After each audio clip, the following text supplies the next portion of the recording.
Yeah. And that's my time to jerk off. That's me time. Yes. You know, so last night I decided after American Idol that I would pleasure myself. So I went into my porn stash. Right.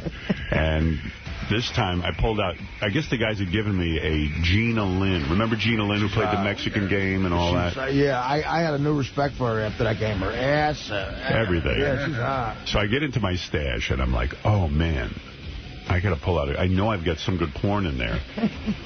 Because I've got porn from like 10 years ago, and some of it's kind of dated. I know that sounds weird, but porn can be dated. The girls like aren't as hot from 10 years ago and aren't as wild, but... I'm worse than you. I have one VHS, and it's got to be 20 years old. And I really need... My porn desperately needs updating. Yeah, and it's embarrassing to update your porn, so, you know. Anyway, I really want to be done with porn. I'm really disgusted that I'm now 54 and I'm still into porn. And I'm just disgusted. I really am. I was going to say, the nights where you watch American Idol and then Bang Beth, those are... At least you do something cool. These nights are embarrassing. These are embarrassing nights. So where's Robin? What happened to her? Making a dude? No. Oh, God. What? I don't know. Is she crying? No. What? I don't know. Which personality is late? The TV guy said Robin's not in, so I just went to look, and I saw her in there. She looks like she's coughing. Oh, no. Oh, wow. Too much healthy shit. Yeah, because she drinks all that shit. Is she okay? I don't know. Why don't you check on her and go see if she's okay? Why don't you go in and ask her if she's okay? I did. And what'd she say? She goes, I just need a minute. Oh, she needs a minute. Okay. That's really odd that she's not at the ready. What's your problem, Miss Healthy? What's your problem, Miss Healthy? Who never gets... Were you coughing or about to vomit? Have you ever taken a bunch of vitamins and it gets Oh, yeah. stuck? No. No. You know what? I relate to it with Vicodin. I could do that. You know what? I had the strangest feeling when I didn't see Robin that she bought a new outfit where she can't move, where she's restrained and couldn't open the door. I'm trapped in my outfit. Her feet were handcuffed together. Got to get the jaws of life. The fashion jaws of life. How do we know Robin wasn't coughing up Jim's load? Oh, my God. Exactly. Oh, my God. Exactly. Hey, honey, before you go off today, you got to do something for the kid. I couldn't think I could be offended till now. Thank you, Artie. Little Jim needs attention. Anyway, So I said, okay, last night I finished American Idol, and I'm like, okay, I should mellow out here. I was tired. I probably could have gone to bed, but I was like, okay, Beth's in L.A. I'm going to jerk off. So I get the Gina Lynn video, and I find her very attractive, Gina Lynn. I do, too. Yeah. Sexy as hell. Yeah. So I like her. Is she one of the bowling girls? She was the one who played the Mexican delivery game, and all the Mexicans went nuts for her. Right. The last one with the boots. Yeah. She's hot, and she's dirty and filthy, and she'll do anything. And remember, her husband broke his dick or something? Right, yeah. Husband. Yeah, husband. So anyway... So I pull it out, and I open this thing up, and you know what a hassle it is to open DVDs. Like, by the time you open them, you don't even want to jerk off. And so I see Gina Lynn on the cover, and I go, this is going to be a great session. I'm really, oh, what are you doing, Benji? What is he doing? Oh, This is what I What see. is going on? He's doing the eye thing. Oh, well, what are you doing? He comes in late, he takes a shower, what are you doing? He's sweating, and now he's putting in his contact lens. Are you putting in a contact? Yeah. Here. Dude, do it at home. I don't want to look over and see your eyeball out of your head, and you're having trouble, and you're crying, and there's I'm not crying. And he's got drool on his chin. And what's on his eyelid? And like probably the contact, because you're... No, what's that? Why not just shit here? Why don't you do everything here? Do that at home. Honest, Ben. Oh, my goodness. His eyes all sweaty, and your eyes red, and you know what? You're not even having an easy time putting in the contact lens because you don't have a sink. Do it during a commercial in the sink. How's that? Get dressed at home. How about that? You don't wear contacts. Yeah, no, I used to wear contacts, and I know what a hassle they can be sometimes. And you know what, Benji? Really, that's something you do. No, don't do. I asked you not to do that. Fucker. Get him the fuck out of here. Like Artie, get him out. Go home. Artie, could you charge him? Benji, please don't do that in here. It really disturbs me. Yeah, it's odd. I'm asking you not to. All right. I looked over, he was crying, and I'm not crying. I'm sorry. It fell out. You're crying. It's just all about you, man. I'm looking over at Artie, and I got to stare at you and your ablutions. I'm bad enough. Yeah. I stare at him under protest. I will not stare at you. Your ablutions. Right. That's the best word Thank God he doesn't have hemorrhoids. I mean, and then Benji brushes his teeth in the hall, too. Oh, yeah. I mean, it's like, man, cut the shit, man. Do this shit at home. Guess where I brush my teeth? At home. Listen. How's that for an idea? Listen. No, don't listen to anything. I don't want to listen to you. ass in the elevator. I'm startled that it bothered you. I'm sorry. And your eyes all red now, and you're tearing. Yeah, I'm startled that me putting a contact in bothered you, but I won't. And it's also dirty. It's not. My hands are clean. You know, go to a sink. Come on, fucker. Really, I'm pissed off at you. I feel like lunging at you.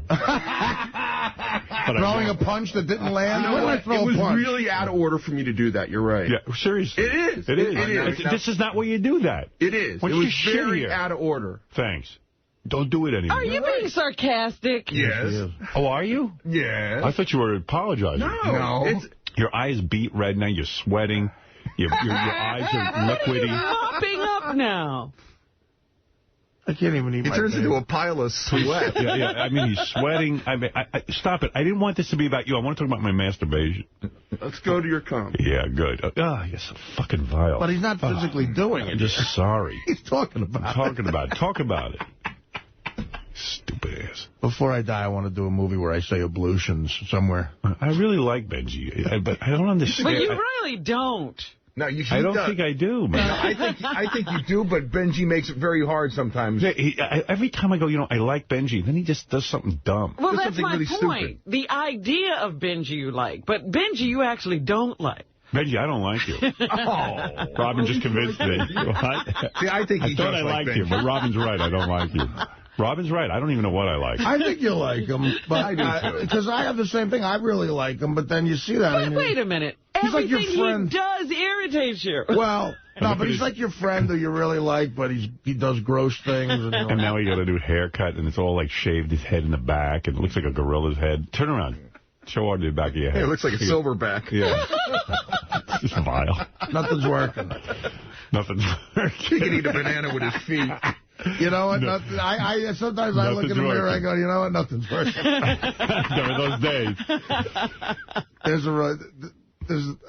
in that movie, the movie where, what's the guy's name from your movie who's big now? Paul Giamatti. In American Splendor, where he plays that guy, Harvey Peacock.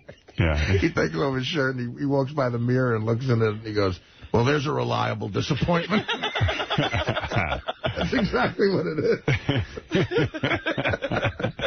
Anyway, so... And now his eyes all red. I know. I don't, oh, my God. It's your eyes really red. Oh, you're so I know. He looks like he's injured. It's like somebody punched. I can't stand looking at people's eyes, and I can't stand when they're red, and I just can't stand it. Please, Benji, I beg of you to do it at home. It's distracted me. At least not in here. Okay, Benj? You promise? What are you doing now? I think I've put my contact in here about 3 or 4 times. Okay, please don't do it anymore. I'm asking you nicely. All right, I don't think it's outrageous to ask that. I think it's fair. Okay. I do. I'm not trying to be the big boss, man. We don't want to be, we don't want to live with you. Yeah, we just want to work with you. You live at home. I'm waiting for him to floss. Yeah, right. Like, why not just do that? Why not pick your asshole? Can I put my preparation age under in the commercial? Picking your ass would be gross. And putting the contact in it's hard to watch. When your eyeball's out like that, it's upsetting. All right, let's move on. So anyway, last night, let's talk about something pleasant, my masturbation. Well, I did want to ask you while you were talking about opening the... Why does the DVD have to be sealed so well? I don't know. It's weird. So anyway, I open up. It has a big box, and it says Gina Lynn Interactive. Mm-hmm. Okay. And Interactive? Yeah, and the producer of the movie has her name on the top of the box. It's like, Sarah blah, blah, blah presents Gina Lynn. And I open up this box, and I finally open up the DVD, and it's 2 DVDs, not one. DVD 1 and 2. Mm-hmm. So I put in DVD 1, and I didn't understand interactive, but oh my God, I hate it. Yeah, it sounds like I would hate it, too. You would. Now, let me tell you what goes on here. Like you got to make choices. Yeah. You can't just watch a movie. I put the movie in, so stupid. and I realized I'm wearing, like, light gray underpants. Yeah. And I go, oh, no, I got to go change my underpants, because when I come... I put my underpants back on, and then I always have drippage, and then my underpants... I put black underpants. Yeah, you can't tell what's going on. So, anyway... What's dripping? my load. Residue? Oh, yeah, always, like constantly. Excess? Yeah, constantly. There's pre and post. Oh, you're kidding. It's like an NFL game. Unless you can pee right afterwards, and the pee seems to stop Wash everything out. Yeah, I mean, Pre and post game coverage. Being human is just gross, but I needed to do this. I needed to do it. You needed to do this because you are human. I am human, and I wanted it. So I put in the Gina Lynn video, and I'm embarrassed even to tell you this, because like I said, man, I'm 54. I shouldn't be into this.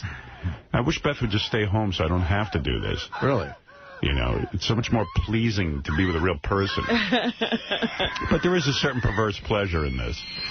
So I put in the DVD, and all of a sudden, I can't even fucking work this DVD. I get choices. Now, when I say choices, I mean there's a menu across the top and a menu across the bottom. I didn't even realize there was a menu across the bottom. So across the top, it's like what you want Gina Lynn wearing. Oh. You can have maid's outfit. You can have schoolgirl. And then there's like 7 other choices. Jesus, this is complicated. So I'm hitting play. I'm like, I just want the movie to play. I don't want to make a decision. You don't want any choice. I don't care what she wears. In fact, I wish she was naked and fucking. Yeah, really. I mean, that's it. Just show you the good parts. That's the good parts. So because she starts out, hi, I'm going to do anything you want. You can control me. And you're going to have a great time. And she talks, and so I go, oh, the movie's going to start. So I start fast-forwarding. And then I realize I can't get off this loop that I'm in. And I finally realize I have to make a decision now. Right. Now you have to choose. So I said, fuck it. First choice is French maid's outfit. Fine. So I click on that. And then I don't realize. So she all of a sudden says, oh, you want me to strip. So I'm really good at that. I'm going to strip. Now, how she knows I want her to strip, I don't know. She reads your mind. Yeah, so she's stripping, and it's so boring. I keep fast-forwarding. You mean like she's dancing for you? Yeah, I keep fast-forwarding through the striptease because I don't care about a striptease. I want to see her have sex. I don't see the menu on the bottom. On the bottom is striptease, blowjob, intercourse, girl on girl, whatever you want her to do. And I was just like watching this striptease, and I kept fast-forwarding, and then all of a sudden it would start back stripteasing again. And I'm really getting annoyed. I'm like, I don't want to blow my load to her stripping, because I'm not going to. I'm not interested. Finally, I don't even know what happened. Somehow, I got on blowjob, which I'm not even that into. And all of a sudden she goes, oh, you want me to blow you? So she gets on her knees, and she looks great now. Now she's naked. No. And this dude has the biggest fucking cock. I'm not, I've seen porn before. This guy has a salami, which I don't think he was even... gotta kill Bossa. Oh, my God. I mean, the biggest... It's not even hard, and it's like probably 10 feet long. I'm not kidding. And thick as a fucking... Like a salami. Yeah. He's like Blackzilla. Yeah. And she's licking this thing and everything, and I'm like waiting for the actual intercourse to start. There's going to be no intercourse for you. So I blew my load to the blowjob thing. And I got to admit, she did it so well. I went, wow, I'm getting married and stuff, and I'm excited about that. I want to spend the rest of my life with Beth. That's great right after. But boy, oh boy, that's some blowjob. I mean, wow. Like I want to show it to all the girls in the audience and Beth and everyone. Like she show really. It at your wedding ceremony. Gina Lynn really knows how to blow a guy. Now when they do those premarital counseling sessions, that's what it should be. Pre-cane. I mean, she just is going to town on this guy. Look, ladies, here's what you have to do. And she's rubbing it just the right way. I mean, wow, but a little too much penis for me. I like to see a regular, normal. It's nice to pretend that your penis that she's doing that to, and you got. If it's too far from reality. I have to admit, though, I was kind of like, in a weird way, fascinated by the penis. Now, I'm telling you, I'm all man, but... Hey, me too. It was really grotesquely large. Watching American Idol. It'd be nice for me to pretend... That's what it was. I just finished watching American Idol, and somehow I was staring at this penis. You think there's a correlation? But, that's why sometimes a good blowjob... A good blowjob scene with a chick who's got the right look, like...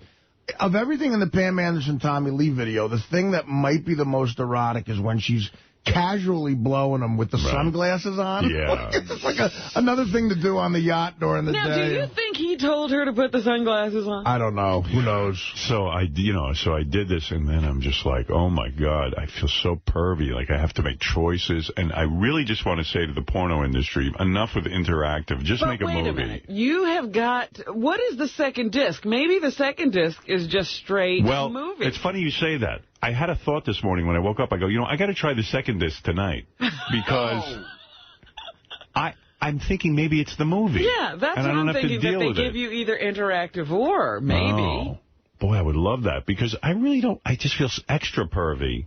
Well, I'm listening to your, explanation of what went on, and I'm saying, man, there must be some guys out there who will have her in the French maid outfit and then have her in the other outfit. Yeah, DVD too. I bet Robin's right. I bet that's just the movie. Yeah, maybe. I hope so. Yeah, Ron. It is. It is? It is. Oh, I didn't know that. You've used it. Oh, yeah, it's great.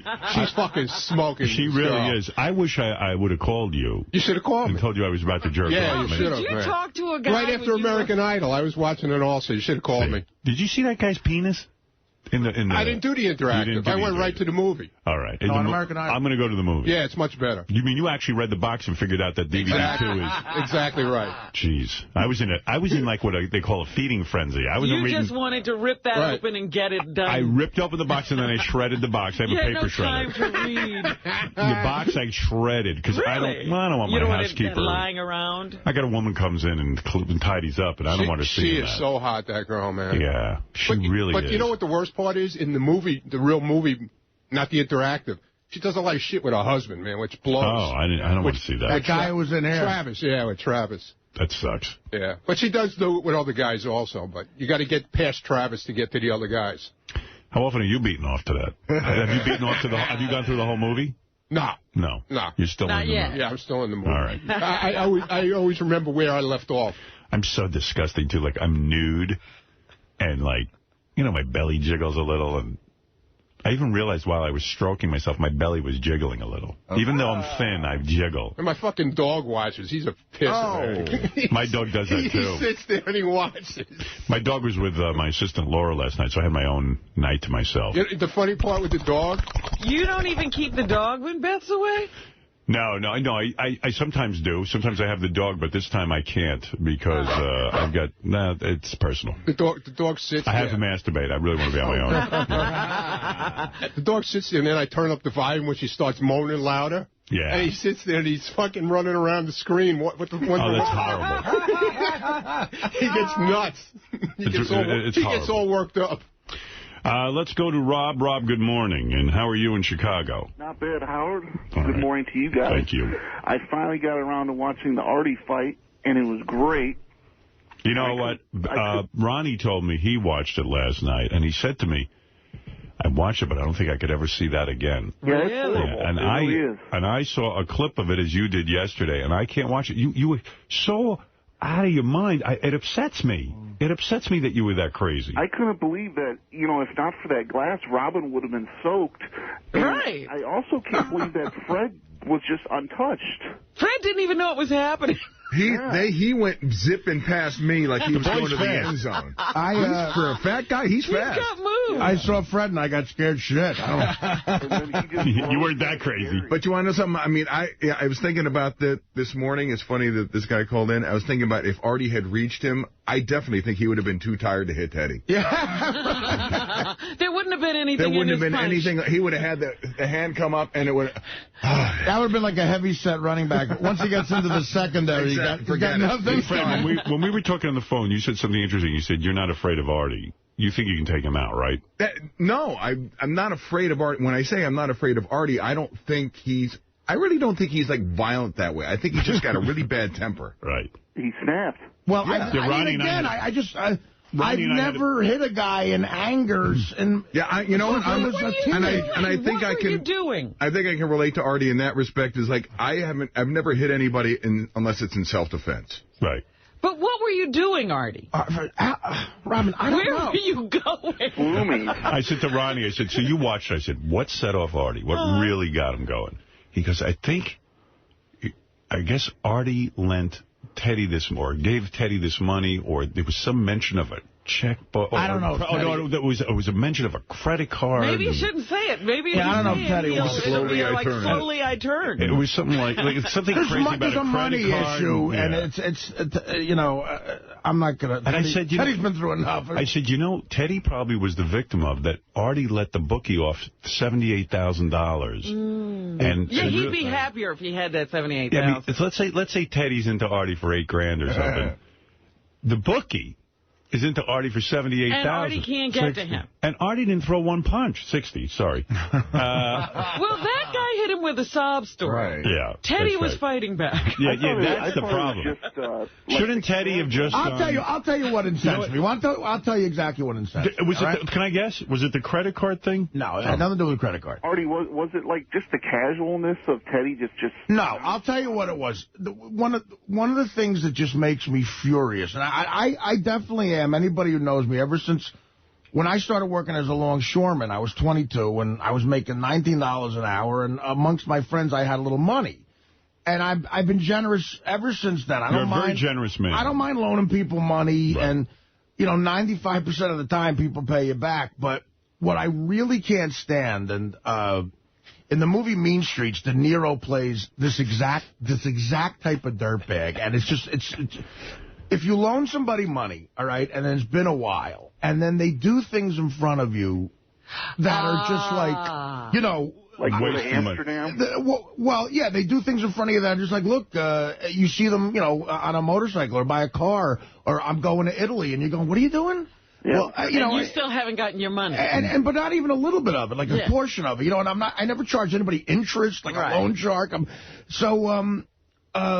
That's what got you. I'm telling you, that makes me so mad. And I've actually not talked to people for 6 months. And when I said to Teddy, I said, well, at least you think you could say, maybe I won't go to Amsterdam and I'll give Artie a little bit of the money it would have taken. And then he said to me, he goes, no, I would never do that. Right. Like real smug. And I'll tell you, that made you nuts. I had enough of his smugness. He is right. I got to tell you what happened to me. I agree.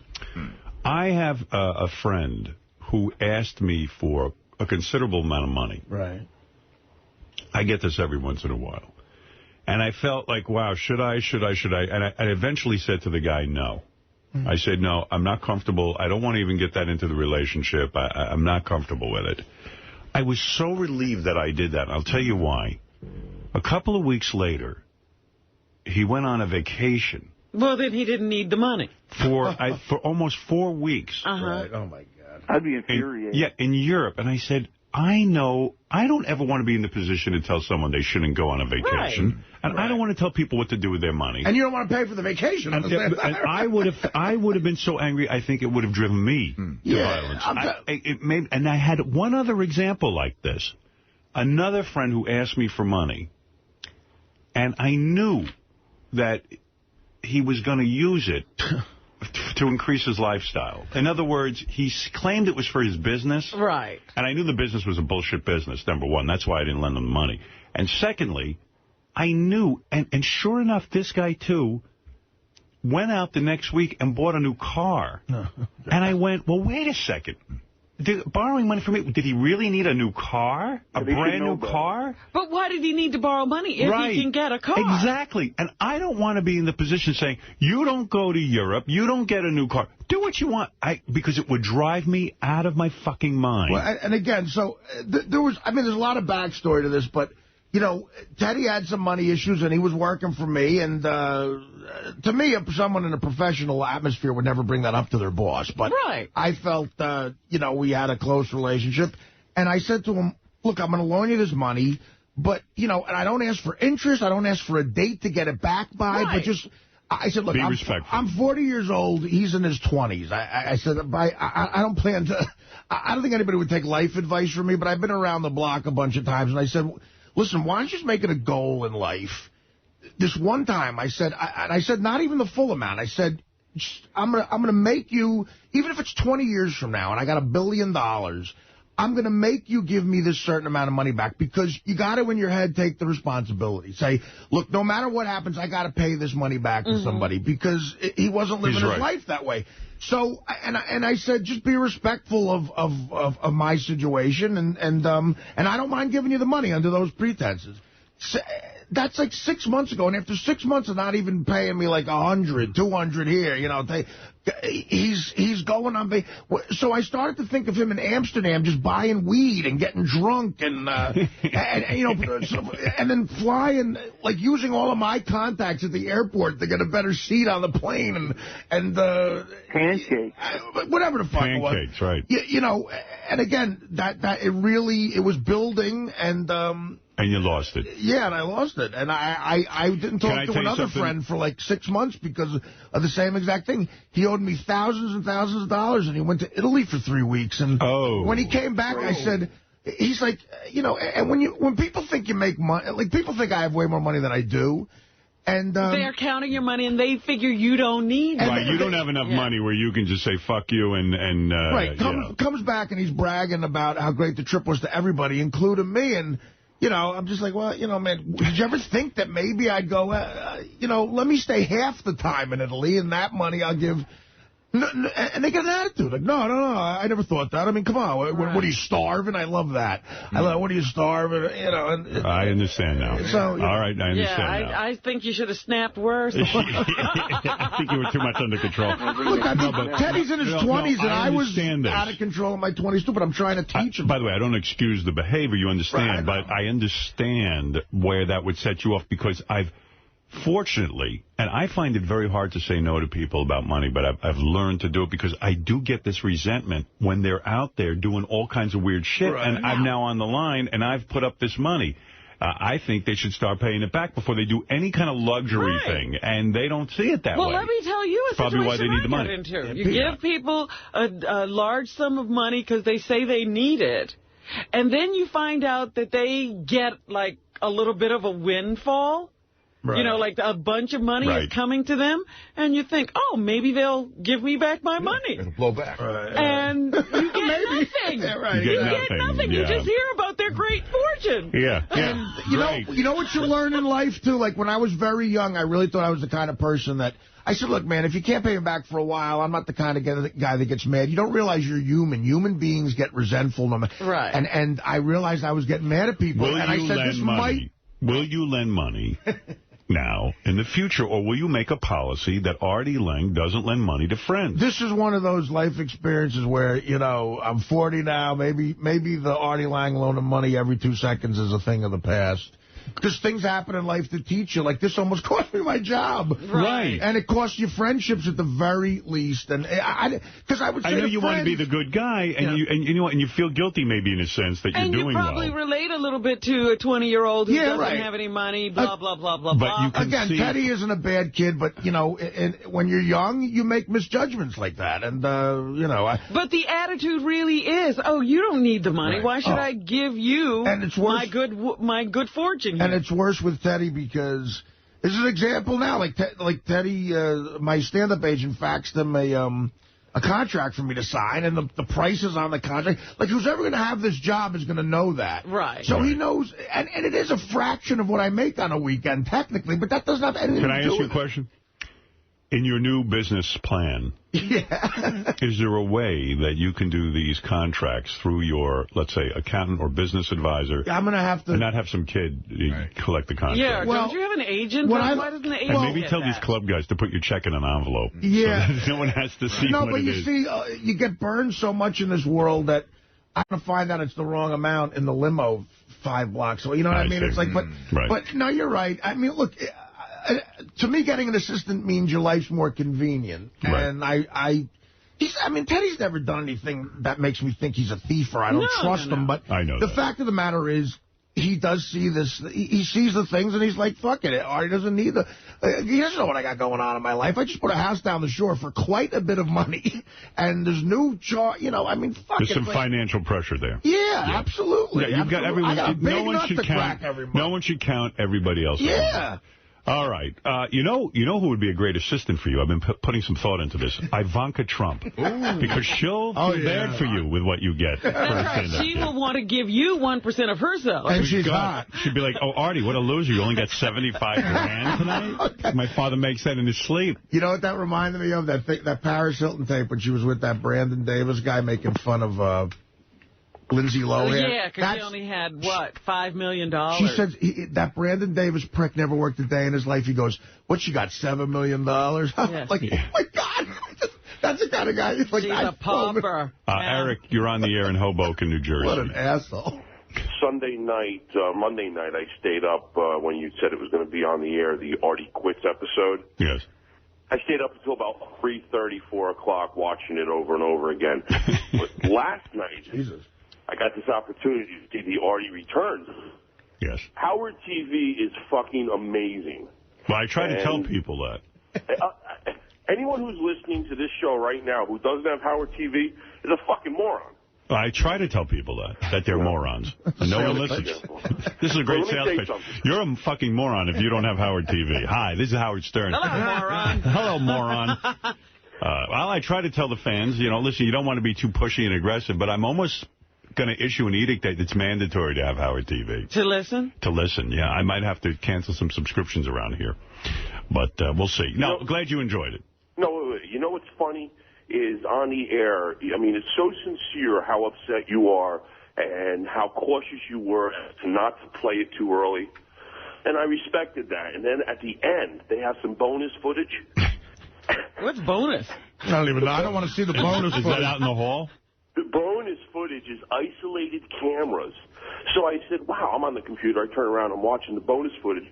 They don't just play each camera, so you get to see the meltdown 6 different ways. But they play it again in slow motion with the... Oh, that's funny. Wouldn't it have been great if, like, Artie, me, you... We got in a room and we telestrated that, like we go, okay, Artie, what were you thinking here? And then they go, but right here, this is where I got up, and then all of a sudden... Now, you have to watch this move. Artie's going to make it from here to here. Yeah, now watch, Benji tries to take him out. John Madden. Yeah, right. The telestrator. Now, this man missed his block. This is called a 21 sweep. But I know the fans wanted it on, so I didn't do the telestration kind of thing. All right, let's go to Hitman, but thank you for that comment, and I agree. Hitman, you're on in Tallahassee, Florida. Good morning, Howard. Hey, 2 quick things. I wanted to ask Batwoman how much she paid for her cake. Robin, the dress you wore on The View, which we now have commented, it was very unusual. There you are. Your dress is attached to your legs. Your arms are attached to your legs. What did you pay for that? I gotta know. How much do you think? I'm going to guess $2,500. No. All right. Anybody else for Well, here's the deal. If she paid for it. Well, I'm assuming she paid for it. Not necessarily. Sometimes they'll do a little deal with somebody. It's like, well, I'll wear this on. Robin and I aren't lucky enough to get free clothes. No, she had to pay for our clothes. Yeah, that's funny, because like I went to buy a suit yesterday, and I said to the guy says to me, where are you going to wear this? I go, I'll probably wear this on Letterman or other television appearances. And I'm going to go, oh, well, we'll just... Great, make sure you press it. No one make cared. sure it looks good. No, nobody cared. Okay, so if she didn't get, like, a trade deal, you said what? $2,500. I'm going to go up on that. 5,000. All right. Artie? There's no way I can make an educated guess. I know so little about this world. I mean, $2,500 seems insane to me. I'll tell you why I say that higher price. No, wait. Is this couture? It's Norma Kamali. What is couture? It's not. She didn't make it for me. Is couture the name of a person? What is that? No, it's like the next level up. It's almost like they make like a ham. I think it's like first class like a ham full of shit. It's not like couture on the rack. Couture refers to a high level clothing, what is a designer thing that's one of a kind type stuff. Right. But the thing with this dress, there's more than one of these. Well, you must know because Beth probably... Well, the thing with this dress is... when they made this dress, there's very few women who would tether their arms to the bottom of their dress. I'm telling you. So they probably say to themselves, look, if we get some sucker to buy this thing, we're going to milk her. because she's out of her mind. Because maybe she thinks she can fly with this. So you thought that was going high for a reason, like $2,500? Yeah. What? They don't make that many of them. Like, it probably cost them $4 to make the dress, but it's $2,500 because they go, listen. No, first thing, you got to pay designers, you got to pay pattern makers. Fair enough. Right. You know, it takes a lot if you're not mass producing. Not to spend too much time on this, but what did you pay for the dress? $265. Oh, okay. Wow. Glad you didn't get clipped. Yeah, you know what? I'm happy to hear that. You know, that's... she, educate me here. Fred said, is that couture, and you said it's Norma Cavalli. So Kamali, she's the designer. She has a line of clothing, so it's from her line. So you know what that means? And then she has, like a sort of ready-to-wear, which is a catalog line. That means that dress was mass-produced in the sense that a lot of women might be wearing that. There's at least 200 other people dressed like a bat. I just got... Norma Kamali should be spanked for that, for duping my Robin. I just got a note from Rachel London. Remember her? The little designer with the flowers. Remember she used to come into our studio all the time? And she said... The Norma Kamali Batwing is so in. No, it's not. The guys just don't get it. Yeah, that's the chick who used to paint flowers on her head. The Norman Kamali chicken leg. Looks like one of those things Arab dudes come up with to keep their women in control. You know what I mean? I've got a good one. There's no way she can fuck other men with this dress. They don't do laughing too hard. Not only does she wear a burqa, but I tied her arms to the bottom of her dress. And look what I did to her panties. Okay, let's see. Now, so there's your answer, $250. $265, something like that. $265. But, Artie, you actually provided my outfit for my dinner. Thank you with the Barneys with thing? With my Barneys, and that dress cost a heck of a lot more than that one. Everybody makes fun of me with the Barneys. It's so not thoughtful, but that you go in that store and it's lovely. It's Fantasyland over there. Jerry, you're on the air in Detroit. Hey, how you guys doing this morning? Well. Doing all right? Yeah. Hey, I just want to talk about Robin and the beating she took yesterday on the wrap-up show. I didn't hear it. I didn't either. I heard none of it either yesterday. I don't understand, these people, they're calling her names, they're saying the show would be better off without her. Wow. That's so far from the truth. The show would... I've heard the show without her. It's not better. It's worse. If you would listen to the show 3 days in a row without Robin, you'd realize why she's desperately needed here. Yeah, they're absolutely wrong. Take it from me. I'm a radio genius. I know Robin is necessary to the mix. She's the best. Now, let's see. A lot of people, in fact, said some stuff about Robin and her two personalities. That I want more coverage on. Robin, Howard has said many, many times that he's one person on the microphone and another person privately. He's gone to great lengths, and rightly so, to keep his personal life separate from his radio persona. Well, you're right, but I still feel I'm an integrated one person, that I show different sides of myself. Robin is claiming she has created a character on the air. I don't think I'm a character. And it's hard for me to get out of character. Nobody's ever seen me around here out of character. I've seen you off the air, and it doesn't appear to me that your character's any different. Because I don't get out of character until I'm out of the building. No, I've seen you for dinners and all of that. But then I go back into character because around me. Okay, well, fair enough. I've never. I'm shocked to hear she has a character. So it's not just on the air. It's the characters around whenever you're with Howard. The Daniel Day-Lewis of this show. This guy writes, all women have a different work persona. They have to toughen up and put on a harder edge in order to weather adversity in business. Then they go home and they're more nurturing. Women in the workforce sort of imposes a schizophrenia on women. I'm sure lots of women in the workplace feel like they're playing a character. Even Ralph said that one day that Jim was here, it was nice to see a different side of me. That doesn't come out when I'm here. Well, maybe you should let more of that out. You want to know something, Robin? I'm going to tell you. I've come to the conclusion about radio and about what we do, and I spend a lot of time thinking about it, because really, what else do I have to do besides masturbate to Gina Lynn? Yeah, you're trying to work your interactive My interactive porn. Gina Lynn porn. And I really feel that the more of yourself you can reveal on the air, warts and all, and by that I mean even this... I give you my warts. No, even this softer side of you. Oh, no, I'm not letting that No, out. you want to know something that makes you more interesting on the air. In other words, it doesn't always have to be a hard ass. I'd be crying all the time. What do No, you want? you wouldn't. And if you cried, it would be fine. You know, seriously, I think I've been working on this, not always to automatically knee-jerk give you what you'd expect. I want to really give some thought into my answers on the air and even try to bring up sides of me that I was afraid to in the past. Right. Even at the risk of being called homo and faggot. Which we do regularly now. That's right. So I think it makes... In the same way that Rush Limbaugh is boring to me because he always is the defender of the Republican staunch hard line, it would be interesting to see, Rush Limbaugh agree with the Democrats once in a blue moon. It would be interesting to be something other than the expected thing. So yes, but I have a role to play here. What is your role? What do you think your role is? I'm not here to be all of me. I'm here to support you.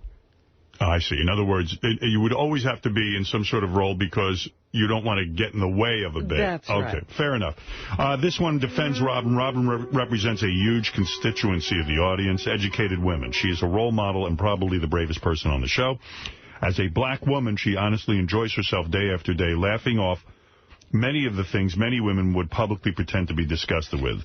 She also expresses her opinion with confidence, is extremely articulate and witty. Her news is my favorite part of the show, and the give and take between Robin and Howard is the quintessential radio gold. No one should ever criticize her for living her private life exactly the way she wants to. She has taken abuse both personally and in the media, and it has made lesser folks crumble. Often she's been the brunt of focused criticism as a woman. She's frequently asked, how do you put up with that kind of misogynistic humor? The answer is she's a real person, like all the millions of women who have listened and laughed and enjoyed The Howard Stern Show for years. Many have accused her of being a hypocrite, but I find her very consistent in her walk and her talk. Oprah is a daily ambulance chaser and huge hypocrite, exploiting the stories of the poor and downtrodden so she can sweep in, throw money at the problem, and look like a superhero. Yet she is celebrated and seldom criticized for living an extremely extravagant lifestyle. No one dare touches her. She's a black woman who made it. Robin is real. I can only hope that in 10 years, when I'm her age, I look as good as Robin does. But I know I'll never be as cool. Robin, be whoever you want to be. You go, girl. You go, girl. That's what can I tell you? So there you are. All right. Since we're talking about Robin, let's play a game. The Robin game. And I'm going to ask the people in the studio now to help us with this. On a scale of 1 to 10, 10 being the craziest, 1 being the least crazy, what do you find to be the craziest thing about Robin? Okay, you ready? I'm going to make some statements. Yesterday, Robin revealed on the air that she has an on-air character. On a scale of 1 to 10, how crazy is that? Fred? 3. All right. Benji? I'm going to ask, you know what? I'm sorry, Benji, I don't want to go to you. Artie? I agree with Fred there. Especially those emails were very enlightening, which is odd from some women. And after those, especially 3. I agree with Fred. All right, Gary, what do you say? Robin has an on-air character.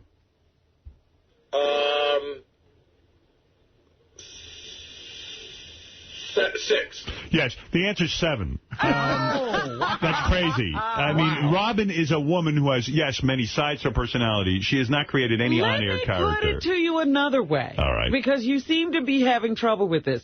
Do you realize, and I've told you this before, you don't believe it because you never saw it, but I was almost at the point of having to leave the show. I was so ill. Oh, please. And every day I came Physically in here. ill. Yes, and I was this person, not that person. I told you, 7, possibly an 8. All right. All right, here we go. I think maybe character's the wrong word, but I get what she's saying. Yeah.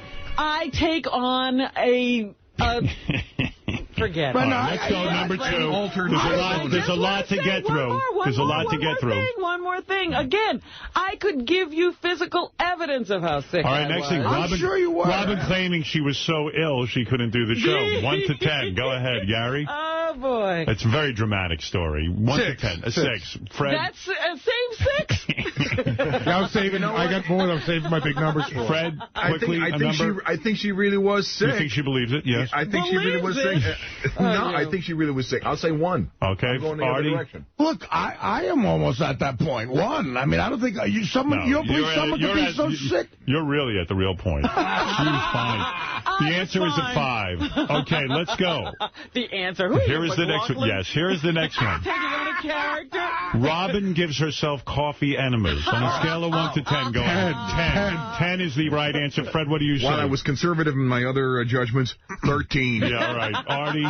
I was waiting for this one to hit it out of the park. That's a 10-er. All right. Robin names the people that she goes out to dinner with and gives them a name. Girls' night out. Scale of 1 to 10. How kooky is that? That's more like a 4. That's like a dopey chick thing than weird. I give Dopey it a 4. chick thing, 4. Go ahead, Artie. Yeah. Sorry, Fred. Yeah, 2. It's a chick thing. All right, Artie. It's about a chick thing or an effeminate guy thing like Jason. That's a 2. I think it's an 8, and I'll tell you why. Why? Chicks dating these guys. We created an organization. I'll tell you why that's kooky. I go out with people all the time. You don't throw fundraisers with Giving them and that's we'll get to that. And that is when we decided we needed a name. All right, fair enough. I told you it's an 8. All right, I believe this is... Was the name before the goodwill that you were about to do? No. We were already well into the planning when somebody said your organization needs a name. Okay. All right. Then, see, I stay with my 2. I stay with an 8. Now... Here is one. Why don't you just get me locked up? I'm working on it. Why don't you just bring in the straight check? This is my evidence. We need you. You're important in the show. Can't lock you up. Same with Artie. All right, here we go. Here we go. I believe this is one that really can be easy. You've already got a 10. Beautiful apartment in Manhattan, moves to Staten Island. Okay. Scale of 1 to 10, how crazy was that? And by the way, keep in mind, this is the woman who claims, well, I don't do anything for a man. When I'm in a relationship, she moved to Staten Island because her boyfriend was in Staten Island. There's no reason on this planet anybody moves to Staten Island out of Manhattan, a single woman. Go ahead. I was the one who contributed this one to the list. Totally an 8. You had the most beautiful apartment in Manhattan, and you moved to Staten Island. And I thought I was having the rest of my life with somebody. It wasn't just But you didn't say that at the time. What? At the time, you told... I remember exactly why you told me you moved to Staten Island. That's right. Because you were less than truthful. The Hamptons were too far away, and you wanted to have a pool. I really thought I was just going to use the house on the weekends. In Staten Island. That was going to be your weekend retreat. You immediately became the first, second, and third biggest celebrity on Staten Island when you moved there. All right, so Robin decides Staten Island is the perfect place for a summer home. Well, it's Scale better of 1 to than 10. Artie trying to buy another house right near his apartment. No, we're not doing Artie now. You talked me out of that. Artie's And crazy. I'm so nuts, that wouldn't even make my list. Yeah, that wouldn't. I talked you out of it. All right, Gary. You did, okay. Gary, and I didn't do it. Gary, 1 to 10, how crazy is it? 8. Fred. I'll go with Gary on that one, 8. Artie? That's 7. It's an 8. Look, I'm a city girl. Staten Island looks like the country to me. Okay. Robin flies to L.A. to use a special blood machine for no medical reason. 10. For no medical reason. Easily a 10. I'm not even going to hear the rest of the opinions. We even determined that flying on the plane was more negative to your health than the actual blood machine. Sure. 10, right, guys? Okay, wait a second. Absolutely. What are you naming this group that you're just running? Even on airline websites that they say there is a detriment to your health. Well, why if that's even don't the right the word. pilots just stop flying? That's how they make a living. Exactly. That's their job. You're not. On the other hand, you are flying to L.A. for a medical benefit when you're destroying your body on the plane. I enjoyed it 100%. It's like coal miners. They got black lung. It's not because they wanted black lung. They did it because they had to make a living. It's like smoking. On a scale of 1 to 10, is that a 10? That is a 10. Artie Lang, who knows something about illness, go ahead. What number was Phil Rizzuto? 10. 10. All right, let's go. All right. There's more on this one? Oh, my God. Robin's diets. Master cleanse. Syrup and whatever. Syrup, honey, and hot water. Not honey. Juice diet. Maple syrup. And the green and piss drink in the big jug. Go ahead, 1 to 10. How crazy? That's more like a 7 or an 8. Fred? I'm not going a 4. I don't think it's that bad. My sister and about 10 of her friends do that shit, so out of respect to my sister, 9.5. I'm going to say Artie is closer to the truth, and I'll tell you why. There is this willingness for Robin to go with any guru of the day and try these various... But I don't think that's uncommon with people. When people are desperate, they do desperate things. Well, let me tell you something. Look, I took advice from David Blaine. That's how desperate I was. All right, it's a 9.5. But he was already a rail. All right, Robin masturbated with meat and vegetables. How crazy is that? Oh, my God, I was a child. child. I put that even more of the reason. Early craziness. Go ahead, Gary. I put that low on there because A, she's a sexual being, and B, it was a long time ago. But it's meat and vegetables. Yeah, that's like a 4. You're saying like it was a steak. It wasn't a steak. What was it exactly? So I can evaluate. Was it a pepperoni? It was a cucumber? a big sausage. A sausage. I rest my case. Okay, 6. Okay, Fred. I don't know. That slightly turns me on. I'm going to say 1. All right, Artie. If you're a piece of sausage just waiting there to get bought, and every other piece of sausage gets eaten by somebody, and you're the one that goes in some chick's pussy, that's a lucky piece of sausage. I'm going to give that. I mean, human sexuality is crazy. But that sounds like an 8. It sounds like a 9 to me. 8 or 9. Sausage. Wait a minute. A sausage. You don't have... what else are you going to use? Okay. You're a kid. Your finger. The finger wouldn't do the trick. Roll up a Life magazine. You need that big a thing. The finger would not do the trick. How about a rolling pin? Yeah, I mean... Well, I see what you're saying. This is when you were young and there was no such thing as a dildo. You're not going to some store. There's no store for you to go to. What most girls use, a hairbrush, the handle of the hairbrush. I didn't think of a hairbrush. It wasn't big enough. You thought of a sausage. It looked like a penis. All right, I'll let you slide on that one. I have a question. All right, had a guy come on to her when she was in her sausage and veggie period, would he have stood a better chance at getting in your pants? No. Okay, here we go. The next one. Let's move on because there's a lot of them. Because I had the sausage. No. Robin changes her name to Ophelia. And as an author, she's Robin Ophelia Quivers. Yeah, I thought that was... Robin Ophelia Quivers as an author? I believe you are. See, there's 2 elements that makes that weird. That she insisted on all of that and then dropped it like 2 months later like it never happened. So that's like a 7. 7. Fred? I'd be a hypocrite. 1. Okay. Never can take a joke. Artie? That was no Why? I don't know that whole story. It was so funny because everybody had 3 names at the time, and I said, I want to be a 3-name person. All right. No, I remember so you just picked Ophelia out of the blue. No, that's her name. Her middle name. Oh, it's your middle name. She decided she wanted to be called Ophelia. Well. It would have been crazy if I just picked Ophelia. She wanted to be Robin Ophelia. 6. A 6 is about right. That's right. 6 or 7, sure. I mean, come on, that's insane. To walk into your coworkers and say, Can we do this with everyone here? I demand to be Robin Ophelia Quivers. Can we do this with everyone here? All right, let's go. I don't know if I can sit through mine. Quickly, I don't need all the dissertation, just a number, okay? Here we go. Robin joins starts hanging out with witches and goes into the woods for a witch meeting. She denies that. I did not ever go into the woods. I told you one of my friends was doing it. I never did. You never joined them in any witches? I never went all right, to the woods. I'll give you a pass on that one. Okay, here we go. Next one. Robin buys a house with a swimming pool and can't swim. Oh, that's huge. Okay. But I have a boat and I can't swim. Right. Yeah, what is listen, that's like an 8 or a 9 because she went swimming one day and almost drowned. Right. That's like an 8 or a 9. That's like, and then went back in the pool. It's like Russian roulette. I took swimming Fred, lessons. 8 or 9. This is a hard one because Robin is wealthy. And wealthy people wealthy people drown. Yeah. 7. Art? Art can't 6. swim.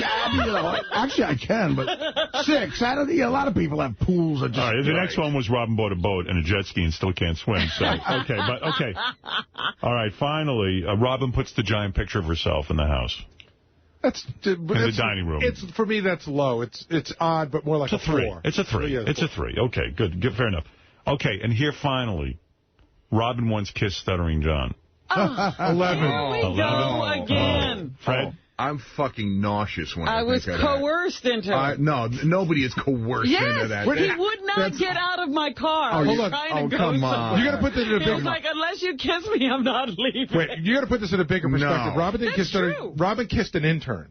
She basically kissed her intern. Right. Stuttering John. What is it on a scale of 1 to 10, 10 being the craziest? 8 or 9. 8 or 9. That's when he was an intern? Yes. That when wasn't he an intern?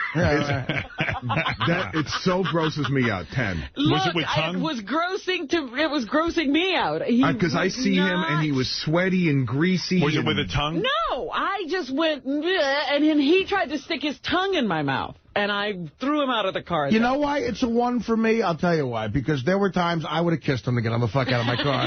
You know what it was like. The answer is it's a 7. All right, Robin, there you are. What did we learn? We learned that you might be crazy. You had 2 unanimous 10s.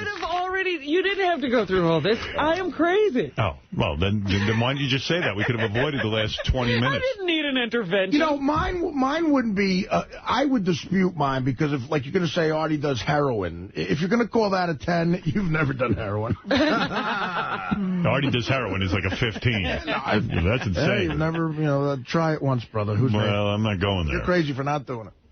Here's a point the guy makes. I brought this up before. It's from the email. Did anyone realize that Artie tried to kill Teddy for less than $8,000, but sat down to lunch with a bookie that owed him $70,000? Yeah, it doesn't make any sense. Bookie's more connected.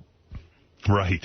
You knew to control yourself around the bookie. Well, isn't it amazing about human beings? Like, as mad as I was, it's just funny. If Benji was Chuck Zito, nothing would have happened. You know what I mean? It's like you stop and go, oh. Some people wrote in, they said, Colin Quinn volunteering to remake Taxi Driver starring Eric the Midget. You have to do this movie. Yes. Please make it so. Well, I'm ready. I mean, Colin says I talked to him afterwards. Can he clear his schedule so that he can start doing this movie? Yeah, he's going to go home and write it, actually, he said. So he's going to condense the original Taxi Driver down to about 15 minutes, and then we'll be set for principal photography come maybe this summer. You know, people don't realize about, all joking aside, he was a writer on SNL for a while, but he wrote a Broadway play. It was on Broadway. Yes, he was wonderful. I saw it probably 7 times. It was called An Irish Wake, and he played all characters in his neighborhood, and holy Christ, it was really well performed and a brilliantly written play, and he's written screenplays, so he's a talented guy. If someone could pull that off, I think it's Colin.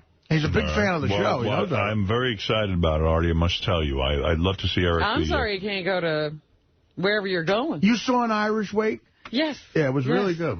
But Colin's still banned by the USO. You know what? He's better off. He went once or twice. He's still alive. Yeah, tell him to stay home. Yeah, why go back? Yeah, really. And what is he going there every minute? Maybe concentrate on his career here. All right, let's take a break. We'll be back right after these words. Yeah, thank you. Yes, get up. There's a great special. I think it was on VH1. It was about the night the Godfather of Soul, James Brown, calmed down a situation after Martin Luther King died. And in Boston, In Boston, yeah. And it's concert footage. Man, it's great. Great special. A lot of fun. James Brown at the top of his powers, so to speak. Yeah, it's hard to think that, years later he would be going to jail for PCP indulgences. And having that bad, incredible man. That bad photo of him when they booked him that night. Yeah. Hey, we're looking for the hottest woman with the ugliest scar. If you're hot and have a really disgusting scar, please send in pictures of both yourself and the scar to contest@howardstern.com. Now, there's a $5,000 prize for the ugliest scar on the hottest woman. Now, where do you imagine this scar will be? I don't know. Wherever. The $5,000 prize is provided by World Extreme Cage Fighting. Don't miss the biggest cage fighting event of the summer when I'm looking at Artie's cupcake. I know, I just saw that too. And I can't wait to talk about it. And I'm having trouble getting He has trouble carrying it so heavy and big. When world featherweight champ Uriah Faber takes on former UFC lightweight Jens Pulver live on Versus June 1st at 9 p.m. Check TV listings or Versus.com. Cupcake Wednesday, I forgot. No, getting back to the scar for a moment, I'm just wondering if a woman with a horrible scar on her face could be hot. Oh, yeah. Oh, yeah? Oh, yeah, I've given chicks some scars. They're still hot. I'm sure, I don't know. We're going to see the world's worst scar on the hottest woman. Let's see how it works out. Not sure exactly what it means. Let's go to Lisa G., who's here with Howard 100 News. Lisa G., of course, combing the Howard universe for Howard 100 News. Look at that cupcake. How could you make fun of that? Is that not the... Look at that thing. What kind of cupcake is that? What's that on the top? A marshmallow? It's a marshmallow. You know how, like, certain designers, I guess, are jealous of other designers? I'm jealous of the guy who designed this cupcake. There's a marshmallow and then what, a big hunk of chocolate on top? Marshmallows are ensconced in the thing. It's in the icing or in the cupcake? It's in the icing. Okay. Swirled around and then a little chocolate chip on top. Buttercream chocolate, but with, like, vanilla buttercream mixed in.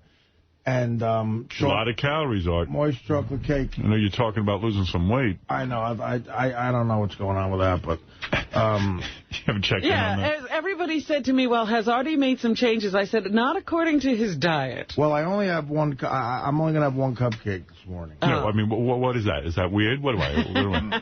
But these are like, it's, you know what? It's evil. It's hard to, Crumbs is a fantastic place. It's hard to walk by those cupcakes. Hey, I have a thought for you. Yeah. Before you, wait, don't bite it yet. Really?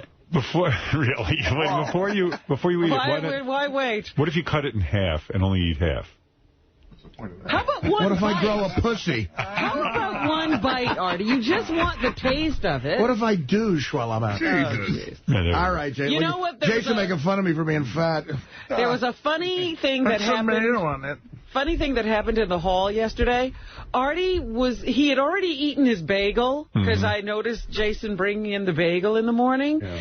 And then I caught him in a conversation with Richie and Ronnie, where he was sitting down to Cafe Metro for pancakes. He loves pancakes. Ever since he got back from Amsterdam, he's reclaimed his love for pancakes. Yeah, because he hadn't been getting the pancakes. Well, they ain't the pancakes like you had in Amsterdam, are they? They're not, but the pancakes at Metro are very good.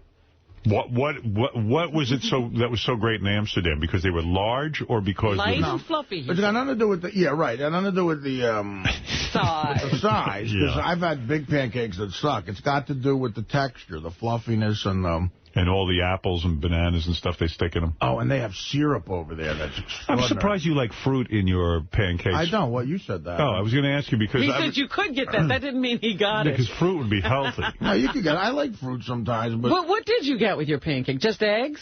Yeah, eggs and... do you ever eat an apple? Yeah, I have. You do? You have. What year was that? Like, instead of a cupcake, would you ever eat an apple? Instead of a cupcake? Yeah. No. So what did you have this morning? A bagel?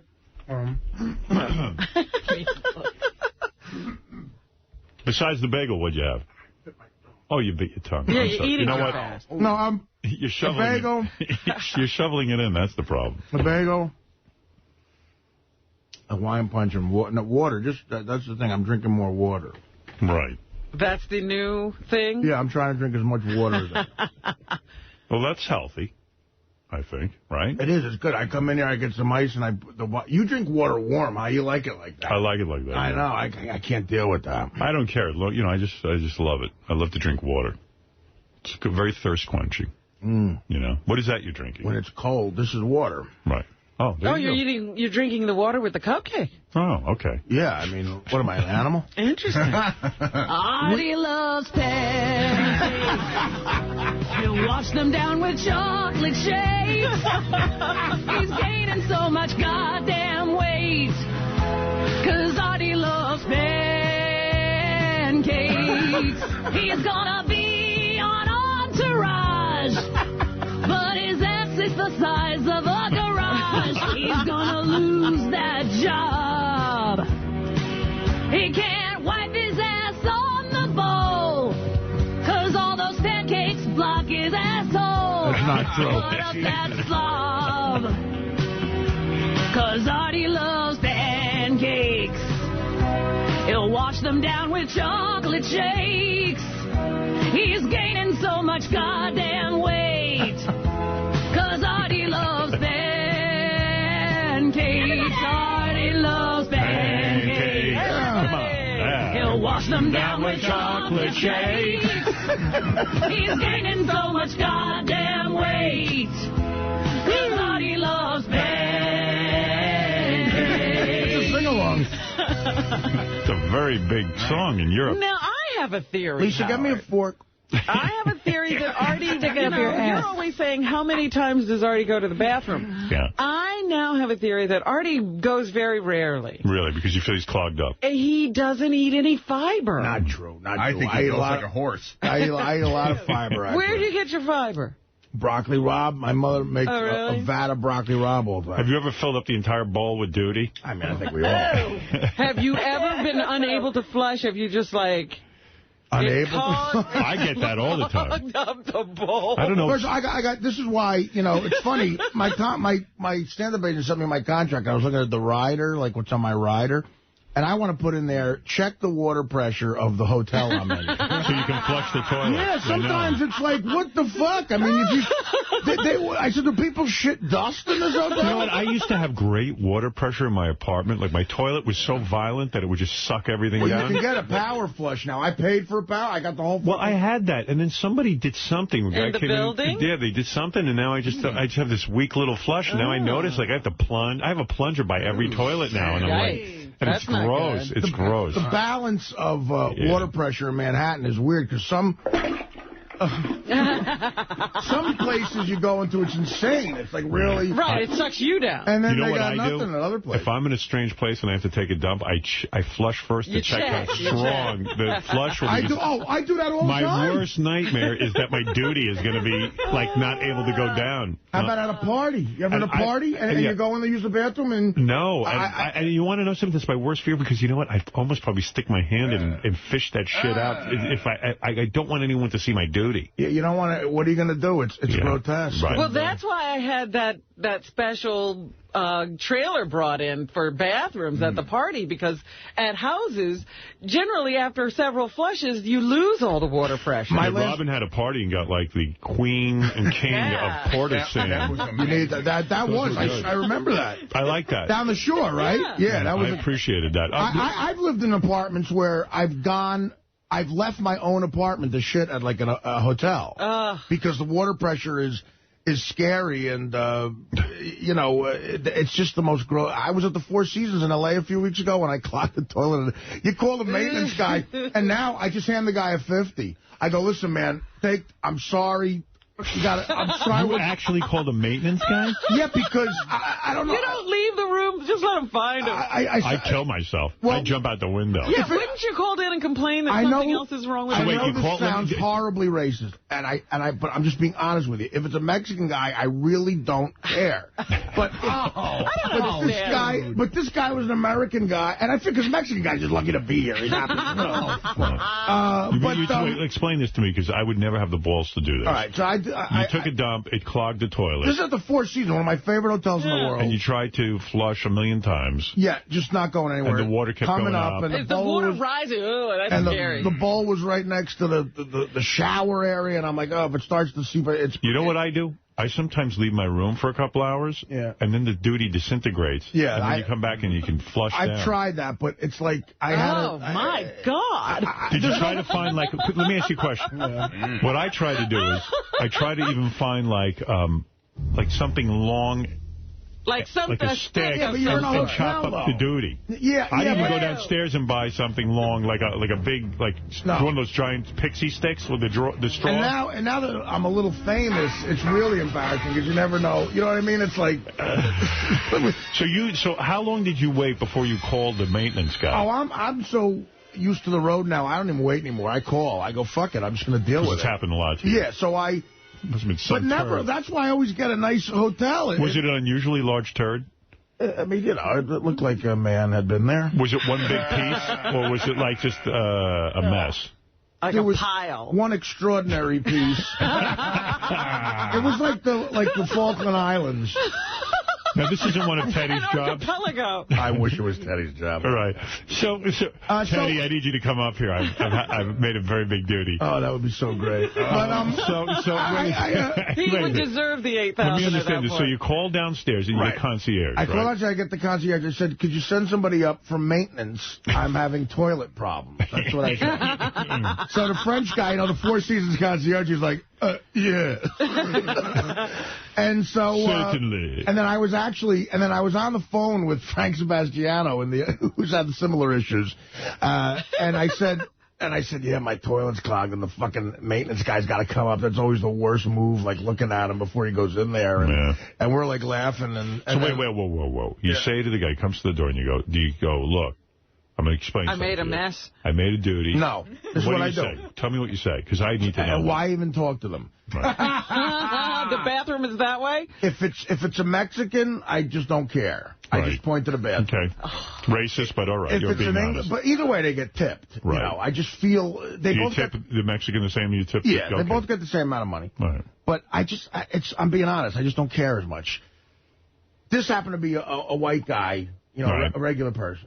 And all right, that's disgusting. But go ahead. Come on, you're trying to be funny, but it's not funny. Go ahead. Yes, I'm sure you're usually funny. There's somebody out there who laughs. Guaranteed 90% of the audience is listening. All right, so it was a guy. You know, I don't know. Like it is weird in those jobs now. It's odd that you find an English-speaking, you know, but this guy was a regular guy. Down on his luck, obviously. And what I do at that point is I have a 50.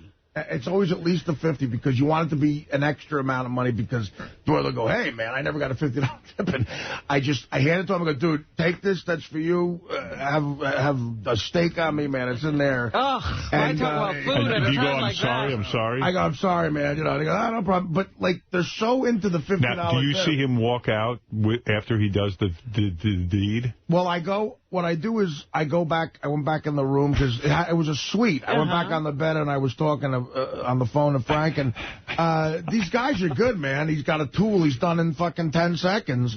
A tool? He's got, like, you know, a snake thing. You know? Yeah, so snake. So the snake gets into your duty, and then he has to, when he takes it out. Yeah, I don't know what. I don't know if they boil those things or something. Yeah, how does he get it out of the room? He's not carrying it, is he? So Did he carry the snake out with him? Yeah, he takes everything. So you saw the snake? Hey, grab the snake for me when you're done. So So you see duty on the snake, right? I don't see anything. I'm out of there. You don't even see the guy when he leaves. For $50, I don't want to look at him, the snake, nothing. So he said to me, he goes, hey, I hear the flush and everything's cool. And he goes, all right, man, well, I'm all through here. I go, thanks, buddy. He goes, yeah, thank you. You know, because the tip Thank you. Well, they care thank about. you. And but do you think he knew who you were, this guy? I don't think, you know what, you could tell. I don't, for some reason, he didn't look like a listener. He looked like a recluse. Like, do you think it becomes a story? Hey, I was in Artie Lang's room, and like it's a big turd in there. Listen, I worked at a restaurant, and a couple times someone of like even local notoriety would come in, like the mayor's kid, and you talk about everything with it. You know what I mean? It's like, can I tell you something? People in the service business probably trade stories like crazy. But can I tell you something? Yeah. I, in a million years, would never call the concierge. Never. I would go downstairs and buy like some pixie, like I keep thinking of a pixie stick or something that's real long. Yeah, I'm thinking of those things that they blow in the wind and whirl. They have a long stick on. Yeah, I'm just thinking, or even a ruler or like a yardstick or something. Yeah. And then I would swish around my duty till it broke it up and then went down. Yeah, how about this? When I dated Dana, whenever my entire. Excuse me, do you have any yardsticks? No, this is just a little gift shop, sir. You're gonna need to go to like a true. Do you have an handy axe? But that's part of true value. I'm paying $800 a night. That's part, it's service. Some hotels about service. What the fuck? I'm a human being. It happens. You know, L.A., I mean, I'm sure Coppola's clogged up a few shitters at 5-star. But the guy never says to you, hey, tell Howard I said hi, or, you know. No, well... yeah, I've had that happen, but not in that situation. Right. And by the way, the bathroom must stink because your turd is in there. It's been hanging out. There's nothing about it that's not gross. Right. You know. But can I ask you something? When you take a duty, do you wipe and then flush everything down? Because what I always do is I flush first so that I know I'm insured almost that my duty will go down. No, I'm very, very aware of trying to, make it... Hey, Lisa, want to make out with Artie? Trying to help it out as much as possible. Are you still here? Where's the fork? No, so when you give up your ass, when you give the Mexican $50, that is like, oh, another house. You know what I mean? Right. It's like, and then they'll do anything. But there's nothing as relieving as when that clog finally goes down. Oh, it's amazing. That's well, I'm wondering why Artie doesn't give the 50 after, because at least then that will erase the duty from their mind. No, if they get it first, they remember. They everything. go in there with a good mood, with a good, and they come out with a good, and I don't have to see them afterwards. That's what it's about. Just lock the door. What is it, Gary? I was telling the guys I have an embarrassing duty story from my vacation. So I'll just give it to you. My fast vacation. So I went to the Grand Canyon, right? So I'm in Flagstaff, Arizona. Yeah, I got a message from Gary over vacation. He was like, both. I just had the greatest vacation I ever had in my whole life. Best vacation ever. Best vacation ever. I went to the Grand Canyon with my boys, and we took a plane over the Grand Canyon, and then we walked down the Grand Canyon, and then everything was Grand Canyon, and he was not bored at all. No, so listen, his kids hung out with him the whole time. They didn't sleep like Artie. Right. So I'm not in the Grand Canyon. I'm in Flagstaff, Arizona. Started in Sedona. So I'm in Flagstaff, Arizona. I'm at a national park, right? Right. Walking through the park, I have like one of those attacks where I got to go. I got to go. Right. And it's not going to wait. I'm not going to get back in the car, go to a hotel or anything. So you can imagine what a bathroom is like at a national park. There's a train a-coming. Right. So I go into the bathroom, and it's weird because the first thing I notice, there's nowhere to flush, right? Uh-oh. And I realize it's sort of like a toilet that's like a hole.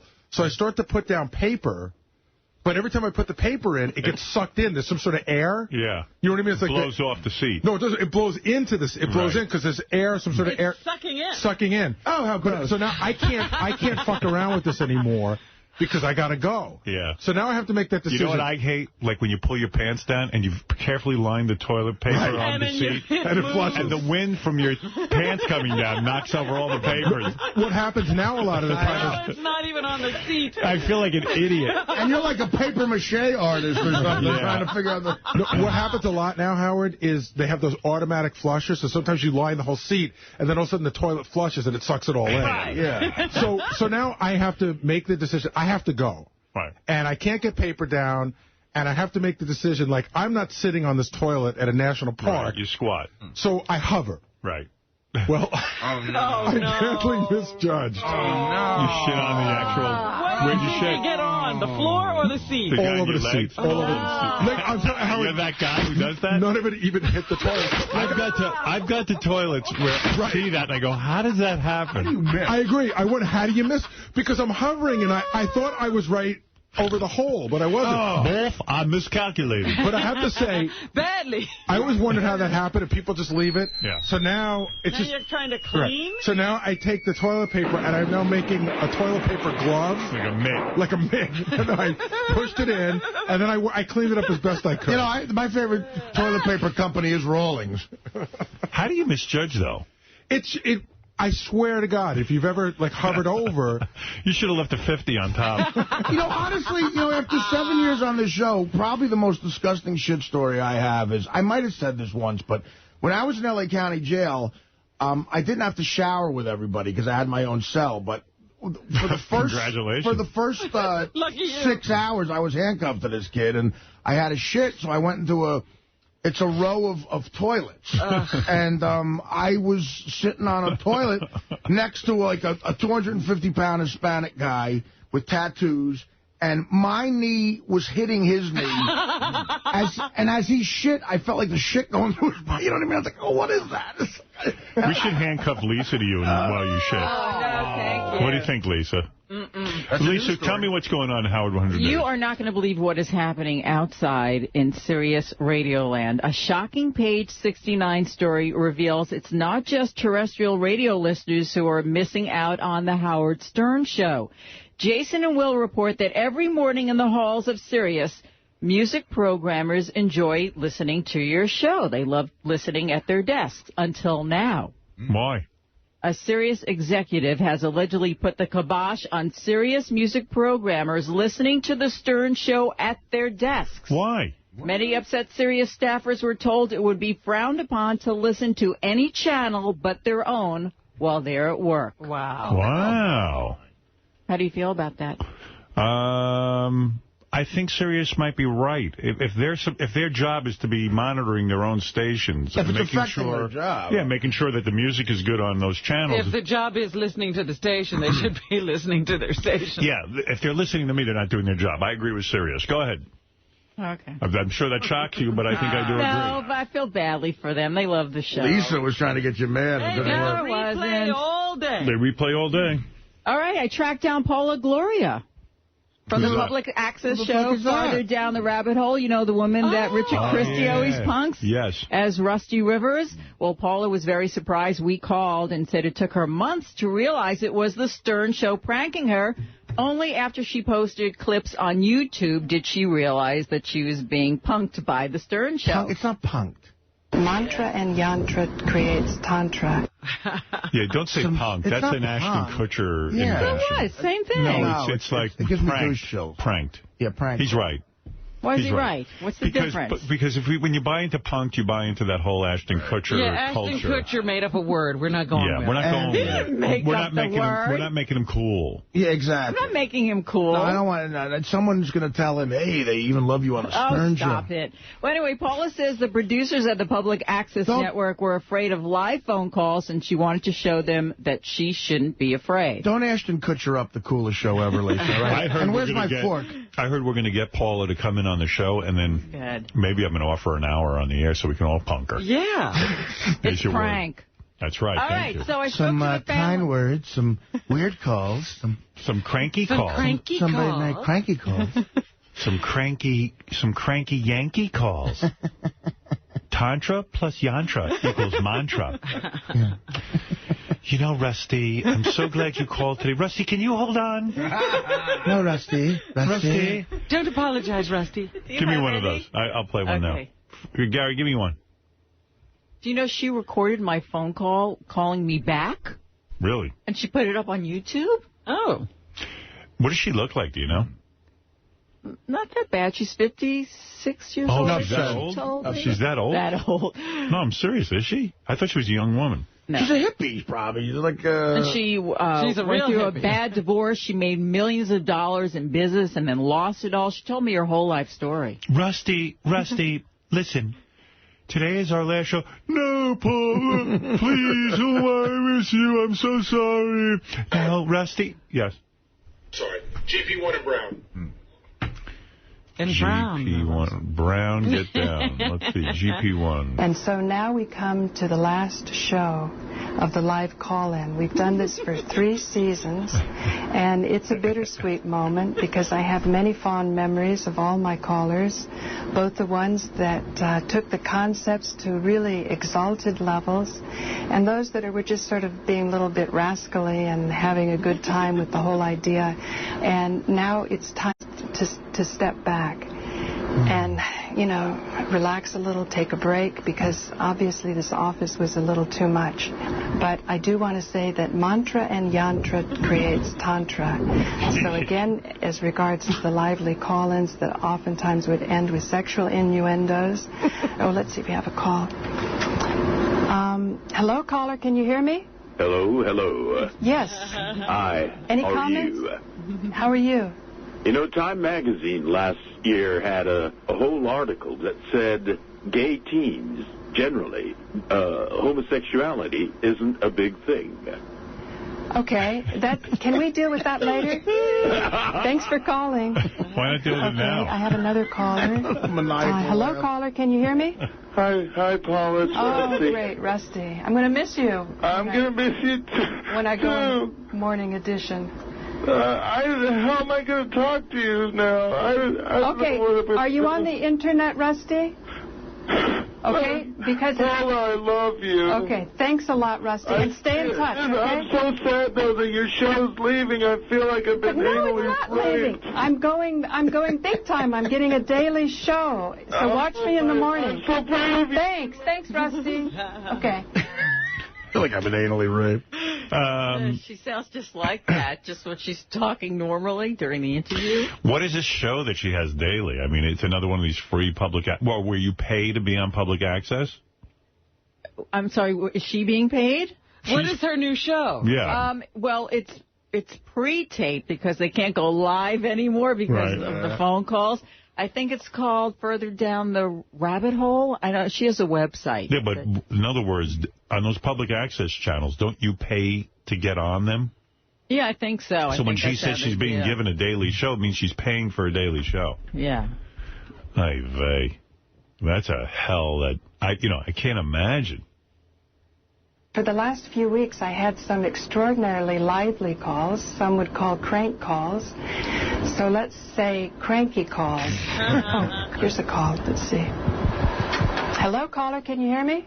Yeah, hi, Paula. It's Rusty. Rusty, can you not hang up quickly? Yeah, I actually wanted to talk to you. Stay with me, okay? Okay. The two are making friends. Thanks. What's on your mind, Rusty? You know, I heard what you were saying about the calls, and I know I've called and been a little goofy the last couple of weeks, and I'm feeling kind of bad about it. Tell me, Rusty. I want to hear from you, especially from you. I felt bad that I was being a little goofy. But tell me, Rusty, who are you? I'm just a fan of your show. I live here in New York, and actually, it was me and my friend Sal. Sal called you a couple times, too, and can I ask you a big favor, Paula? I'm a little nervous about you, Rusty. Can my friend Sal just apologize, too? Just after the roll-in, okay? Well, Please, Rusty. He just can say a quick hi. Hi, this is Sal Governale. Okay, Sal. I apologize from the bottom of my heart.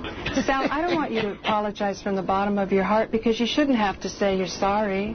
You had some wonderful reason for doing whatever you did. She has some weird philosophy, like hippie philosophy, that never say you're sorry because whatever you did, there was a reason. Yeah, there's nothing to apologize. What if the reason was that you're an asshole? But I didn't represent myself properly on how I wanted to explain myself. That's great. Okay. It was simply a joke. I sincerely apologize over the fact that people were offended. Oh, well, thank you. I said a few comments that offended a few people. Okay, well, can you keep staying tuned, and I'm going to have a whole show on it, okay? Because I have a lot of provocative material right now. White women... Please call back. Thanks. White women. Out of the blue. White women generally do not have sex with black men. Okay. Rusty, can you tell Sal to call back later? What I love about her show is, she's finally getting some phone calls. No, she's got to move on. I can't talk about that now. There's going to be another show devoted to that. Can you call back? Maybe do it now. I was excited. I have some provocative material. We have listen. No. Rusty, Sal, please wait till that show because we have roll call now. After the roll-in. After the roll-in. Before the roll-out. I'm excited that I got an opportunity to use roll-in and roll-out in a sentence. What is a roll-in? I'm in TV, kind of, and I don't even know what that is. You'll give her an hour show? Yeah, I was thinking about it. Like, we should give her an hour so we can just call her. Yeah. Let's make her pay. That she's got to pay us. All right, Lisa, what else you got? All right, well, I spoke to the family who graciously invited Sal, the stockbroker, to their Passover Seder over the weekend. Allison Kaplan tells me that Sal's shenanigans started about 5 minutes into the dinner. He started asking questions, interjecting jokes. She said her 75-year-old dad's face turned bright red when Sal said, "Here's to Jews for Jesus." And then he told Sal to get out. Allison's 75-year-old dad told me when the question was posed, why is this night different from all other nights? Sal said, "'Cause I'm here." Yeah, everything's about Sal and ruining people's Seder. Why did he go to this Seder to mock these people? I don't know. That's why Beth doesn't want him at our wedding. I don't blame you. Yeah. She's just like, I'm not going to have this asshole, she didn't say asshole, but, she implied it. I'm not going to have this guy ruin my day. And he's been mean to me. And he's unpredictable. Yeah. So is Richard coming? Richard, of course. What's so funny? Richard's a good guy. It's just going to kill Sal. Of course Richard will be there. I wouldn't think of being married without Richard being there. So Sal is the one guy. Right. Yeah. Yeah. Man. That's crazy.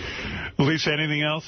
No, that's it. That's it. All right, okay, thank you, Lisa. Lisa, a little tea, just a little lemon with honey. But you want her to go get you some tea and a fork? Oh, that would be good for your diet, Artie. Okay, I'll get it for you. I like asking her for shit, and then she gives me that women's lib stuff.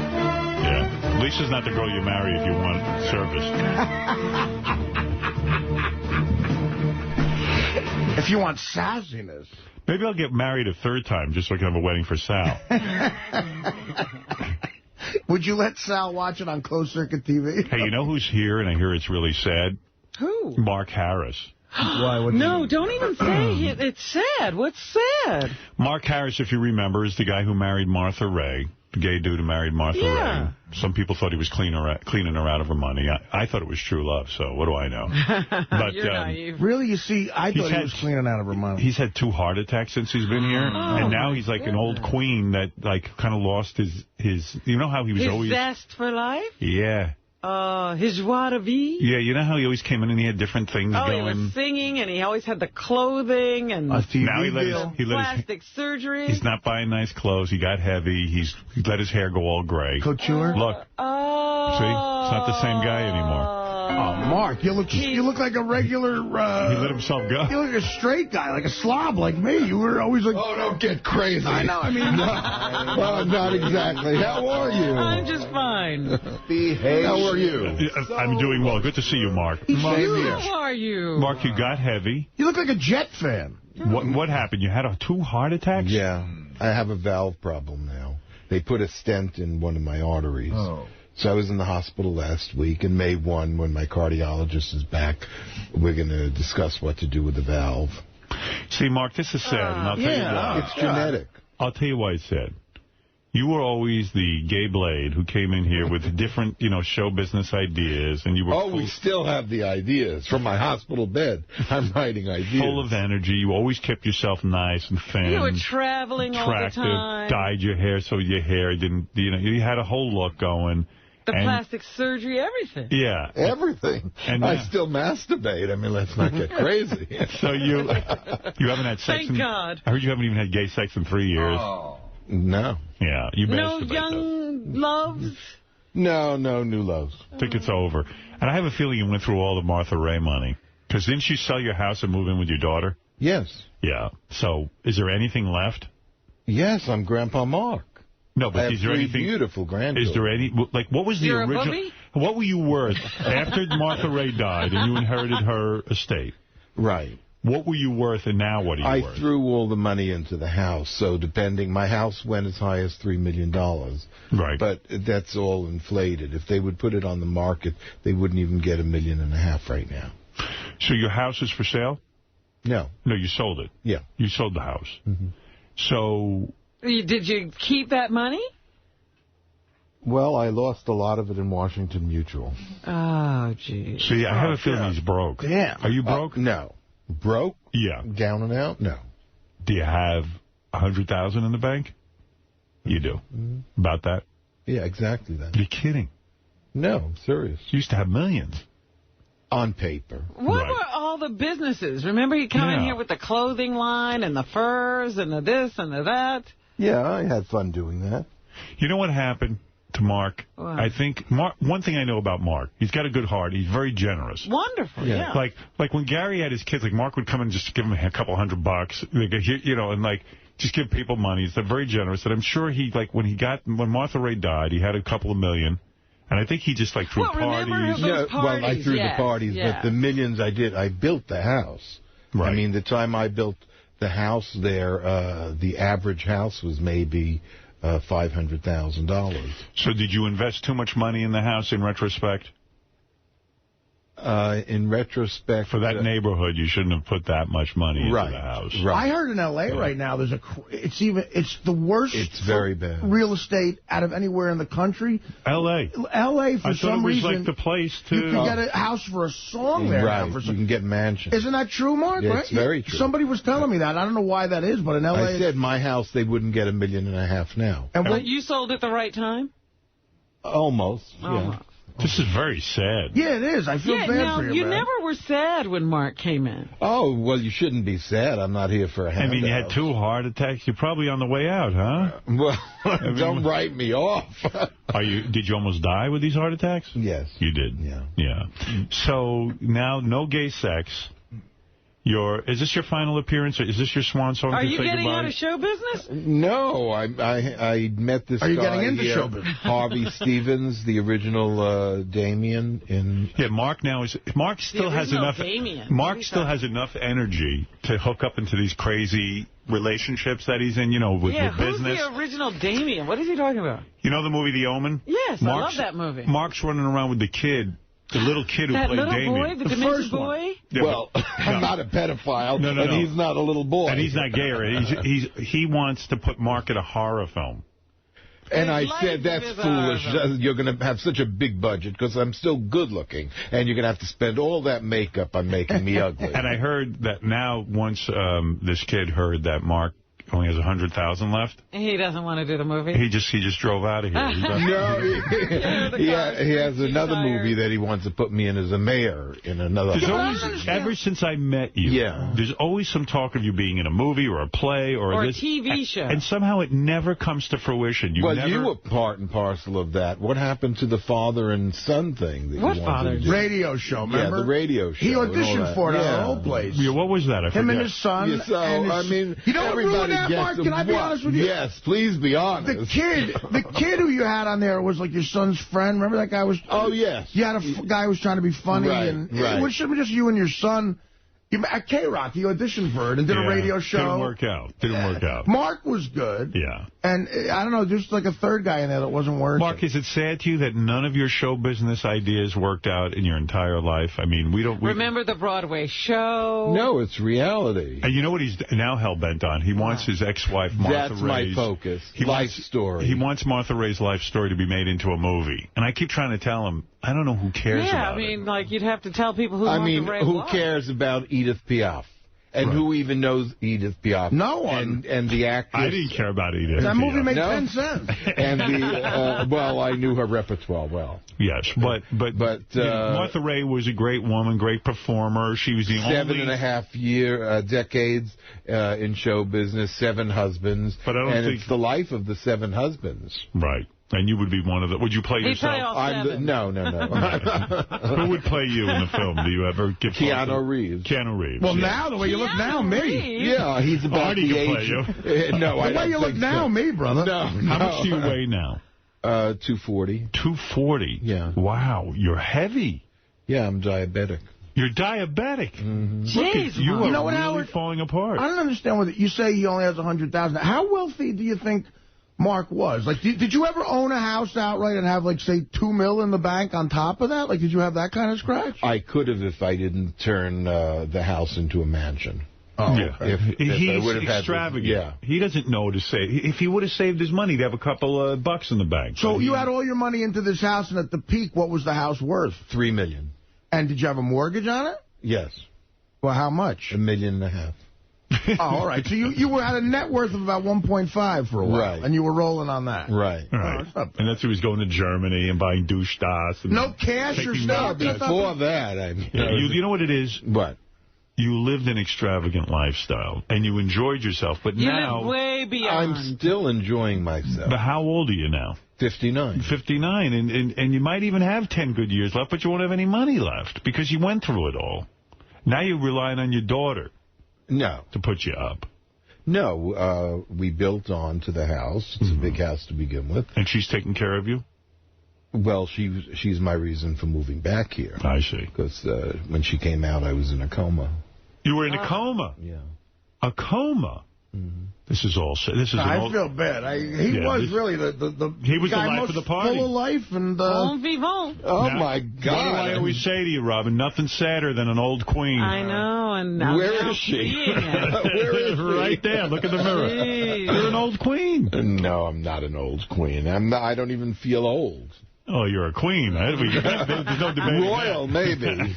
Royal. So you're here to say what? You're here to tell us what? That you and this kid, Harvey... Do you want to bring Harvey Stevens in? Yes, bring Harvey Stevens. This is Harvey Stevens. He played the original Damien. That was such a good movie. In The Omen. I guess now he's somehow trying to get involved with Mark in business. Which is... there's the kid? Wow, I all grown up. Recognized you. You should have stayed a kid. Big mistake getting older. Yeah. You're taller in person. Gregory Peck.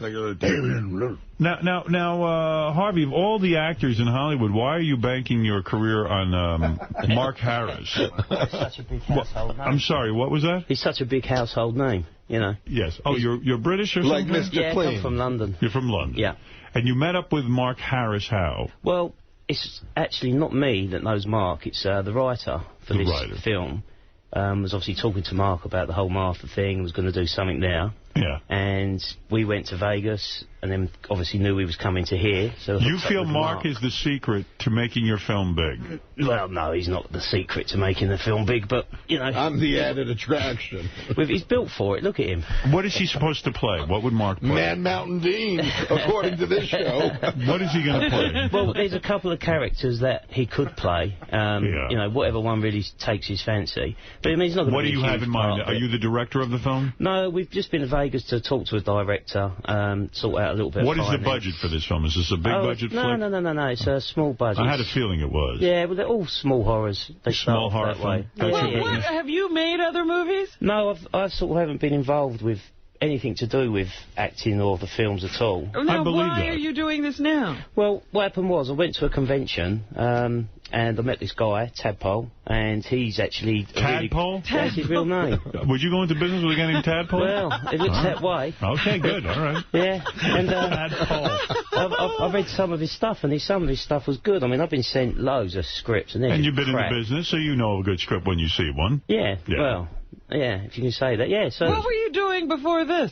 Well, before this. Yeah, I mean, how have you supported yourself up until now? Oh, right, okay. A futures trader. I traded life for sort of 12 years. Well, it was more like sterling interest rates, bunds, that sort of thing, euros. Bunds? Bunds. Sticky buns. Buns. So you made some what money. happened? You were in the Omen. Your parents got you involved in that? Yeah, I sort of peaked at 6 in that sort of... Was it a real come down being a child star in a big movie like The Omen and then never... did you ever work again? Well, there was 2 reasons why I didn't work, and that was a complete lack of talent and also a complete lack of interest. I just didn't ever want to be an actor. It's never appealed to me. So once that was done, I did another film when I was about 10. And then just went and had a normal life. Do freaky satanic people try to get in touch with you because of your association with The Omen? We had to go ex-directory. We had a lot, when it was really blowing up, we had a lot of problems. But, you know, nothing too terrible. But right. What were your problems when you were in that movie? Well, for me personally, in the movie or afterwards? Afterwards. Well, I mean, we got some stalkers, we had some people turn up, but a lot of people at the time found it offensive, and, you know, you draw in the nutters, basically, with a film like that. So I had to be a little bit protected there, and we moved a little bit. But then after that, it was okay. Died down. I got to say something. I don't know what the budget is on your film, but I find it amazing that Mark Harris finally hooked up with someone that's going to put him in a movie. I mean, this is his dream. Horror movie. A horror movie. Are you upset to be in a horror movie? No, I autograph for all stalkers. Would he play a monster? Well, there isn't a monster in it, but there's a part for you as well, if you want. Oh, thank you. They have the renderings here. I mean, visually, you can see yourself. Renderings, yes. Well, I'm going to pass on that project. But you know, I would love to be in a movie with Mark, but not right now. Maybe the next one. But so you see Mark as maybe the next big star of this film. This probably won't be his launch pad, but it's going to be something that he can get involved with and well, Mark, I have to congratulate you. The guy seems legitimate that he has a film to be made and someone actually wants to put you in a movie. I am shocked. And really... Tadpole's a very good writer. Oh, well, Tadpole. But can Mark be insured with these medical problems of yours? Yeah, will Mark be able to be in the movie? What if he dies during the film? Then it would be a real-life snuff movie. Are you afraid of that, seriously? If you give him a part in the movie, could Mark is well, very Batman's coming out, and their Joker died. Yeah, but he made the film. I mean, he wasn't sick before they started filming. They didn't shoot what do you call using all those drugs? I call that stupid. Will you pay? But they didn't shoot scenes after he died. Will you pay Mark to be in the film, or will it be a free job? No, he'll get paid. Would it be over $1,000, or I doubt it? we can discuss his fees later. His fees later. You don't want to talk about his fees. Well, certainly not getting a piece of the film. Is this a major part for Mark, or is it just one of these one-day shoots? No, he'd be there for a couple of weeks, but it's not going to be major. And you give him lines to read and all this kind of stuff. But he's got to read lines. And I'm going to do the lead song of the movie. Right? What is the song? We don't know yet. Oh, you're going to We've got to call Leo DeLion for that. All right. Gay Ramone, you're on the air with Mark Harris and, of course, Harvey Stevens, Damien from The Omen. I'm so happy this motherfucker had 2 heart attacks. He fucking hit the wall, got fat, and all that fucking stuff. Why do you think that's so funny? Who's he talking about, Hillary? Talking about you. Oh. All right, thank you. Yes, let's go to Frank. Frank, you're on the air, please. Yeah, I saw the picture of Robin in her dress on the web, and that was just awesome. I wanted to ask Robin, did you kill Steve Irwin? Oh, that dress reminds you of a... Oh, Stingray. Stingray. Oh, yeah. Robin, did your dress kill Steve Irwin? I leaped out of the sea and killed Steve Irwin. Did you see Robin's dress on The View? You would love it. No. Take a look at it. Put the picture up so Mark can comment on it. There it is. Look at the monitor. Oh. You see, her arms are attached to the bottom of the dress. Yes, she looks like something Steve Irwin used to catch. Right. She looks that was the caller's joke. Like a superhero, right? Yeah. Yeah. Now explain that dress. You were in the fashion industry. What is that? I've never seen it. Is that someone trying to Batwoman taking off? Yeah, like a Batwoman. Yeah. You don't like the dress? Well, I don't know what it's doing. What if you let it down? Then where would it go, to the floor? No. No, the arms are attached. They're sewn to the bottom of the dress. It's a mini skirt, but she's sewn her arm. Yeah, you're right. I don't like the dress. Oh, you have no fashion sense. No. I knew it. You know, you're not. This is you're the latest. You're not as gay as I thought you were. He ain't that gay. Well, let me tell you, Mark Harris. Well, I see my friend Joy Behar behind you. Yes, I'm sure she knows you. Yes, Mark, Mark, I'm sorry to hear about your health. I like you very much. Oh, so you will attend the funeral that you're making? You know, I won't go to your funeral. No. You're not going to go to his funeral. No, I will not. Oh. I don't want to sit there and hear more about him. I'm going to try and forget him as quickly as possible. No, I'm very happy that you're alive. Yes. I wish you were in better health. Yes. You've had 2 heart attacks. You were in a coma. When you were in a coma, were you sexually abused by any of the nurses or any of the male attendants? No. Unfortunately not. Didn't even get a Woody. How long were you in a coma? Almost 2 weeks. And what was that like? Did you see God? Did you have any kind of religious experience? Did you ever pass away, technically? Did you die, technically? White light experience? Believe it or not, I saw Marlene Dietrich. Is that true? Yes. Dietrich? Yes. All right, I've had enough of you. You really are annoying. I really did. You did see her? Yes, I did. Good, all right. And what did she say You'll to have you? to tell us that some other time. You're marvelous. Okay. Next appearance. Harvey Stevens, good to know you're around producing movies. Here he is, a guy, Damien from The Omen. And as he said, it hasn't been easy being Damien. I imagine like a lot of kooks would come out. But when you were in the commodities, did you make a lot of money? Yeah, you did okay. I mean, that finished now because that went from like an open outcry like you've got in Chicago to screen trading, which was just boring as hell. So I gave that up and then bought a chauffeur company, and, you know, that's what I'm doing now. Oh, you're a chauffeur. And you're not a... No, I don't drive. You're not a gay man, are you? You're not interested in Mark sexually? Unfortunately not, no. Yeah. If I was, I mean, look. Look, unfortunately, it's like I'm up for grabs. What about your old boyfriend, the one who played the violin in Germany? Oh, that's a very old boyfriend. Old boyfriend. That's the buttermilk bath guy. Funny how they all run away once the money's gone. No, that's a long time ago. Yeah. I cut his strings. Do you miss him? No. You do not. Boris. Boris and I email. You email? You still email? Yeah. Yeah. Well, it's good to know love But is... no, you don't want to be in love anymore. Love? I don't think you can get it up. Can you get it up? Talk to my hand.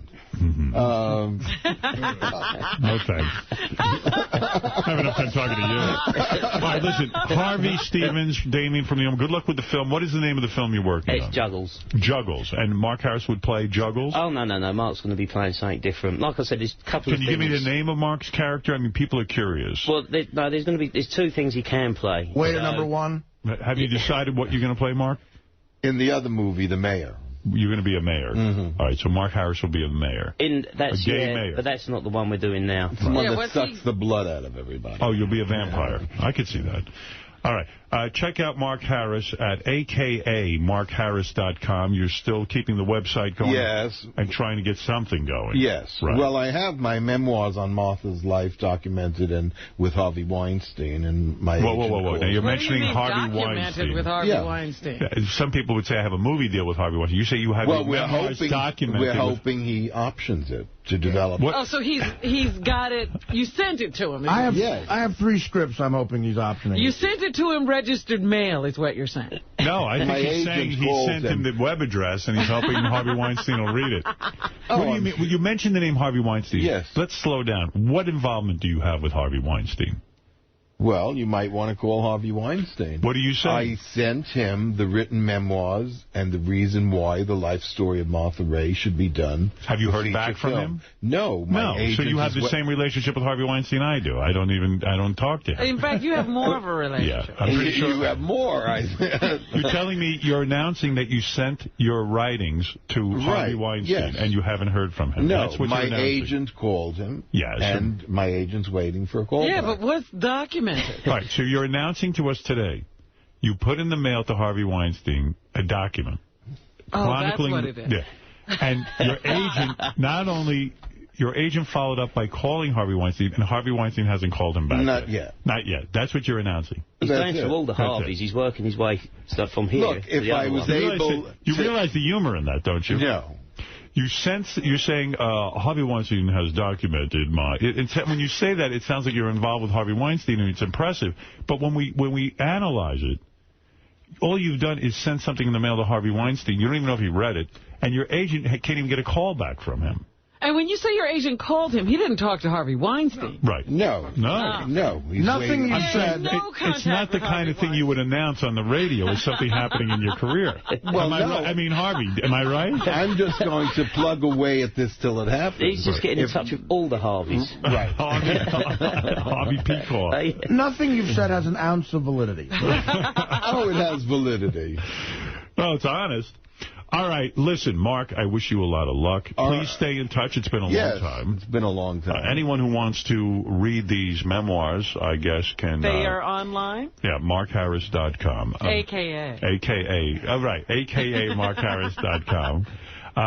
Vinny, what do you want to say? Vinny is friends with, of course. Oh, this is so sad, Howard. Yeah. I've never seen him this down. Mark, how you doing? I'm doing fine. At least I was.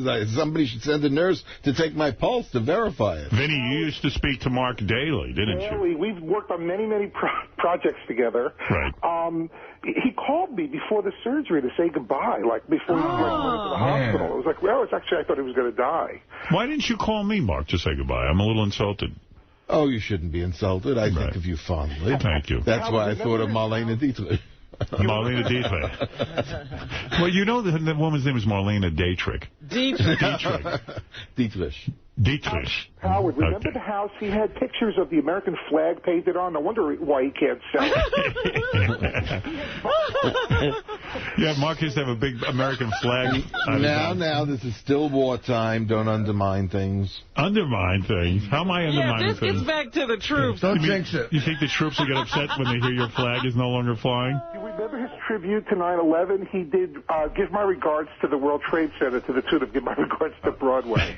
And he did it outside his house so his neighbors could see it. And his video had the footage of, like, all the horrible stuff that happened on 9/11 while Mark was sick.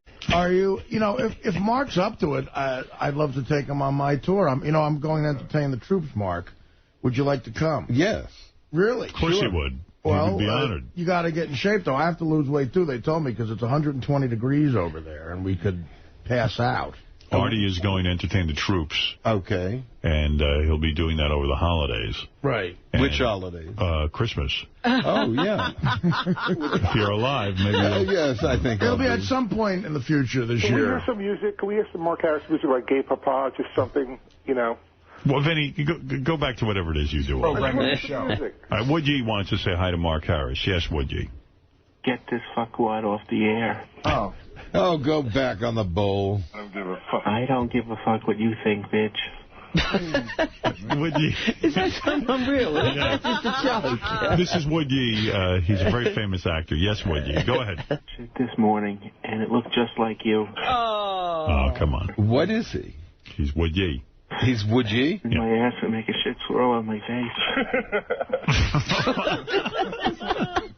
Wait, what was that, Woodgie? Wait, what did you say? Can I suck your cock? He's just bizarre, this He's guy. Bizarre. You know you're bizarre. You have no idea. Yummy. He should get a chicken leg. Keep talking. I'm getting ready to come. Next thing he's going to do is breathe.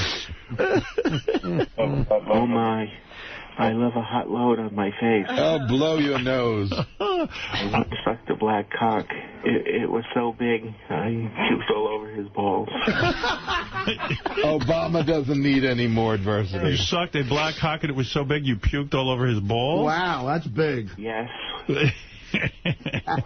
For a moment. What? I have to shit out some cum. Oh! My God. I'm sorry. All right, Mark, good luck to you. It wouldn't matter if that guy was gay or straight. He likes you. Vito. Are you a McCain man? Yes. I figured it. Of course, he loves McCain. John McCain was the one that helped me secure the Medal of Freedom for Martha Ray. That President Clinton wasn't honoring, if you remember. Yeah. I do remember that. Yes, Vito. Yes, hi, Howard. How are you? I'm calling from Montreal. Oh, hello? Yes. Yes, how are you guys? Welcome back there. What's the name, Artie? All right, thank you. Annoying. Let's just say that Mark Harris, his health has been better, but not today. And we hope you are better. Thank you. We want to make sure that you... I'll give you an update after May 1st with my cardiologist. Please yes, do. We are take care concerned. of yourself. Yeah. You look a mess. I really want you to pull yourself We're together. not used to you looking this way. Losing a little weight wouldn't be a bad idea. I'm trying. All right, go ahead. Yeah. All right, well, go home and not eat. Yeah. Are you going to bring in Tadpole? Tadpole is here? Tadpole is He's here. He used to work for Jay Leno. He's the writer of the horror movie that Mark's going to be in. Yeah, well, he's also the writer, and he's also going to produce it with us. And we've got this evil How Tadpole. much money is this going to cost? It's going to cost just over 1.1. We've already got a couple of 100,000 that's there. We're looking for... You're raising funds. Well, yeah, we've got a couple of good things that are happening. In London, we've got a load of interest, but the tax year ends the 5th of April, quite boring, so now we've got to wait for that to all start off again. I see. But, you know, it's there or thereabouts. It's going to be done. Tadpole used to work for Jay Leno, you said? Yeah. Yeah. Why would he leave that? To go do a movie with you, Mark. Ask him. Oh, I met him before he got the gig with Jay Leno. Well, I mean, do we really care to meet Tadpole? I would like to meet a man named Tadpole. There you go. And that's his birth name. You're on the air in Wilkes-Barre, Pennsylvania. Yeah, hi. I wanted to ask Mark's friend there how he enjoys being the voiceover for the Gecko and the Geico commercials and if it pays well. Yeah, there's several phone calls. People want to know if you're a Gecko in the Geico commercial. I have no idea what that is. I don't either, actually. You don't know the Gecko in the Geico commercial? Does he sound like that? He sounds British, yes. I mean, it's an English accent. It's a very bad... It's South London. English is more like, hello, how are you? Are you Cockney? I'll let Tadpole say hello real quick, but I got to move on. Okay. Does Tadpole send letters to Harvey Weinstein, too? Or? No, he's the one that suggested I do. I like when Mark goes, I have Harvey Weinstein, you know, I forget how he puts it, but it sounds like something's going on. Documented. Documented with Harvey Weinstein. Yeah. Tadpole, how you doing, man? Good. How you doing, Howard? All right. And your name is Tad, P-O-L-E, Tadpole. First name, Tadpole, yeah. Okay. Oh, your whole name is Tadpole. No, my first name. Your first name is Tadpole. Triplet is my last name. Oh, Tadpole Triplet. It gets better. Tadpole Triplet, and you wrote a screenplay, and you thought of Mark for this movie? I mean, what are you? Are you high? Are you high? Or, I mean, really, what is that? I mean, you spent all this time writing a movie, and you want Mark in it. Did you lose a bet or something? Grasp me your straws, is that what they call it? What is the name of Mark's character that you have in mind? He played the clerk at the police station. A clerk. And would it be several days of shooting for him? Better make it quick. Is it a cameo, or is it a real role? No, it's a role. It's 3 days for him and then 2 days for the death scene. Oh, he has a death scene. Oh, we're going to kill him slowly. I wonder if we'll have Marlena there. You're not going to need to use makeup. He looks like he's half dead. What do you think he can act? Have you auditioned him? No, well, we met 5 or 6 years ago, and we had a project that they were talking about doing, father-son, gay-son thing. Right, a father and son, gay son. Well, I'd be the straight son. And that's how we were introduced. Mark would be the gay father. Obviously. And you would play the straight son. Well, and the death scene, what dies in the scene? Your career? Tadpole, you say you used to work for Jay Leno. My career died 5 years ago. What did you do for Jay Leno? I was assistant segment producer. Assistant segment producer. Sounds like a big job. I mean, why would you give that up, or were you fired? Ego. Ego. You wanted to do your own thing. Yeah. All right. Well, sounds like you're on the right track. You're hooked up with Damien and Mark Harris. It sounds like you're really you're moving up. You're doing okay. Sounds like a great film. Listen, I wish you luck with it. You're on your way. Yeah, both of them 30 years removed from the last thing they've done. Well, Mark the Bagger wants to say hi to you. Oh. All right. Let's say, let's let him have the last word. Go ahead, Mark. What's up, Fudge Packer? Wow. Is that what he's bagging? Mark, say hi to Mark and say something nice. Go ahead. You won't believe this, but I just farted and a black cock flew out of my ass. Well, bend over and enjoy your fudge brownie. I just have one question. You sure? How do I stuff my cat's asshole back in? What? To come out of your ears and listen to me. Just to come out of your ears, and that's what I'm trying to say to you. You hear the coaching. The coaching. What is that? He said the one you didn't understand was, I believe, how do I put my cat's asshole back in? All right, listen. Thank you, Mark Harris. I love seeing you, and I really am concerned about your health. I hope you pull that together. And maybe cut down on some of the fatty foods, and that'll help your heart. You know what I mean? You got to be careful. I know. I don't know. You were living high on the hog. Yeah. Yes, I think I slept with one, too. Literally? I think he ate a hog. All right, and I do wish you luck, and, of course, we advise everyone to go to akamarkharris.com for updates on your career and what's going on between you and Harvey Weinstein. We want to thank, of course, Tadpole. What is your last name, Tadpole? Triplet. Tadpole Triplet. Cute. Tadpole Triplet used to work for Jay Leno. Congratulations on writing your own film and getting financing. And Harvey Stevens, Damien from The Omen. I'm sorry the direction your career took. But you're doing well, and I see you got a film, and who knows? I hope it's a big hit for you. Well, thank you very much. I truly do. And pleasure to meet you. Cheers. Could be worse. The girl from Poltergeist died, I believe. Oh, a load of them have died. I'm the last one going, I think. Do you ever go to these conventions and sign things? I've just started. It's something very strange. It's very lucrative, isn't it? It can be, yeah. I mean, it's not bad. And you bring a table and you bring your photographs, and do you charge them, what, $5 a photograph? Oh, I think I'm 20. $20 oh, I'm pushing it. Now, do you bring your own little box to keep the cash in, or do they... I bring my tricycle. Yeah. That's what comes with me. Everyone likes the tricycle. Are you afraid there's a curse being in these horror movies? Well, I seem to have been done all right. I mean, I think he's looking after his own. All right. Everyone else is in trouble, but not me. Hey, the Iron Sheik wants to say hi to Mark. Real quick, Iron Sheik, go ahead. You are a faggot! Man, that's not...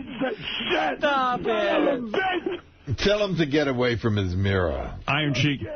I'm faggot! Iron Sheik, please say something nice. You are cocksucker! Better than faggot. All right. Well, let me tell you, Mark, what can I say? Some people... You cheap son of a bitch! All right. He's some raving lunatic. He's a lunatic. Yeah. Why are you so angry with Mark? What did he do to you? He's looking in the mirror while he's talking. Yes. What did he do? You talk about me, you don't respect me, fuck you! All right. Well, he's angry. What are you going to do? Well, listen. The Iron Sheik, you know him. He's a wrestler. No idea. Yeah, that's all tape. It doesn't matter. Okay. All right. Mark Harris, a.k.a. MarkHarris.com. Guys, good luck with the film. I really do hope it works out. Come back when you get the film made, and we'll talk about it. We'll see if we can't get somebody to go see it. Oh, we want to be at the premiere. Yeah, we would like to go to the premiere of Mark. With that dress. Yeah, bring the dress. The dress is cool. I like it. Bring the back dress. See, you like the dress. Yeah.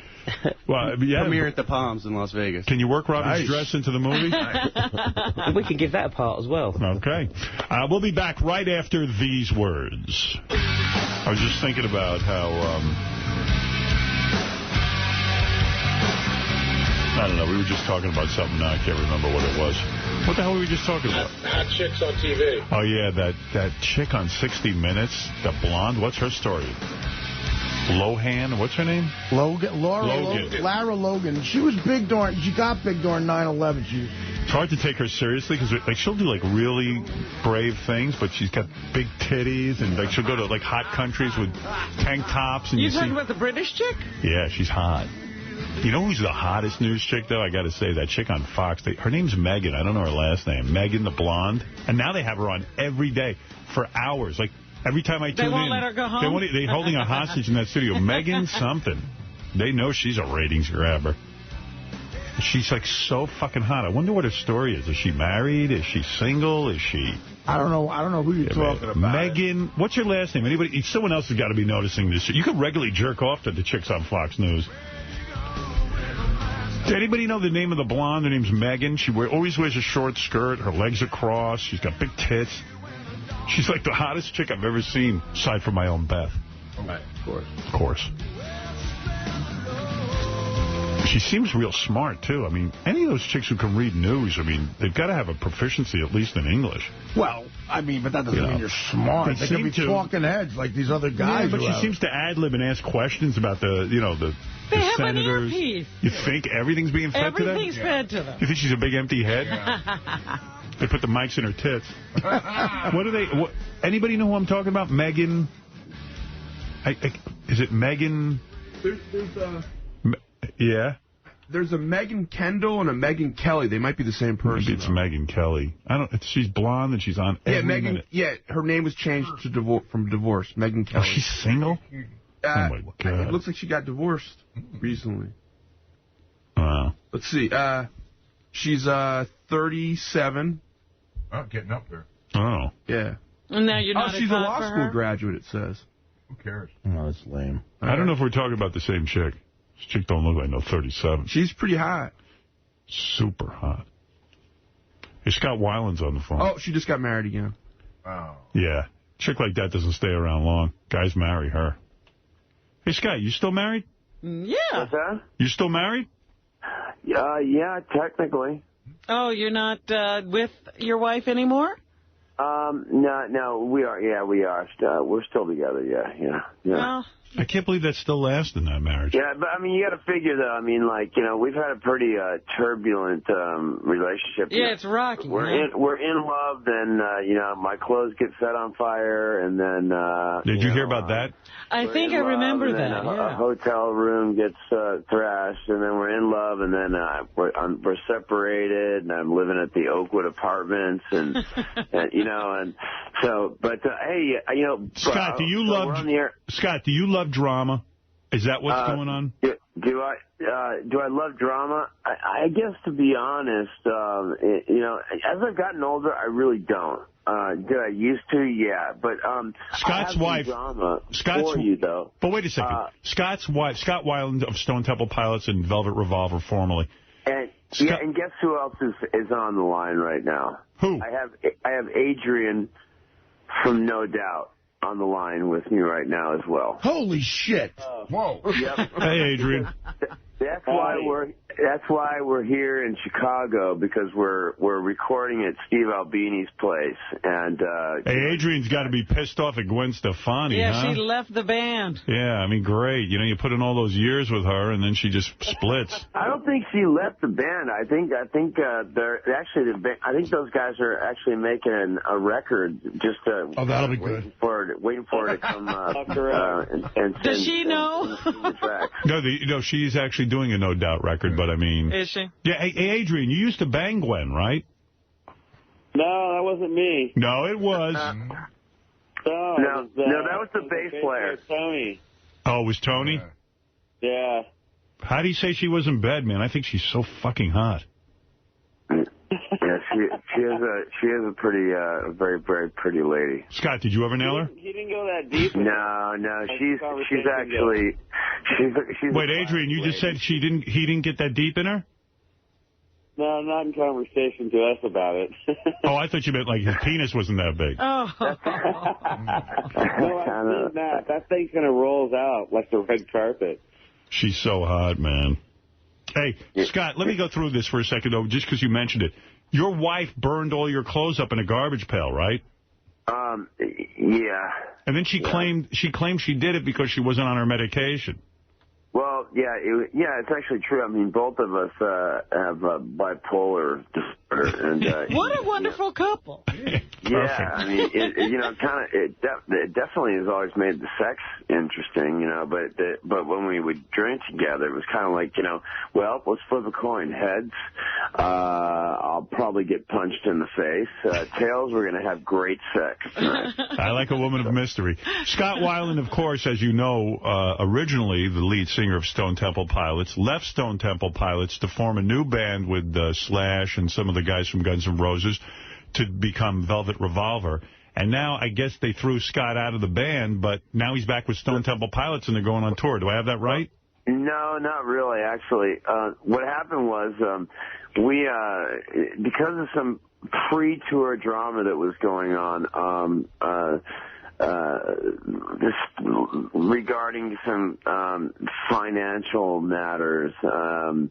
Basically, we went on the road, and none of us were getting along. Talking about Velvet Revolver. No one was... In fact, those guys weren't even talking to you, were they? Yeah, it was kind of... And you know, basically, a lot of it had to do with the fact that FTP and we had patched things up, and we were back together to do this tour. And, I told you guys in Velvet Revolver would never stay together and it would end disastrously, because I just know Scott, and I know all those guys in Guns N' Roses. I just knew it was going to end up in a disaster. Well, the thing was, you know, there was a lot of baggage, and everything got... all the actual stuff got thrown onto me, you know. Well, Scott, wait a second. You have a history of not getting along with your bands. I mean, Stone Temple Pilots, same deal. Well, I'm not saying I didn't have baggage, but I mean, come on, look at the whole, you know, Axl situation. Those guys, like, you know, were lead singer haters. And but anyway, I'm saying what happened was we went on tour. No one was getting along. When you say no one was getting along, how bad was it? I mean, it was bad. I mean, I literally, we were not speaking to each other. So, and then out of the blue, you know, Matt posted something, a website, and you know, he slagged me on his website, and you know, I mean, he's a great drummer, but he's not a wordsmith, and so. What did he say about you that you took offense to? I don't exactly have to have it written in front of me, but I couldn't resist. I had to, you know, retaliate, I suppose, and. Well, let me get into it for a second here, Scott. Velvet Revolver says that your increasingly erratic onstage behavior and personal problems, and they also claim that you were not 100% committed to the band. No. What happened actually was the night after the night after Matt, before I even the night after Matt posted that, I went on stage on March 21st, and I said in front of the crowd in Birmingham, I said, "You're witnessing something very, very special tonight. The last Velvet Revolver." Oh. And so that went all over Blabbermouth, went all over the press, MTV News and everything. And you know, but I still had made a commitment that I would make another record with those guys.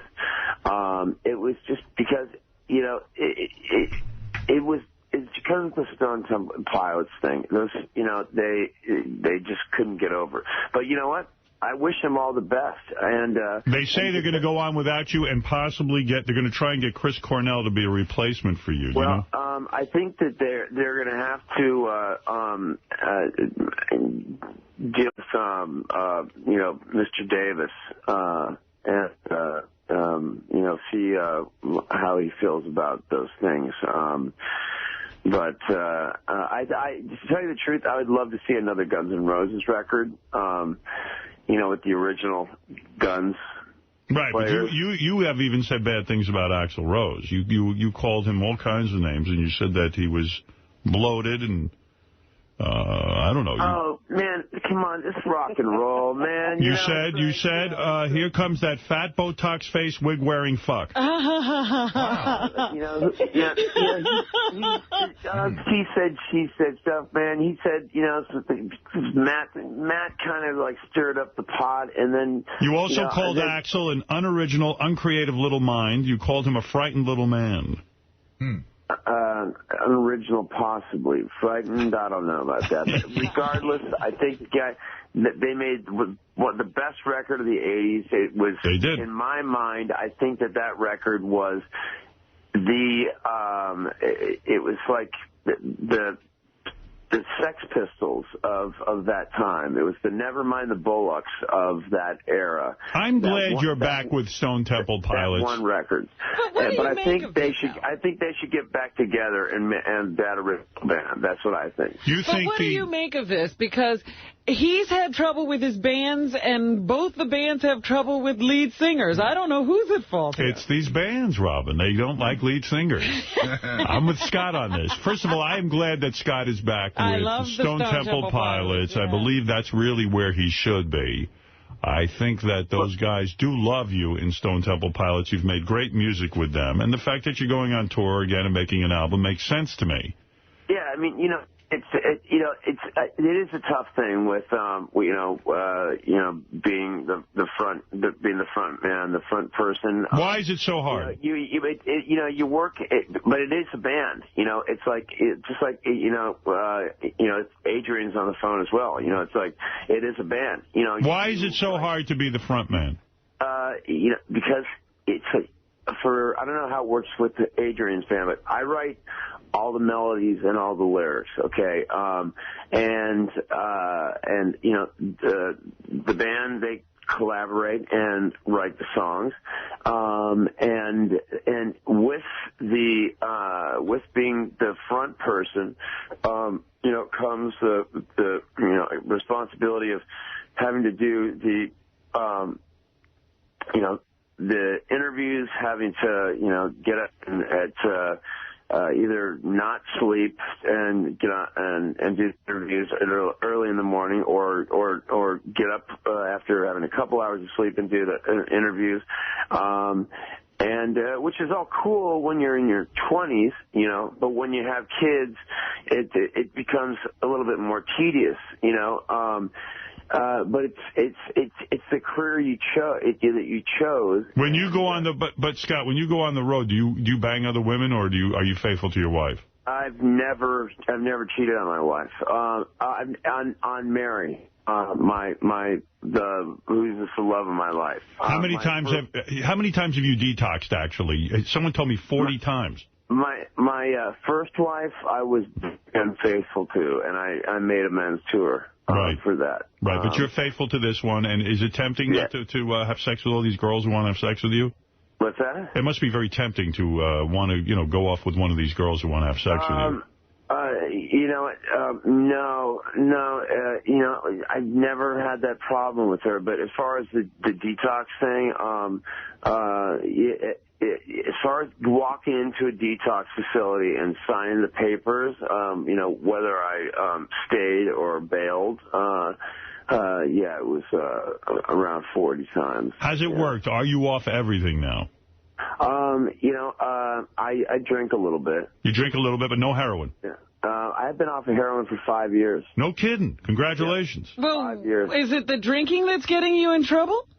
It's like, anything can get you in trouble, So don't blame the booze. Right. Anything can. Sure, in a perfect world, I'd love to, be off of everything, but I have, obsessive, compulsive nature. It's like there's something that draws me to, I don't know, I guess to... Are you also on any kind of prescription medication? What's that? Prescription drugs? Just those for my bipolar. How much drinking are you doing? Are you drinking every day? No, not every day. I can't because I have, I'm around my kids. So. And you got to keep your voice together, too, right? I mean, that's important. That's a lot of pressure. Oh, yeah. Yeah. Yeah. And right now I'm working on finishing my solo record, which is coming out in November, and I'm lucky enough to have Adrian play drums on that record. And so I'm more than excited about that. Stone Temple Pilots' 2008 reunion tour kicks off May 17th at the Rock on the Range Festival in Columbus, Ohio. A chance to see those guys. They're great in concert. And for more info and additional tour dates, you go to StoneTemplePilots.com, StoneTemplePilots.com. And you can see Scott with his old band, all the original guys. And somehow you made up with them, huh? I never thought that would happen. How'd that happen? Well, you know what? It happened because, Dean ended up, after the band split, I guess really kind of going downhill quickly with his, heroin and crack habit. And, he always sort of, we were either Keith and Mick on the road, or he would, we'd come home for a week break, and then I'd be still going, and he would be like, man, you didn't get your shit together. What do you mean get your shit together? I thought we were rolling. And so, there was a lot of him hiding what was going on, and so he made amends to me for, always for me being always made the scapegoat. And, so he's been sober for a long time, for, I know, over 3 years. So everyone's sober, everyone made up, everyone got into bed together, so to speak, and everything's cool. Oh, yeah, the whole, sit around and chant, circle jerk, the whole ball of wax. And do you think that Velvet Revolver broke up because Axl Rose is ready to get back with Guns N' Roses? No, I think there were just too many egos, too many egos. Do you hate Slash now? Do you hate Slash? No, I don't. I actually think that Slash is a great guitar player. And he's fairly humble for a guy that has branded himself as well as he's branded himself. I see. That's not what I'm about.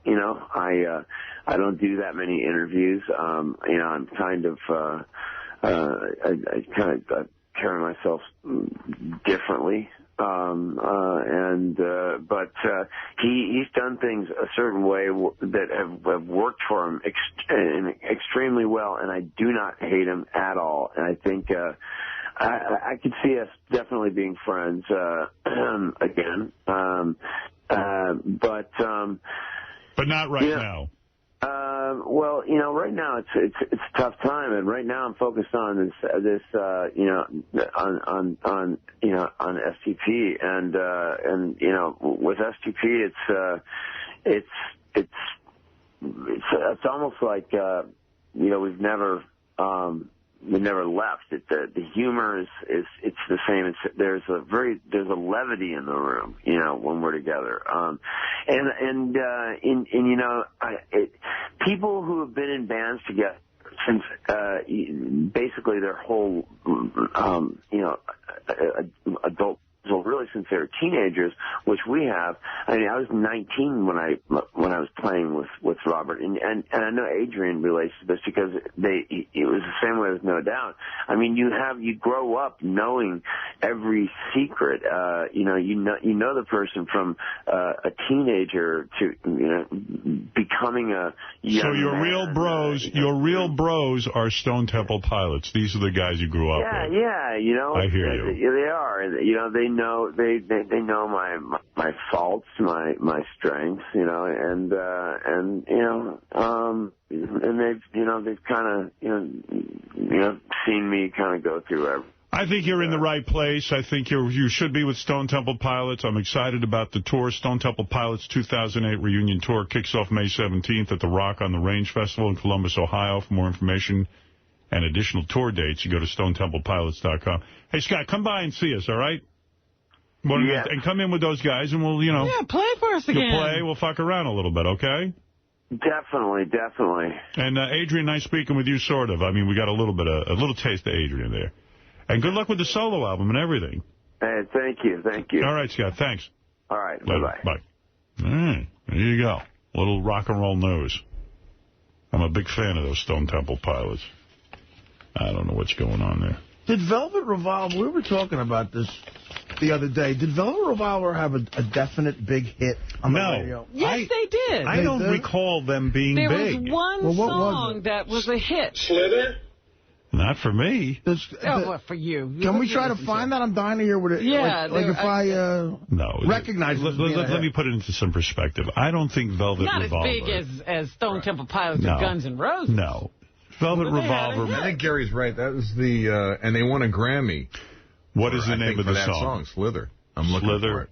I recall the song, but it was not a big hit. They actually did it on our show. I know, and it was not a big hit. It was a hit. I'm not saying it was a huge hit. If I was Axl Rose, I would beg those guys to get back, get on the road with Guns N' Roses and make a fortune. And Scott Weiland and Stone Temple Pilots hit. It was a good song. Good song, not a big hit. Hit.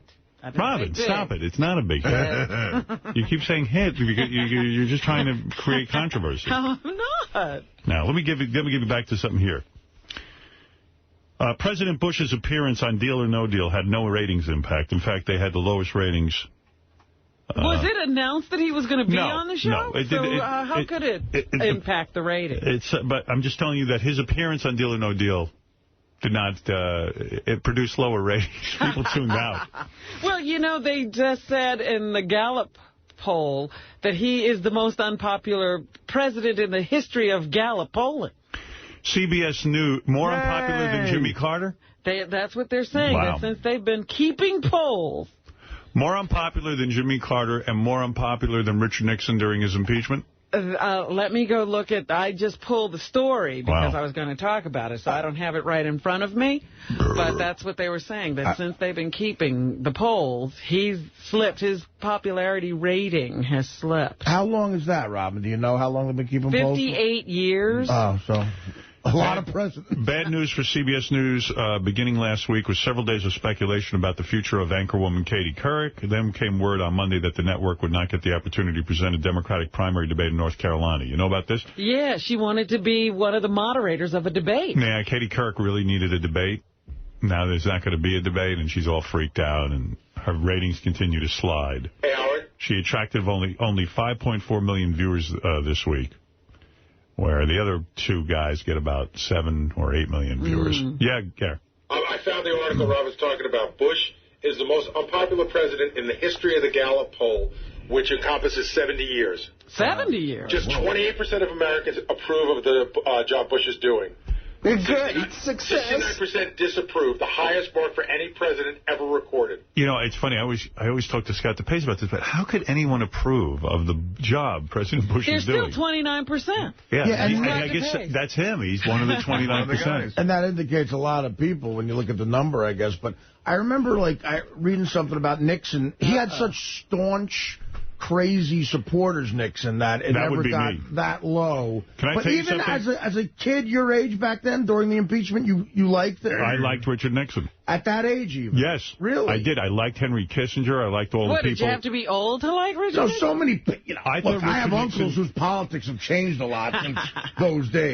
I understood why Richard Nixon had to leave office, but I think we should have looked the other way. Sometimes you do. Well, the guy did do some crazy stuff. Hey, he was crazy, but he was a good president. Even after the Jew comment? But Nixon and Carter had the worst ratings. No. You know what the previous record for unpopularity was? What? It's actually startling. It's Harry Truman in January 1952 when his popularity fell to 67%. Because of dropping the bomb? Probably because of Korea. We got back into Korea, and they were like another war all over. That just shows you what the American people know. What do you mean? Well, right now, things are going a lot better than they were under Carter. You have to admit, by all the stats, inflation, unemployment, interest rates. Scott, you can hardly say things are going well in the country. You're pointing to Carter's. There are a lot of things out of his control. No, a lot of things are under his control. The gas prices are not under his control. Right. I know Gary thinks that they are, but they're not.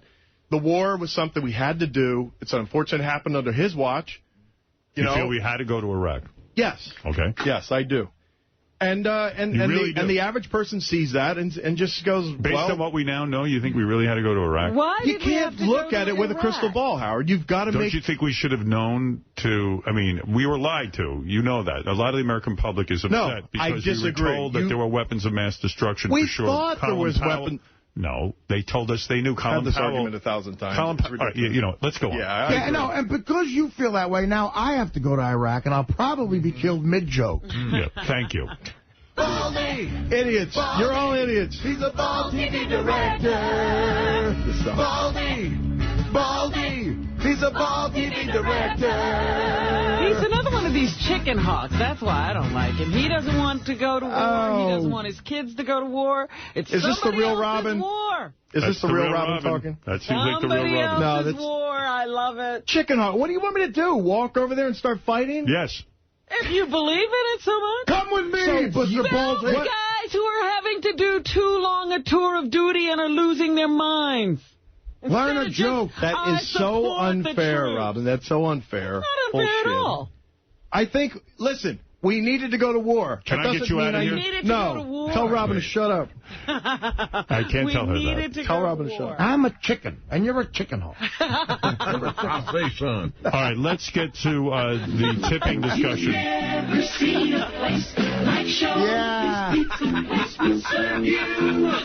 Medigon pizza. I'm not leaving. Showbiz Pizza Place with over 60 electronic... All right, thanks. It's good, Scott. We're done with you. You're not even an Italian. Dude. You know what? You'd probably be a good sniper. You're good at Halo, and Halo requires sniping skills. Coordination. Gary went on vacation and brought up a good point. He said, I just don't know what to tip anyone anymore. And this is actually a really good discussion. Bring up some of the people you had to tip on your vacation. Well, okay, some of these aren't clear. Right. There's the obvious ones. Guy takes... Okay, if a guy takes 4 bags to your room, what do you tip that guy? Well, I'm crazy. I give him $20 because they talk about me. I understand. I gave him 10. All right. So good. I think we got to go $2 a bag at this point. I never give a guy less than 20. You know why? Because 20 is the new 5. Well, because it probably is, but because if you're going to stay for a few days, those guys they'll take better care of you. They will. They'll do stuff with a smile. They'll run to you. If it's a guy you're going to see again. They'll clean the shit out of your toilet bowl. That's 50. And won't talk. So then, okay. So go ahead. Go into your rep. So you gotta tip those guys. You gotta tip the parking attendant and all that stuff. But then there's stuff that you have to tip for, and I don't understand. I don't know what you have to tip. So I'm in Sedona, and I go on a Jeep ride. Okay, it's a 2-hour Jeep ride with it's you, the kids, and the wife. And then there's like another family in there with us. I think it holds 10 people, right? But it's really great. It's wonderful. You go at sunset. Guy gives you a tour. Guy gives you a tour. It takes you all over. So it says there's a huge sign. In fact, there's 2 of them. Like tipping is accepted or your driver accepts tips. So it's basically saying you got to fucking tip me. Right. Okay? Okay. What do you tip that guy? So I get in the car. I don't know what to do. So I'm thinking to myself, right, there's 4 of us. I'm thinking 20 is a pretty decent tip. Right. Well, I think that's about right? I see the other dad. I see him going through he takes out 2 20s. So now I got to get another 20 out real quick. How much does the ticket how much does it cost for the tour? The whole tour costs $350 for the 4 of us. So you were going to give him a 20 for 4 people? That seems like okay. But I gave him 40 because I don't want to look like a tool. There's no tip included in the price you pay. No, probably. No, I mean, I don't know. But, I mean, I didn't even know you would tip a driver. Like, in other words, I think they pay him. Well, yeah, but even the car ride to the limo car ride to the airport, you still throw the guy an extra 20, right? All right, go ahead. Here's another one. Okay. This one isn't so clear. So now I'm on a train. You take a train to the Grand Canyon, and it's a train. It's transportation, but it's also like a bit of a show. So now the guy comes in. He reminded me of Jackie, actually. He had a guitar, and he starts playing a bunch of songs. He's in a cowboy outfit. You're on a train. You're with your family in your own car, like in your own cabin? There's like... we're in first class, so there's like probably a dozen people in this car. Okay, and a guy strolls in with a guitar and starts strumming and playing. And telling jokes. Okay. It was really a job really made for Jackie. Right, go ahead.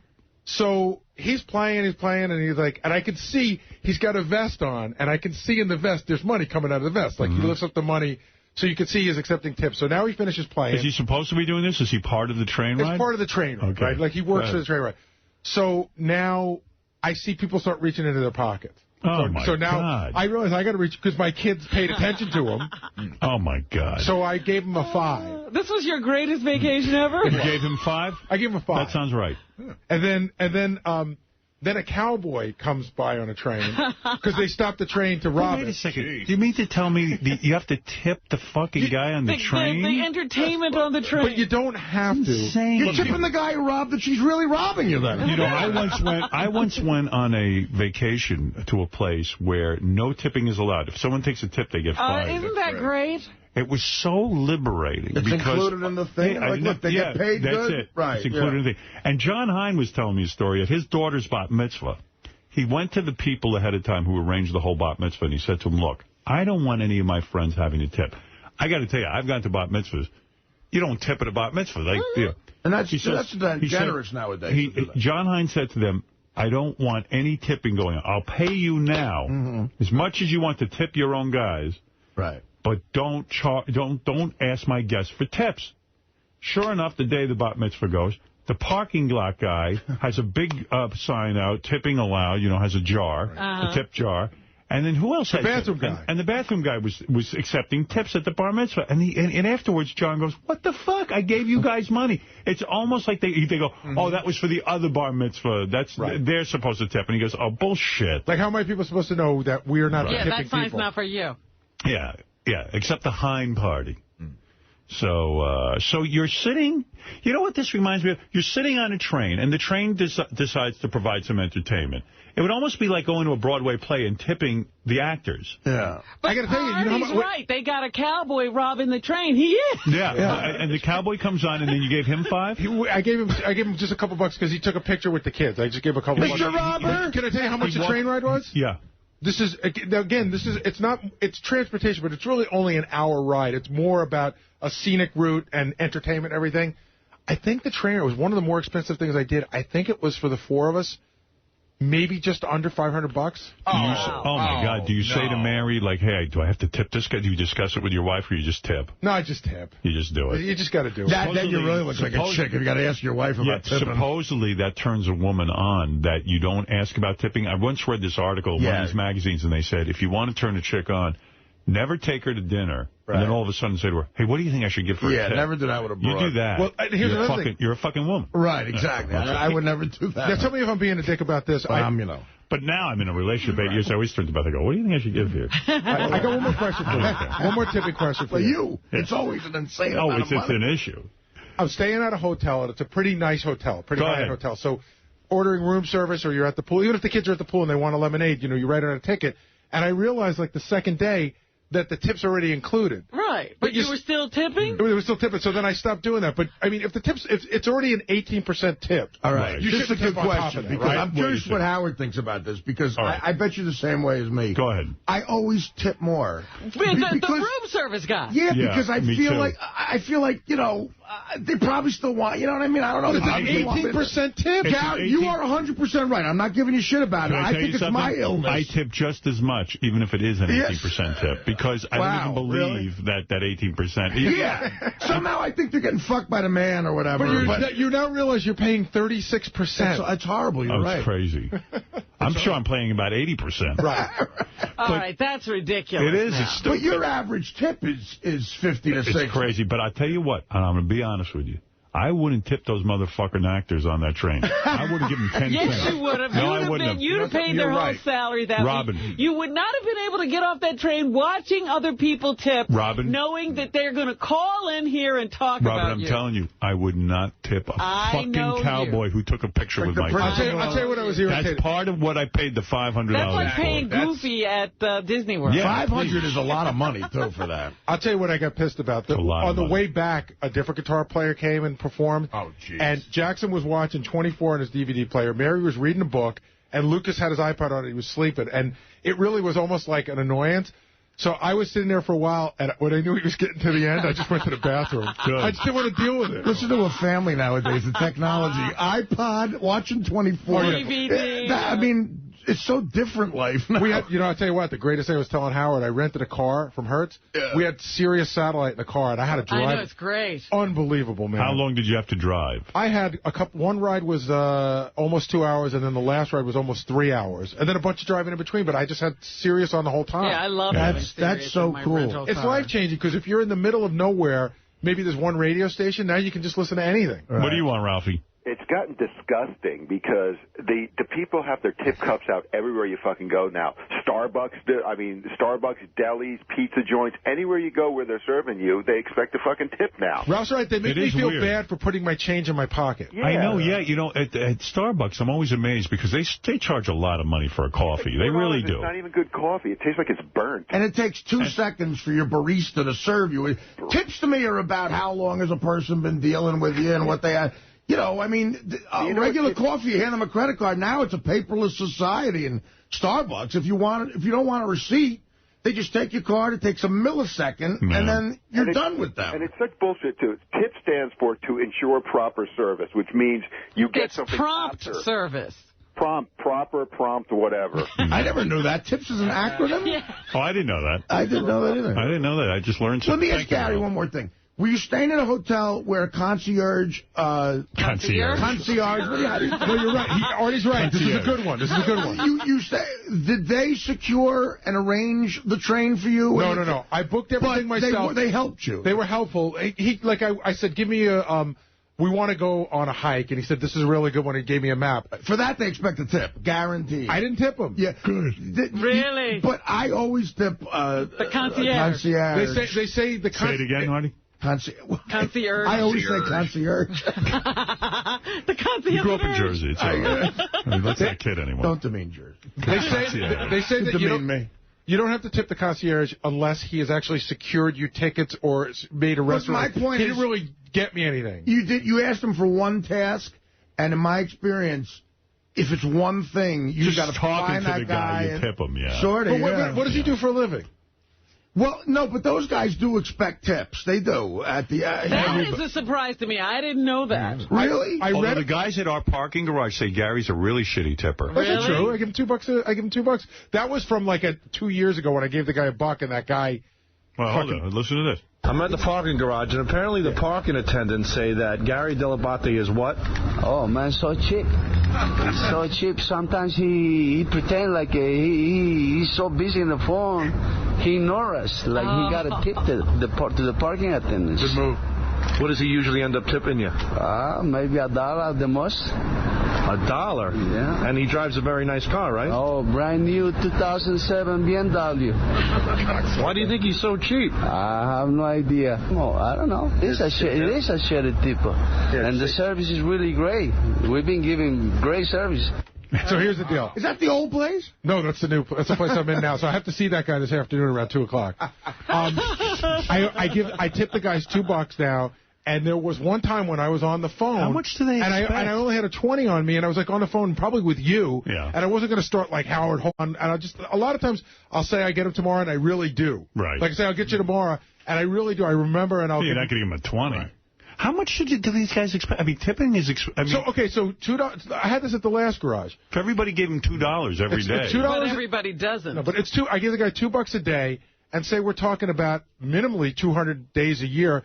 So I'm giving the guy $400 a year, and then another $600 at the end of the year in total tips for the Christmas tip. Yeah. So I'm giving him $1,000 a year, and I'm a cheap fuck. Hey, Nick DiPaolo is here. I want to get him in, but I got to pee, and we got to do the news. We got a lot to do. Yeah, I'm doing something interesting with Nick that I'm curious to see what this is like. Apparently, he does an internet show.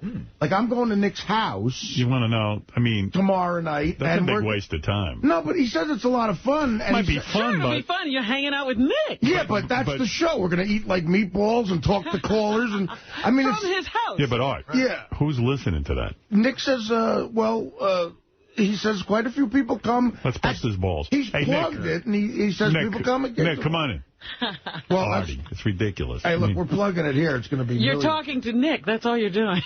No, I'm not. I heard he has a huge audience in China. And Nick makes great meatballs. Nick, what a huge waste of time. and putting Artie through the paces. Wait, we can't hear you. We can't hear you. What? Fucking minutes. Wait, what? Hi, how are you? Wait, what did you say? We can't hear you. All we heard was fucking minutes. What did he say? I don't know.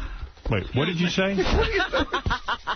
Wait, what did you just say? I didn't hear when you walked in. You put it on backwards. You got to turn that around. No, Nick, put your microphone near your mouth. Holy shit. Here we go. Testing. Okay. What are you saying when you walked in? I said, here, you guys are talking about tipping. I said, here's a tip. Don't tell your guest to be here at 8 o'clock and make him wait till fucking 9, even if he's a nobody. What are you talking about? You were booked for 8:30. They told me 8:15. It says 8:30, Nick DiPaolo. I followed it, and they put up the sign at about 8:40. I know, I waited 10 minutes. But Will told me to fucking yesterday on the phone, 8:15. Right, we tell a guest to be here 15 minutes before they're supposed to be on, of course. Yeah. So he was here at 8:15, and then at 8:30 we put up a note that he was here, but we were involved in some other things. I was kind of kidding. It's just a joke. Nick, what kind of waste of time show are you doing on the internet? It's blog TV. Artie didn't mention it's television. I don't know anything about Satellite computer. could be viewed as a big waste of time, but internet radio is even worse. No, this is good. I got a lot of fans, Howard. You better watch your ass. What happened? What did you do to your lip? That ain't a herpes, is it? No, I told Will this story on the phone yesterday. What happened to you? You're going to laugh your balls off. I took a hard-boiled egg, right? Yeah. I peeled it. Oh, yeah, I heard about that. Out of the refrigerator. Yeah. It was funny. My wife's on vacation with a friend. I'm by myself. I make egg salad. I take the egg out of the fridge. I peel it. I put it in the microwave because it's cold. I like room temperature eggs. Oh, my I put it in the God. microwave for like a minute, right? Yeah. I take it out. It's almost too hot to handle. I bite into it. It fucking explodes. A hard-boiled egg. It exploded. I'm not using exploded loosely. Uh-huh. I mean... And burned you. Yeah, burned my lip. This was all bright red for like 3 days. I had yolk all over the ceiling in the kitchen, in my fucking hair, in my sinuses. I was blowing my nose for a day. I had egg coming out of my nose. Just so people know. Who doesn't know not to put an egg in a microwave? I don't. What do you mean? I don't know that. What do you mean? Let me ask you. You can't put anything in a microwave you can't pierce so that the pressure explodes. Well, let me ask you a question there, scientist. Miss Robin, why didn't it blow up? Why did it not blow up in the microwave? Oh, you probably didn't leave it in long enough for it to blow up in the microwave. It blew up in your face. But why, the minute I pierced it, did it explode? Because then the pressure was released. You helped it out. But do you know what the pressure is caused by? What? Sulfuric dioxide, somebody told me. Really? Yeah. I don't want to eat that. Did it stink like a fart when you bit into it? I don't know. There was a flash. All right, hold it a second. It was like Back biting up. into an IED. Slow down for a second. I swear to fuck. Then we'll talk about that waste of time show you're doing. Let me ask I'm you getting something. paid in my basement, Howard. Okay, let me understand something. You took an egg out of the refrigerator. You're saying an uncooked egg or a cooked egg? No, a cooked It was egg, a hard-boiled egg, and I peeled it. You peeled the egg, and you said, oh, I'll heat this up to room temperature. Right. You put it in for a full minute? Yeah. Okay, that's a long time. Absolutely. I was like, it even crossed my mind, is this going to pop?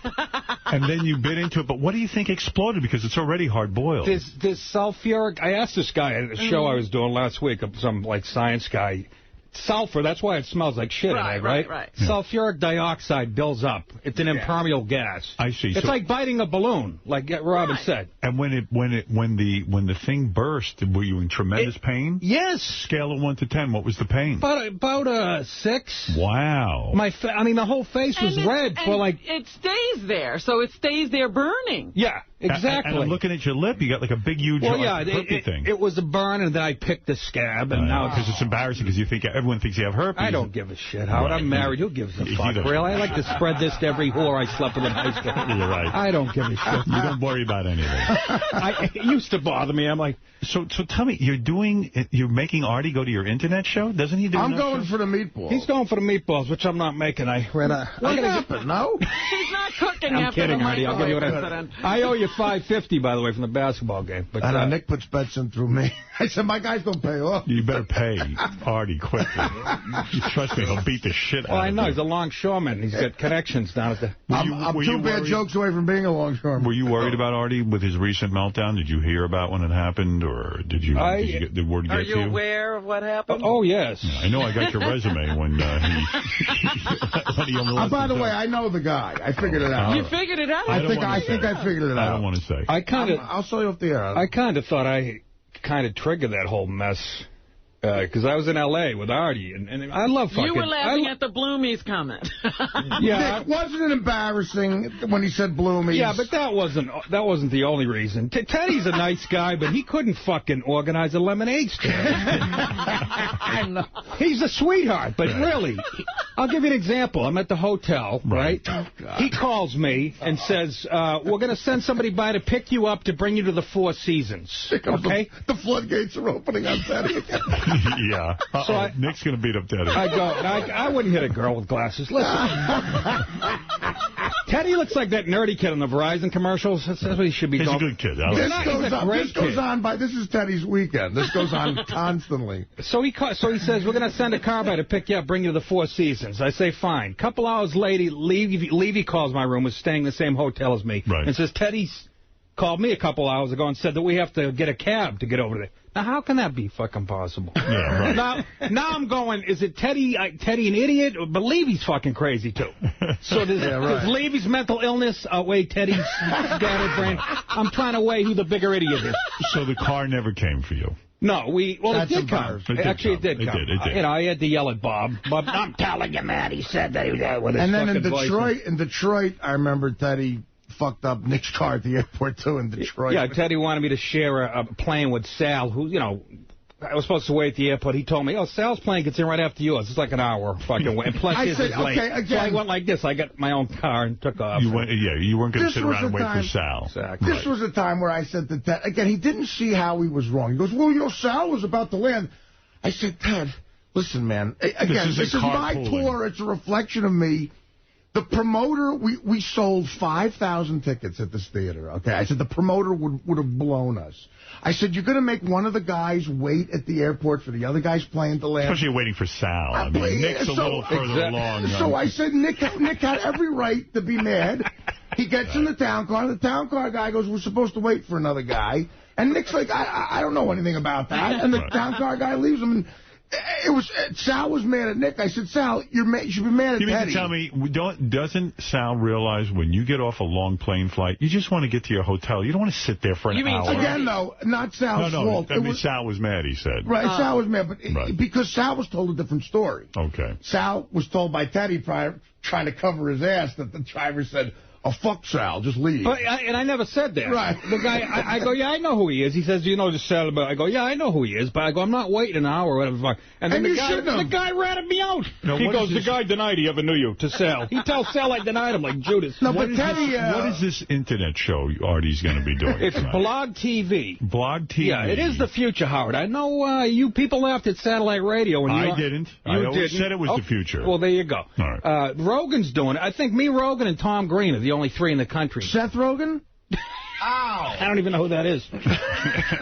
Is he Jewish? That's the fat guy from Knocked Up. Or something. Oh, he's fucking great, that kid. So you're saying that you took a job on the internet where you have your own radio show. How long is the show? An hour? I can do as short or as long as I want. Sometimes you go on, what, 10 minutes? Or so? No, I do an hour. I give him at least an hour. You give him at least an hour. Every day? No. I do 6 shows a month. 6 shows a month? The company's in Tel Aviv.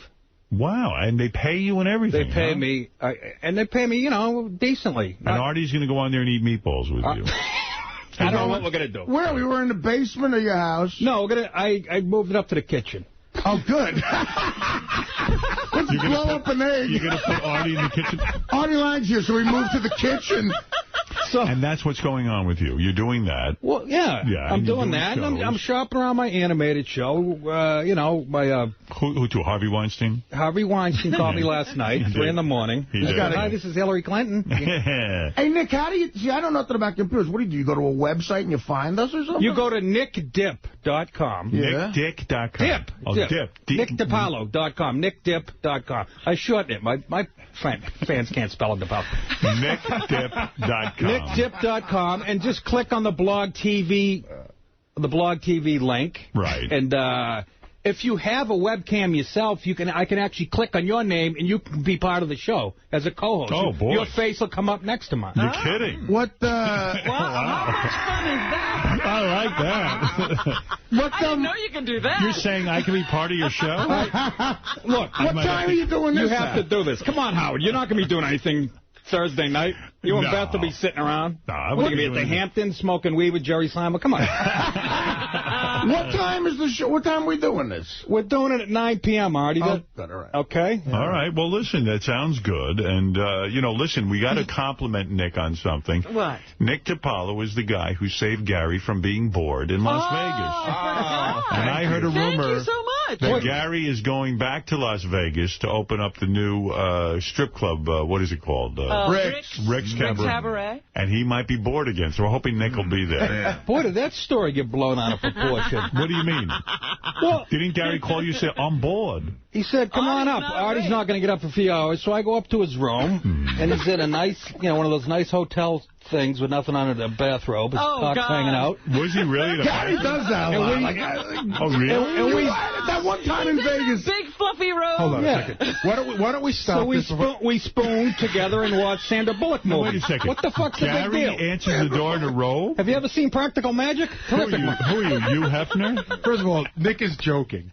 Second of all, when Artie says I do it a lot, I was at a robe in the fucking hot tub spa, the private But, you know, like in a hot tub, I always wear a bathing suit now. This was where, remember I told you in the Hard Rock in the spa in Vegas. But you weren't even there for me. No, I saw you. I saw you. Gary's like the guy who like walks around with those big beat sandals. Towel, and the sandals. towel. Well, no, in fairness to Gary, hairy toes in the hot tub. I'm the other As opposed to what? Should I shave my toes before I get in? Let's see your toes. Boss, I got the robe, and I'll get in the hot tub.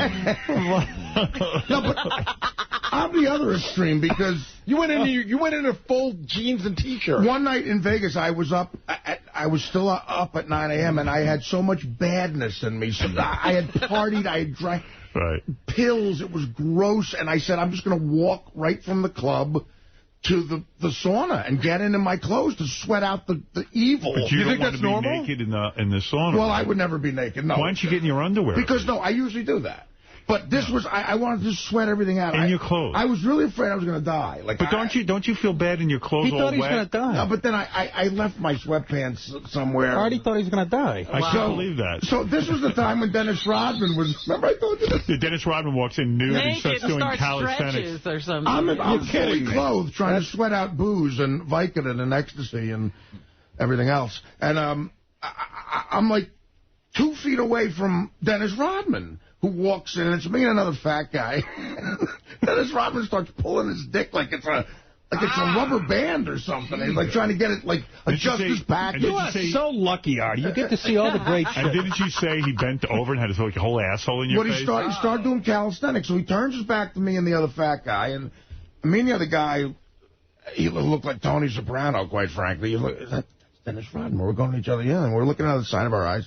And he just fucking starts doing, like, deep knee bends, and then he bends over to touch his toes, and his ass is in front of us. Wow. Turns out it was Serena Williams. Yeah, well, I don't know. Maybe he wanted to fuck us or something.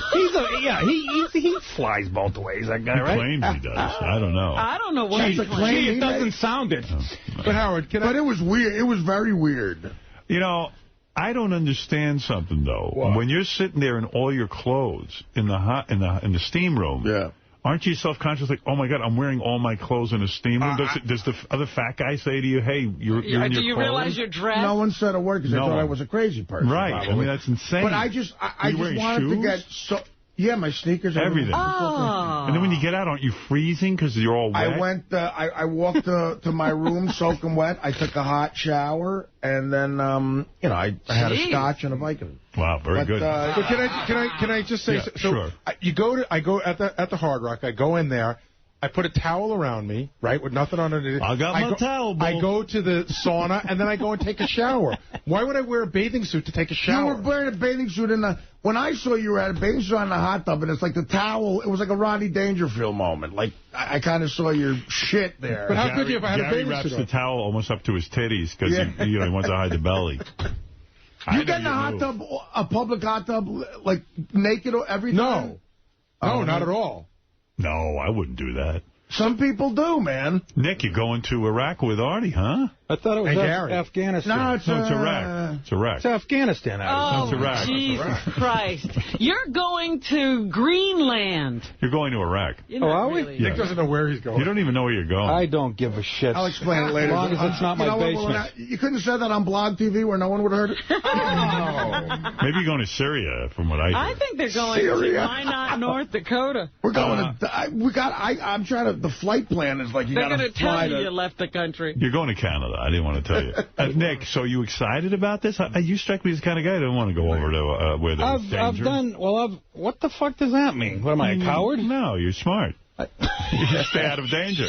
Now, what'd you do, Guantanamo Bay? I did Guantanamo Bay. Right. We went over to Japan. Me and Colin went over to Japan. Yeah, there's no fighting going on over there. No, I know. I want to go to a hot spot. You went to entertain the troops in Japan? Yeah. Oh. That wasn't, what the fuck? That's fun. That was the offer at the time. I said, but I want to go to Afghanistan or Iraq or wherever. Absolutely. That's right. It's the least I can do for these guys. They're giving up their lives so I can shoot my mouth off on stage. I feel the same way. All right, I'm very proud of you. I like that. I personally want to go, but they won't let me. Yeah. You wouldn't last a second. A 7-foot Jew in the Middle East, please. How would they know I was Jewish? All right, let's... By the way, you tipped the guy up. By the way, you want to see... you know what, Nick? You're lucky you're here today. First of all, I'm going to tell you to check out Nick DiPaolo's Internet Talk Show tomorrow night at 9 o'clock with special guest Artie Lang at nickdip.com. Do you want Artie there a half hour early? I want him a couple hours early. No, I want to... We got meatballs and Jack Daniels. It's going to get ugly. And they get to see my house, these people. And my website is brand new. Have you checked it out? It's as nice as yours. I'm gonna check it out. NickDip.com. It's fucking gorgeous. It's as nice as yours. Mine's so great.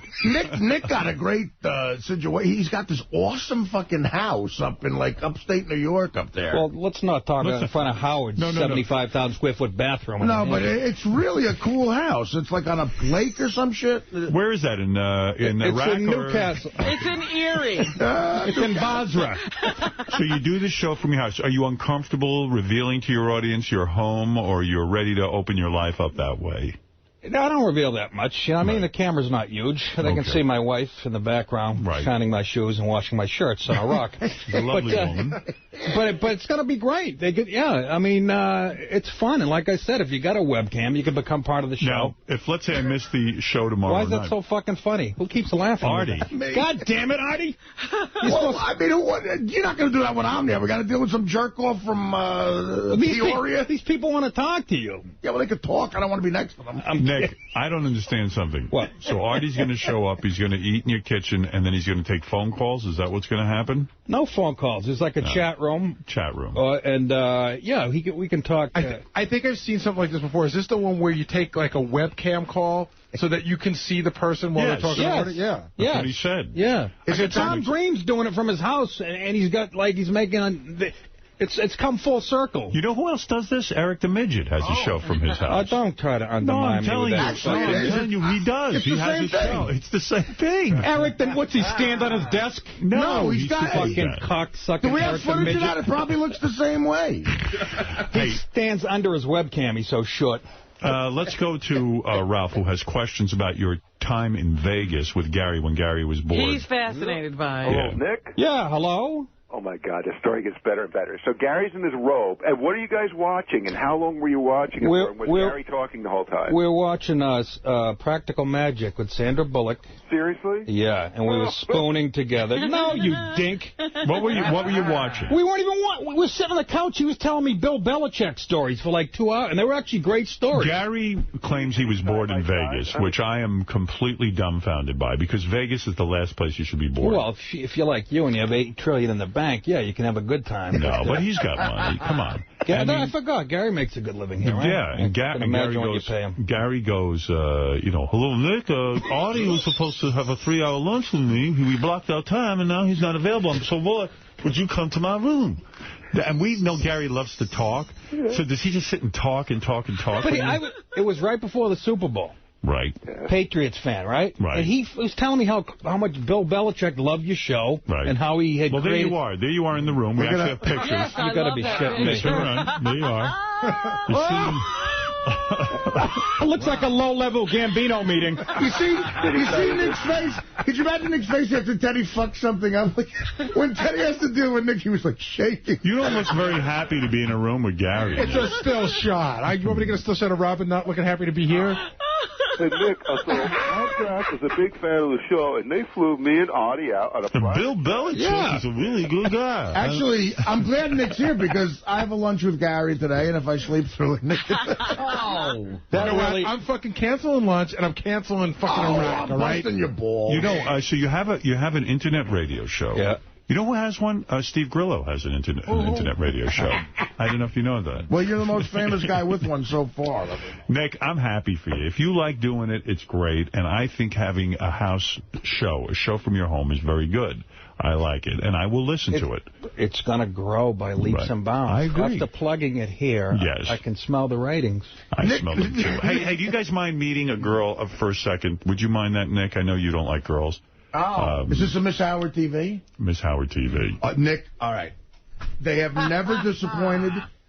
If it's like the other Miss Howard... the scab on my lip, have her in. If it's like the other Miss Howard TVs, you're about to see the hottest chick you've ever seen. I don't want to see her. Let me go hide. Let me take a look. Oh, my God. Oh, yeah. Honey, you got somebody. What the fuck? You got it. You know, I've been here 11,000 times. You've never had a hot broad in here. Here's a hot I come in broad with a chick. 6-inch herpes on my lip, and you're like, Look at this guy. Hi, honey. How are you? Say hi to the guy with the... How are you? It's a burn. Don't worry about it. Say hi to the guy with the herpes on his lip. Hi, how are you? I get mad after these segments. You're acting like if there was nothing on your lips, something's going to happen. Hey, Robin, you'd be surprised. Nick's a ladies' man, I'm telling you. Me and Florentine, before he met you, used to get a lot of shit done. Pull trains. Really? Your name is Tracy. Yes. You are wearing panties. Am I correct? Yes. Those are lingerie panties. Yes. And you're wearing a little tube top. A Howard TV tube top. A Howard TV tube top with, I guess, no bra under there, right? Oh, no, I You got a bra. You have a bra. Yeah, the bra is coming out of the shirt. Are those real breasts? Yes. They are. Oh, yeah, she's got Wow. Either Italian or Jewish, right? You got those I'm Italian. Jewish. Yeah, the Jews can afford the big ones. I love Jewish girls with big tits. What age did those tits start to grow? When I was like 15. 15 years old. So you were raped at 17. Oh. So you must have been, all of a sudden, getting a lot of attention from men as soon as those boobies came to be. A little bit. Yeah. Hello. Do you ever have trouble getting a man? I don't think so, huh?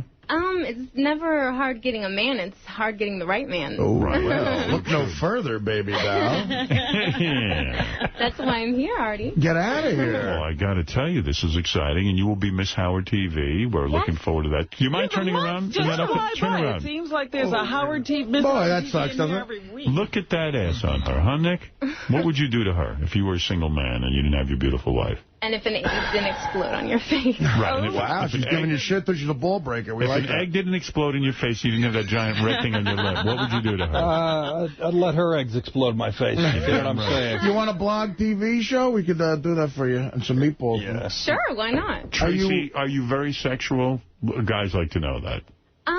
At home, behind closed doors. Right. But I don't need a lot of, like, sexual attention. I've never been, like, a show-off like that. Like, I don't go out and act. I can tell by the way you're dressed. You don't need a lot of We attention. put her in that.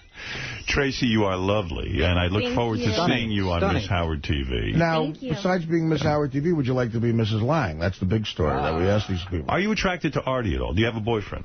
I do have a boyfriend. Right. But to be honest, Artie is my type. He is. Oh, really? Yeah. Wow. I like really funny, like, cuddly, cute guys. Wow. Holy shit. How about the Oxycontin? That doesn't bother... Who are you dating, Al Roker?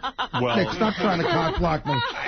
So you like Artie? Are you serious? Artie, I would definitely go out with Artie. Yeah, but now there's no pressure on it because she has a boyfriend. Right, she has a boyfriend. No, I seriously would. You would? Yeah. Well, that's nice. But if let me ask you... But nothing's going to happen. Well, what do you want? She's got a boyfriend. She didn't know Right, she was in going to be other meeting her dreamboat today. Can I ask you a question? Yeah. If Artie worked at the city dump, would you still want to go out with him?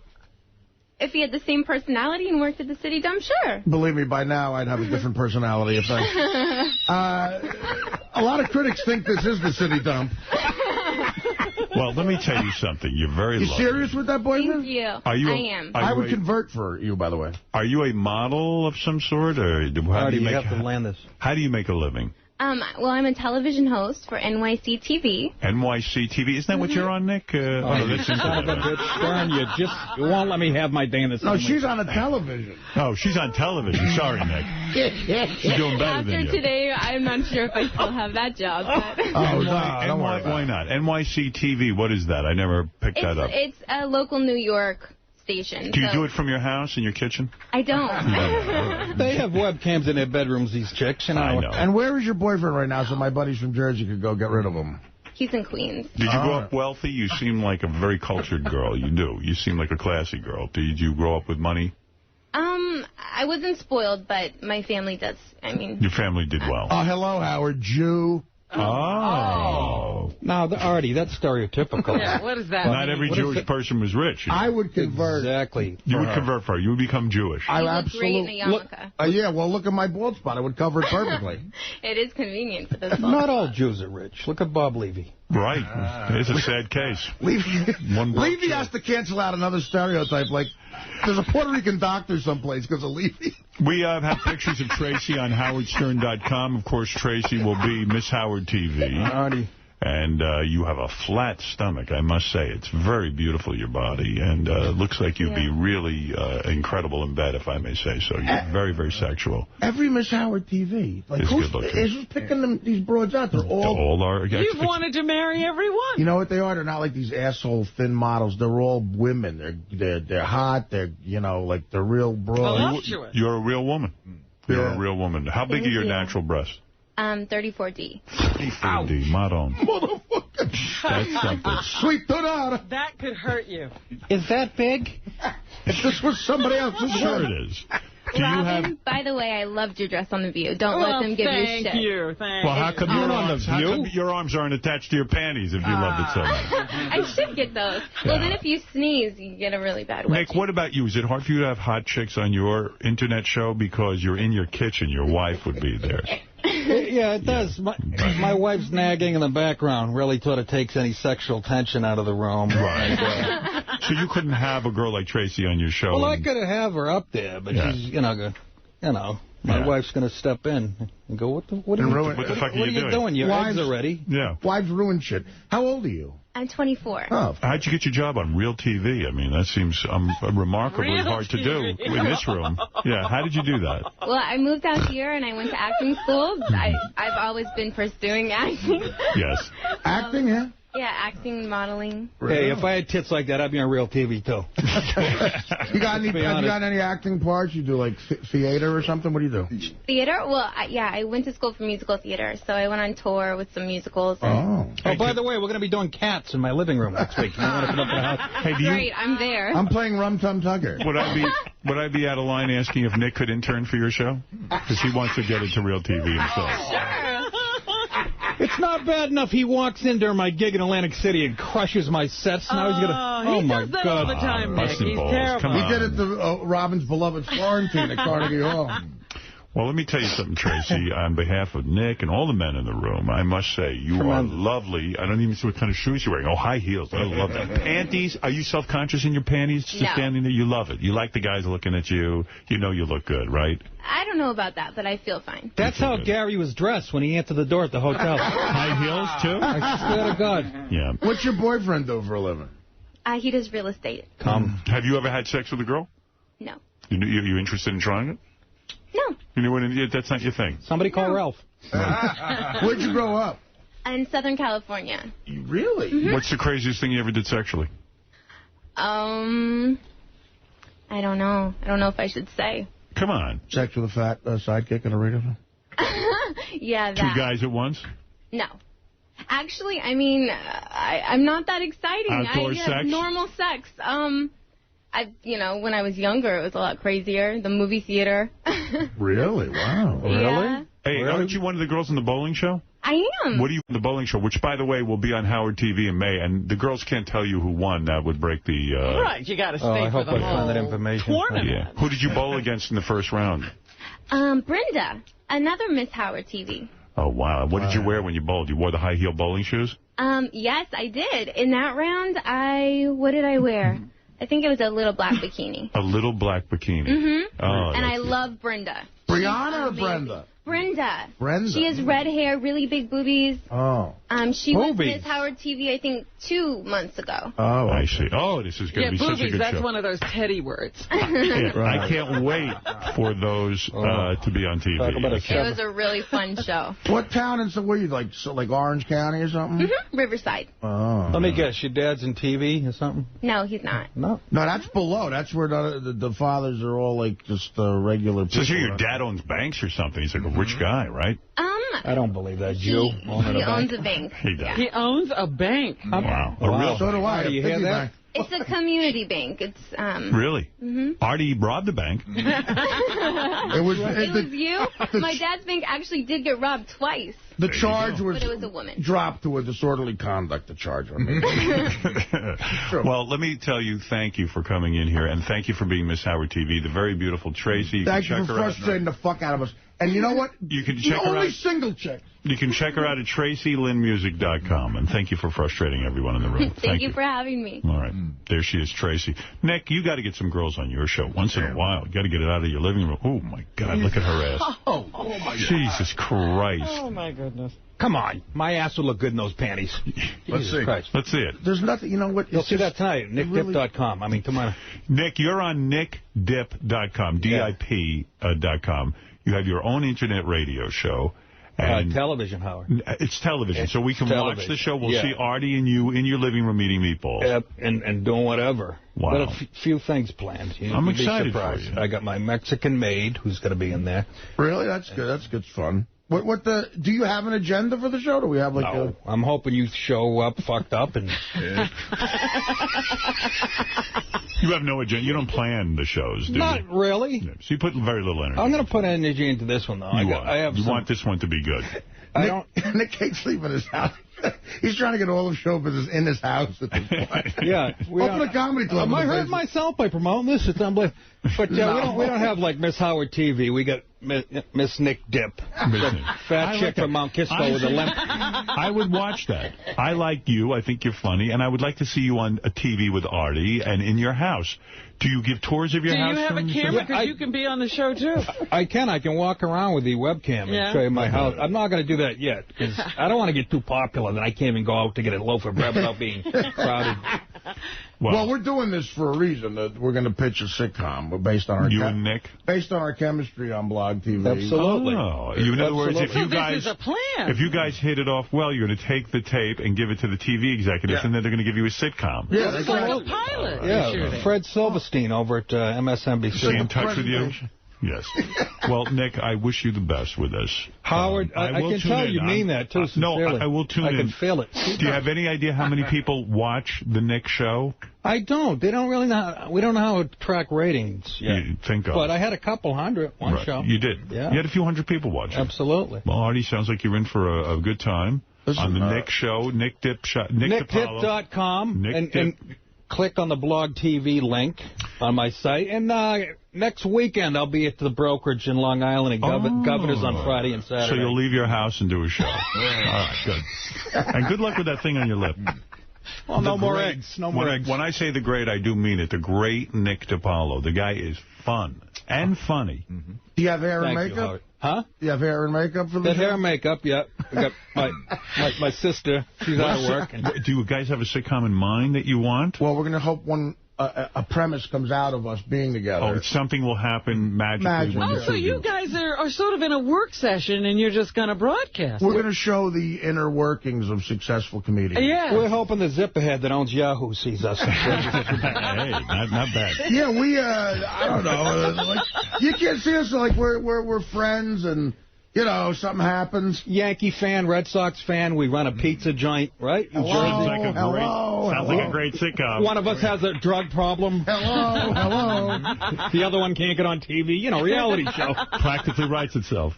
All right. Good luck to you, too. Thank you, Howard, for having me. And Robin, good to see you. It's good to see you. NickDip.com. Go there tomorrow night at 9 o'clock with special guest Artie Lang. We'll be back right after these words. Thank you, Nick. Oh, listen to this. Yeah. All right.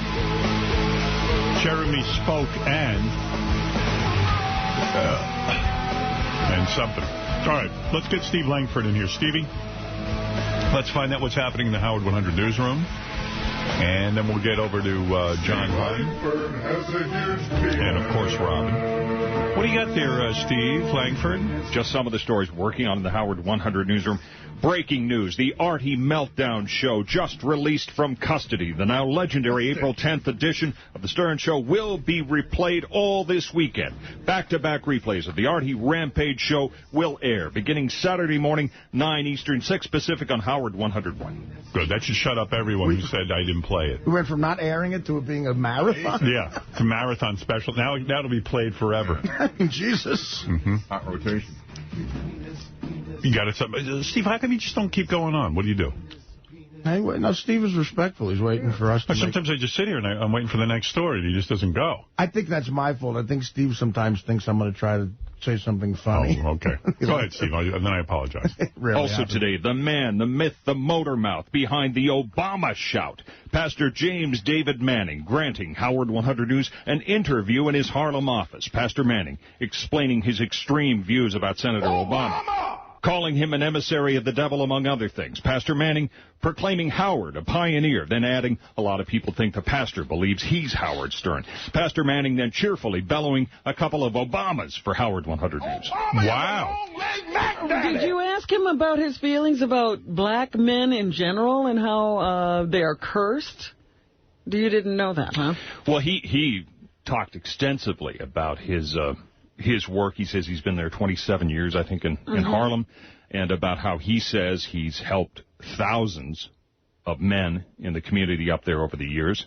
But he also has a very paternalistic, I guess, at best, view of the black community. Does he really believe that the black people are not ready to be president of the United States? I don't know whether he said that. He did say that black people... He said it in his sermon. He did say that black people need to be... You know, he's much better expressing this. All right, we'll wait for your report. But it's very controversial and very extreme. I'm surprised that he still even has a congregation, but what do I know? What else you got for us, Steve? Also today, will Benji Bronk do for Paris Hilton what he's done for the Stern Show crew? Gross the bejesus out of her. The Sultan of Tacoma continuing to lead the pack in the online voting to be Paris Hilton's best friend for a new so-called reality show. Benji posting his required videos on the Paris BFF website. But the video is looking more likely to get Bronx slapped with a restraining order for being creepy than actually getting him cast on the show. Let me ask you something about that. Do they have to take you if you win the online polling? Don't they usually just use that as a publicity stunt and then choose whoever they want, Benji? Yeah, they do their rules like our rules, kind of like they say they can pick whoever they want. In other words, there's no rules. Right, but I really think... is no contest. Right. They say they're going to give interviews for sure to the final 10, which I think I'd definitely be in. All right, good, man. I'd love to see you on that show. What else you got? Also, Riley Martin, guest starring in an episode of a new series on the Cartoon Network called Squidbillies. I saw Squidbillies. I saw it with Riley. Really? Yeah. He's got a legitimate job? It's on the Internet. He plays a villain on Squidbillies, and it's him. It is Riley Martin. It's his real voice. He plays like a... He got a legitimate job through this. I'm very impressed that he actually was able to do that. I wish I had a clip of it. I'll get one. I'll do that for tomorrow. Go ahead. And Riley playing one of the 4 horsemen of the apocalypse, barking out his usual barrage of bombast, bile, BS, and baloney. And if you see Stern News happening, we want to know about it. Give us a call on the Howard 100 News tip line 877-33-SIRIUS. Choose channel 100 or email us at howard100news@sirius-radio.com. Are you nervous when you read the news? I see a handshake a little bit. I'd say 10%. Really? Wow. I mean, don't look, after all these years, huh? Guy's a pro. Well, I've always said that doing the headlines on this show is kind of like delivering the news to a firing squad. I see. All right. Well, calm down, man. Everyone's got your back. But it's great. We love you. We're not mad at you. We're goofing on the news. All right, there he is. This is the great Howard 100 reporter. Steve, what is your name? Thank you. He never says his last name, you know. That's his thing. He goes, Steve Harron. It's mumbled. Thank you, Steve. Thank you. All right, Steve Langford, everyone. Here's John Hein from the Wrap-Up Show. Go ahead, Johnny. Show favorite Mark Harris stopped by with a man who decided to finally put him into the movies, Damien from the original Omen. We'll talk about how the aging queen is holding up these days, how he's only got $100,000 and Howard won't be attending his funeral, how Harvey, who played Damien, didn't resemble that creepy, scary kid, and who thinks Mark's relationship with Harvey Weinstein will pay dividends in his show business future. Right. Plus, Scott Weiland explained why he's getting back together with Stone Temple Pilots, and Howard reminded him that Velvet Revolver had no chance of ever staying together. That's right. We'll discuss how Scott sounded, how he's managed to stay married, how comfortable he is with STP, since they know all of his faults and strengths, and we'll see who thinks the band will remain together or suffer the same fate that Velvet Revolver did. Plus, everyone here likes Benji until they realize he disgusts them. Artie felt Teddy should be paying off his loan before flaunting his cash. Robin earns 2 perfect 10s in the How Crazy Is Robin game. Artie calls a concierge to clean his toilet, and Gary hovers in the Grand Canyon and misses. No one is sure what to tip. Nick Napalo has a sore in his lip, and everything else that happened on today's show we'll talk about. He burned his lip on an egg. All right, thank you, John Hein. I appreciate that. Let's go to Chad. Chad, you are on the air in Westchester, New York. Go ahead, Chad. Hey, now. Hey, I just wanted to give Howard TV another 2 thumbs up. The Artie blowout was outrageous. It was funny. You got to play it back and look at it when I tell you. look at Will's face and Gary's face. It looked like they turned around and saw the fucking tsunaami coming at them when Artie was charging out the fucking door. Well, it was kind of like our own tsunami. And real, one quick thing I want to stick up for Teddy. I saw Artie at one of his shows once, and I gave J.D. $50 just to buy drinks. I saw them at the next show, and you know what they said they did with the $50? What? They paid for parking because they didn't want to overcharge Artie's account. Well, there you go. They care about their Artie. Thank you, Chet. All right, Robin, it's time for news. Yeah, I don't know. The story was lame. Let's go to news. I've got Black Snatch Fever. Yeah, Black Snatch Fever. Robin's got a smoking body with big, huge jugs. I love those big brown titties. I've got a raging boner and I'm rubbing my crotch. Thinking about her, hey, new nanny. I've got Black Snatch Fever. Black Snatch Fever. Yeah. Black Snatch Richard's a good singer. Ooh, Black Snatch Fever. He should have fronted a band. He should have. He's terrific. Black Snatch Fever, Robin. You didn't tell me last night they were doing Andrew Lloyd Webber show tunes on American Idol. Yeah, boy, was that bad. Those poor kids. Night I'm sharpened. No, they memories. Well, here's a little bit. Help me bring the music of the noise. You are faggot. No wonder you were paying so much attention to the penis in the porn. You're gay and faggot. What a weird guy. I mean, looks-wise, Andrew Lloyd Webber is. I thought I was bad looking. That fucking guy's like a frog. I thought he was David Guest at first. He's got that David Guest. Yeah, he does look like that. Not a good look to have. No, man. Here's He's a mess. Sasha Mercado performing One Rock and Roll Too Many. Saisha, Rob. Oh, sorry. What am I supposed to know? She did very well in the sense that I think she could be on Broadway. I don't know about being the American Idol. One rock and roll too many. I can't hear no. Show's gotten real bad. The ratings are going down. What rock and roll too many. What horseshit overpriced musical was that from? I don't even know. I don't know, but with dinner and parking, man, it costs a fortune. No kidding. He's got to be loaded, though, that Weber, man, right? He's got... Oh, yeah, he's got a ton of money and a title. Sir Andrew Lloyd Webber. Don't cry for me, Argentina. Is that him, too, Evita? Yeah, Evita. Here's Brooke White forgetting the lyrics to You Must Love Me. This isn't fair. I'm sorry. Humana. She's like so fucking affected, that girl. And then... Can't wait till they boot her off. Carly Smithson. Well, that could be the thing that gets her booted off this week, not knowing the lyrics. Yeah. Carly Smithson performs Jesus Christ Superstar. This is that chick with the big tattoo. She finally covered. She's starting to cover it up a little bit with some clothing, thank God. Jesus Christ, Superstar.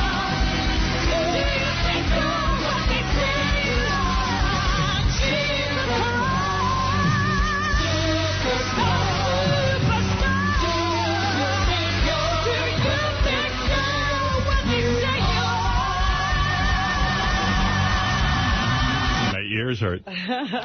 You know, and they flash to her family members in the audience. Yeah. Her husband's is completely tattooed. She's got a husband. Yeah. Her husband's face, listen to me, like not just like Mike Tyson tattooed, even more extreme. Like all over his face. Yeah. It's so fucking disturbing. You know scary. What's crazy about that is that scary. When you tattoo your face, anybody can make a crazy decision and be impulsive, but right. You tattoo your face, you got to make that decision, book an appointment, sit down, and, you're really nuts. You're saying at some point in between, maybe you come to your senses. Exactly. Right. It's not like, oh, fuck, we're going to, you got to sit down, and it takes time. Oh, You're nuts at that. You can't do that all at once. Because getting a tattoo is almost like a burning fever, I describe it as. Like, you go, I got to get a tattoo, and you go and you get one, and you get it, and then afterwards you get it, and you go, okay, do I really feel better? Right. You know, who cares? But, the idea of it's more exciting than getting face, I mean, it is so fucking hardcore. I mean, it does limit your job possibility. And I think it must hurt a lot. I wasn't even thinking about the pain. That's a whole other story. But when you tattoo your face, you have officially checked, I don't give a fuck anymore, on life's application. Like, okay, I could care less. Well, what is it? You know, yesterday I was in one of those stores, and a kid had a ring inside his ear, the diameter of which must have been 1.5 inches. You sure it wasn't a hearing aid? No, it was a big, and you could look through his ear and see the whole store. Did the guy go, all right, anything else, a young white kid with a huge hole in his ear. Jeez, a white kid. There's a name for kids like that. I was reading ass wipes. Oh, okay. Thought it was jerk off. Sometimes. Right. On the part of the I don't understand. Now, you know, because one of these days he's going to want to put a suit on and wear, you know, walk into an office. Got a big hole in his ear. Here's Riley Martin on Squidbillies. All right. Legitimate cartoon. Like real cartoon. I guess someone heard him on this show and gave him a gig. Let's see. JD1 in white. Oh, okay. That is blood. A sea of blood. Don't get no better than this. Okay, they're drinking the blood. What the hell with it? You know, you're disgusting me here.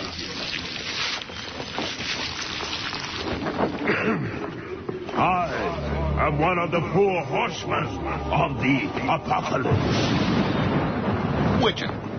Pestilence. What is that? Like grasshopper? These are locusts with human faces and the tails of scorpions. Maybe... He's overcompensating. Something's wrong with my mouse. I can't stop the damn thing. Maybe this will be like a legitimate gig for Riley. Like, he'll start getting into cartoon work with that voice. That would be great. Wow, this is weird. My mouse... But do you think that too much success will spoil Riley Martin? Yes. Yes, I do. Got to keep him hungry.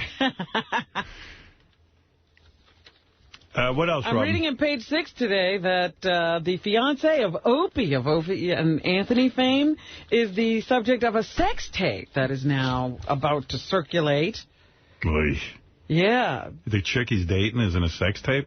Her name is, she's known as Lindsay, I guess that's how he refers to her on the air. She's a stunning blonde, and she's in this sex tape with Bam Margera. Ooh, really? Like he's fucking his girlfriend? Like, when they were together, they made this tape? Like, they're... No, apparently before she ever met Opie, she ran into Bam and decided to do a sex tape with him for more exposure. Is that cat's real name Opie?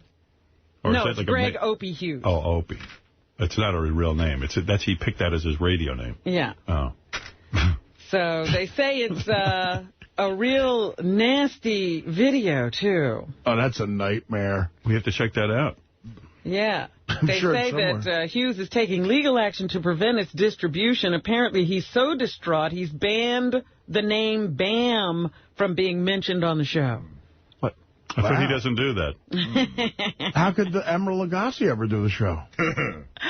So there you go. He's got to watch his fiancé. Can you imagine? That kind of sucks, man. Yeah, watching your girl do it with somebody else. Yeah, that actually does suck, man. I mean, I don't even know that I could go out with a chick who's in a sex tape. You know what I mean? Do you think he knew before he fell in love? I don't know, man. Well, sometimes that would be like, you know, I'm out of this. That would be the kiss of death no matter where you were in the relationship. I got to say, yeah. Well, it says, you know, I'm looking at the page 6 thing. It says, and doing the nasty, and I do mean nasty. Apparently she's doing some wild with stuff. Bam was like a crazy guy. Yeah, that would freak me out. You'd be like, well, you know, I don't know. I don't know. You got to think about it. Just imagine. You love Beth. Yeah, I love her, but I don't want. If she's in a sex tape. Love her. Want to spend the rest of your life with her. And all of a sudden, you find out, well, there's this sex tape. Bye. Jeff the Drunk, you're on the air. Take care, brush your hair. Now. Bye, I love someone else. Jeff the Drunk, you're on the air. Go ahead. You see Big Brother last night? I've never seen Big Brother in my life. Oh. I mean, maybe bits and pieces of it, but I don't watch it. Why? What happened? They shackled two people together. Oh, like we did to you. I wonder how they came up with that idea. Yeah, well. They stole from me again. Bastards. Thank you, Jeff. You might have a suit, Jeff. Yeah, but Jeff, listen. Be the first suit he ever owned.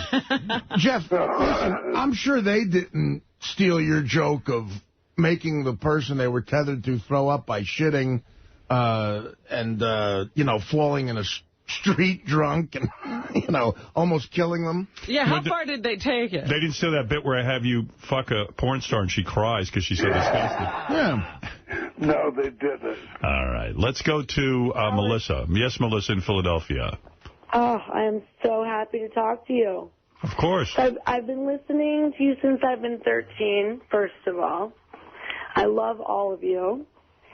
And I don't even know where to begin, but first... Begin somewhere else. Hi, let's go to Jonathan. Interesting. Yeah, I mean... Begin over in Denmark.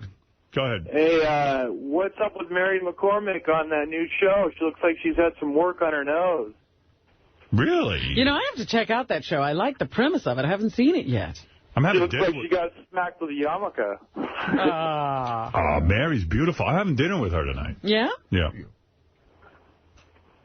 I think I am. I don't know. There was some plan there to have some dinner. Yeah, I'm really interested. Have you watched the show? No, I didn't even know it was on. What's the name of the show? I forget. I don't know. She wrote me a note asking me to name the show. I came up with a great name, and then she didn't use it. She gets almost naked on it, too. She looks hot.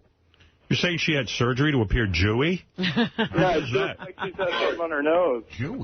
The show's called In Plain Sight, and yeah, even in the promos, Mary's naked a lot. She looks great. Yeah. Naked? Yeah, she's not a bounty hunter, but she's a federal agent who appears to sleep with a lot of dudes. Oh.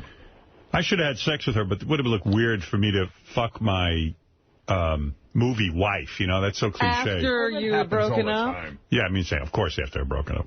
No, but it would have been really creepy to think, oh, he left his wife for the woman who played his wife. Yeah, that's like that Crocodile Dundee guy, Yeah. except this is even worse. Imagine, I end up banging the woman who played my wife, who I love so much in the movie.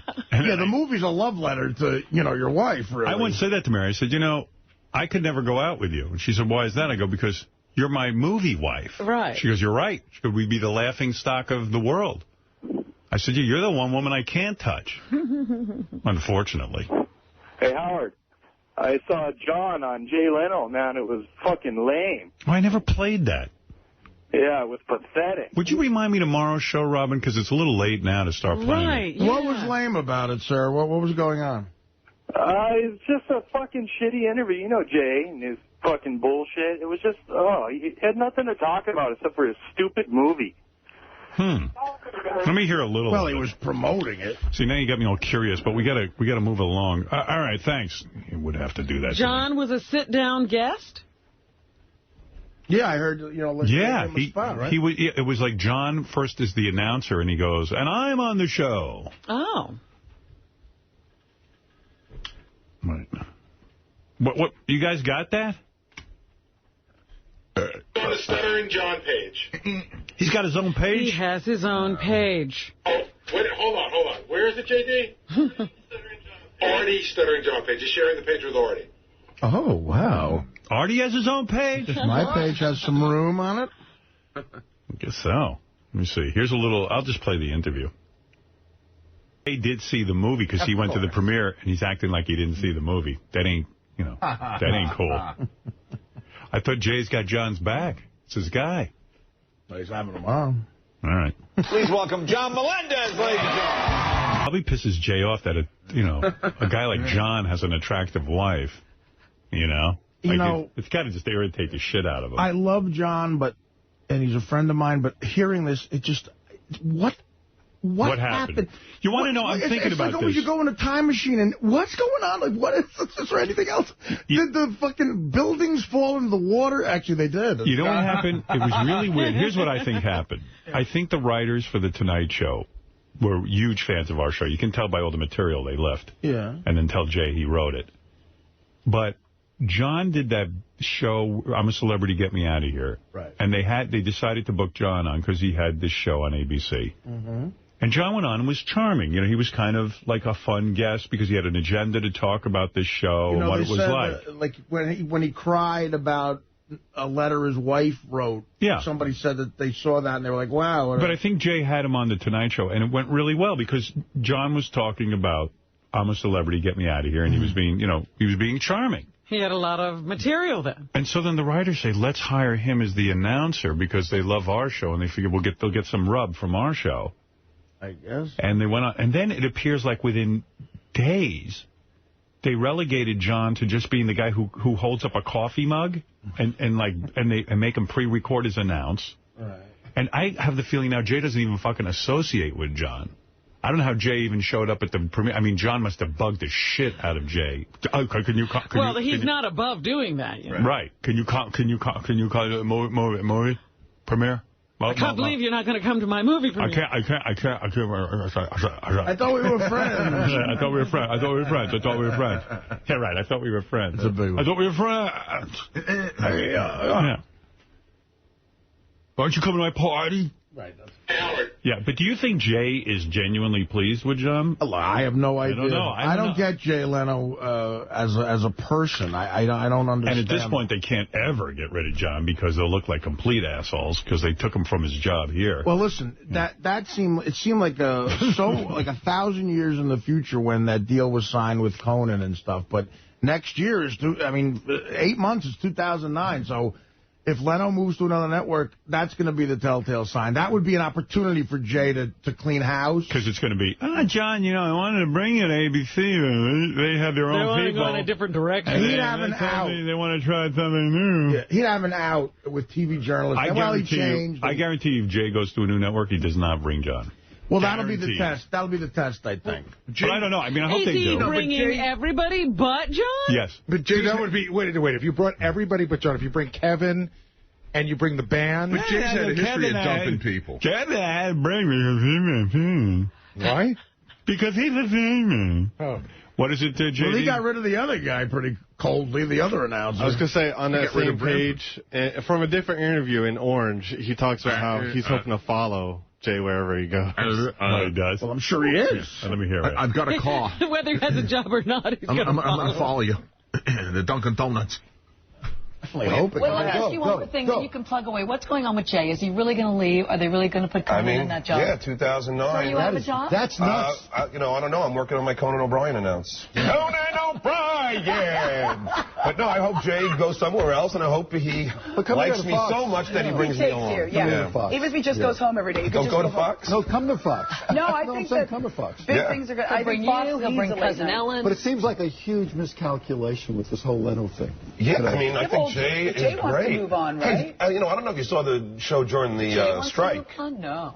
Oh, he wants to stay? Oh, they all talk constantly over each other. I can say I was hoping to hear some of his banter on the Tonight. Jillian's literally having a conversation, like a separate conversation underneath John. She's having the kind of conversation that nutty people have in their head in the movies. It's like a second soundtrack. When he was on his own. Yeah. Well, yeah, when Jay was on during the writer's strike, I mean, he was brilliant. Yeah. I mean, just improv and just because he's a stand-up comedian. He's great at what he does. And I'm not just saying it. Oh, John is sucking dick. He's good at it. Hey, Howard. Because he's paying my check there. But who else? What else are you plugging? I got to plug that my movie comes out tomorrow.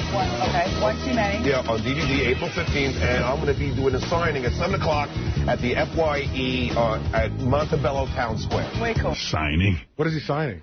The DVD. The DVD. They're going to sign the DVD. Oh. Do you have any more of the Tonight Show? What? The Tonight Show? Do you have any more of that? Yeah. I got to hear that. Mavis, my wife, has fucked hundreds of filthy black guys. Wow.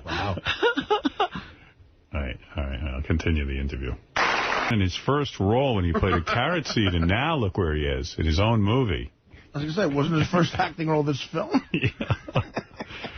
Who are we talking about? Tom Cruise? Was his first acting role? Yeah, I mean, like, why are you showing John's first acting role? It's not like like Richard Gere is on this. Yeah, really? Is this De Niro? Can you believe he once played a carrot seed? Yeah, of course I could. Are you still with us, Artie? No, I was... See, Artie won't admit, but he was rolling his eyes. Oh, I was not. Stop it. Come on. Terrible. You are terrible. To hear this. You won't admit it. Are you enjoying I wanted to hear it like I want to hear you on The View and Howard on Letterman. We play all of our spots on shows. Do you want to hear more, Artie, or you had enough? What else is in the news, Robin? I just think it's funny. I was just thinking of The Tonight Show when it was like Albert Brooks and Johnny Carson. Yeah, right. I mean, like, how did John Melendez end up on The Tonight Show? And it's not got nothing to do with John. Because I do a lot of the shows, too. I hate studio audiences now just seem retarded. Like, they'll just do the monkeys, will clap. It's I understand in the first grade you played a carrot seed. I guess we're going to hear it anyway, huh? All right. What else happened to you? Jay does seem pained about it. Yeah. Yeah, it doesn't seem to be helping him at all. Would have been great if you, fired John right during the interview. Said, you know what I've been saying? Go back to the start. What was I thinking? Hey, could you leave? No, I'm serious. Yeah, I just realized there's like a million comedians out there.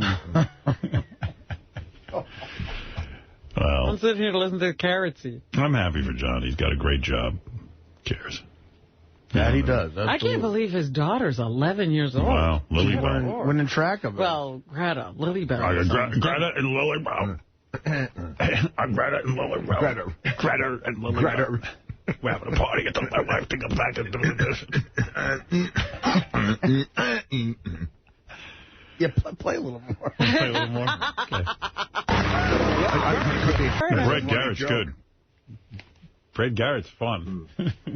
He's doing fine, John. I like to say, Jay, how does Jay know John stutters? Was he on another show for years? I understand you stutter. And you were... Tell us all about that. Where did you come from? How did you get on this show? I don't understand. We're trying to erase that history. Yeah, John, in fact, they've erased his whole start in show business. John used to do that bit with the names, like Skip and stuff. He said when I was a little kid in school, I'd get called these names, and on the road he'd do it.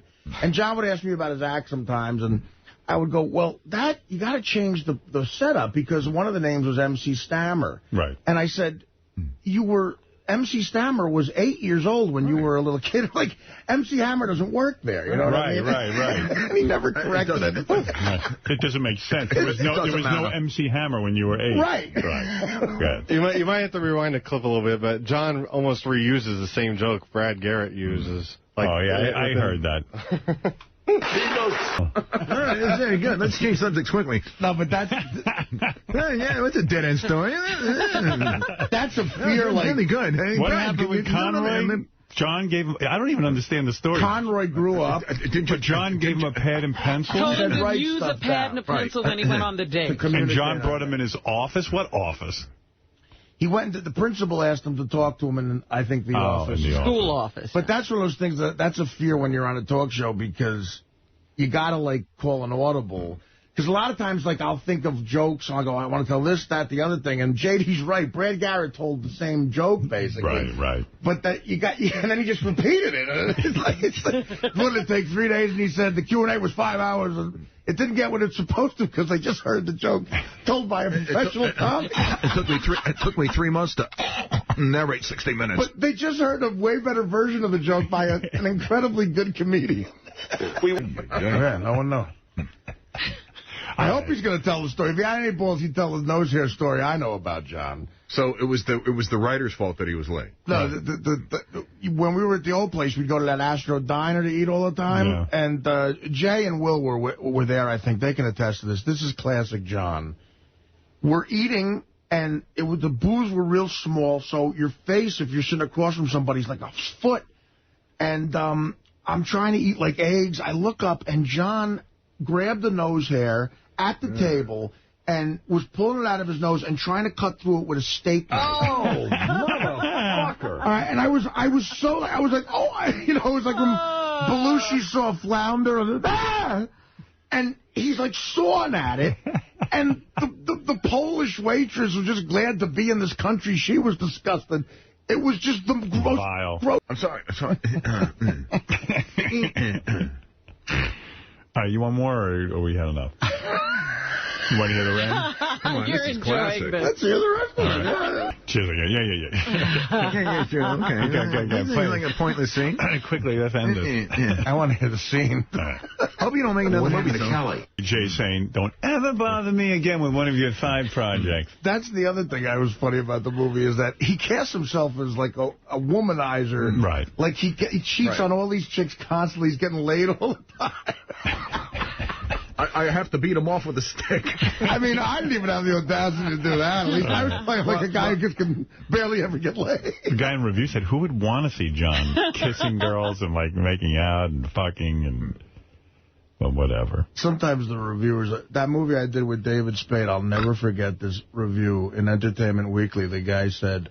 Because the chick in it that Spade wrote that he gets is Sophia Marceau, the hottest French chick on the planet. Yeah, that was funny. You know, made the movie like science fiction. Right. And what did the reviewer say? He goes, when Spade and Marceau meet and make eye contact, you don't root for them to get together. As a matter of fact, you root for someone to come in and save her from his elfin, reptilian-like gaze.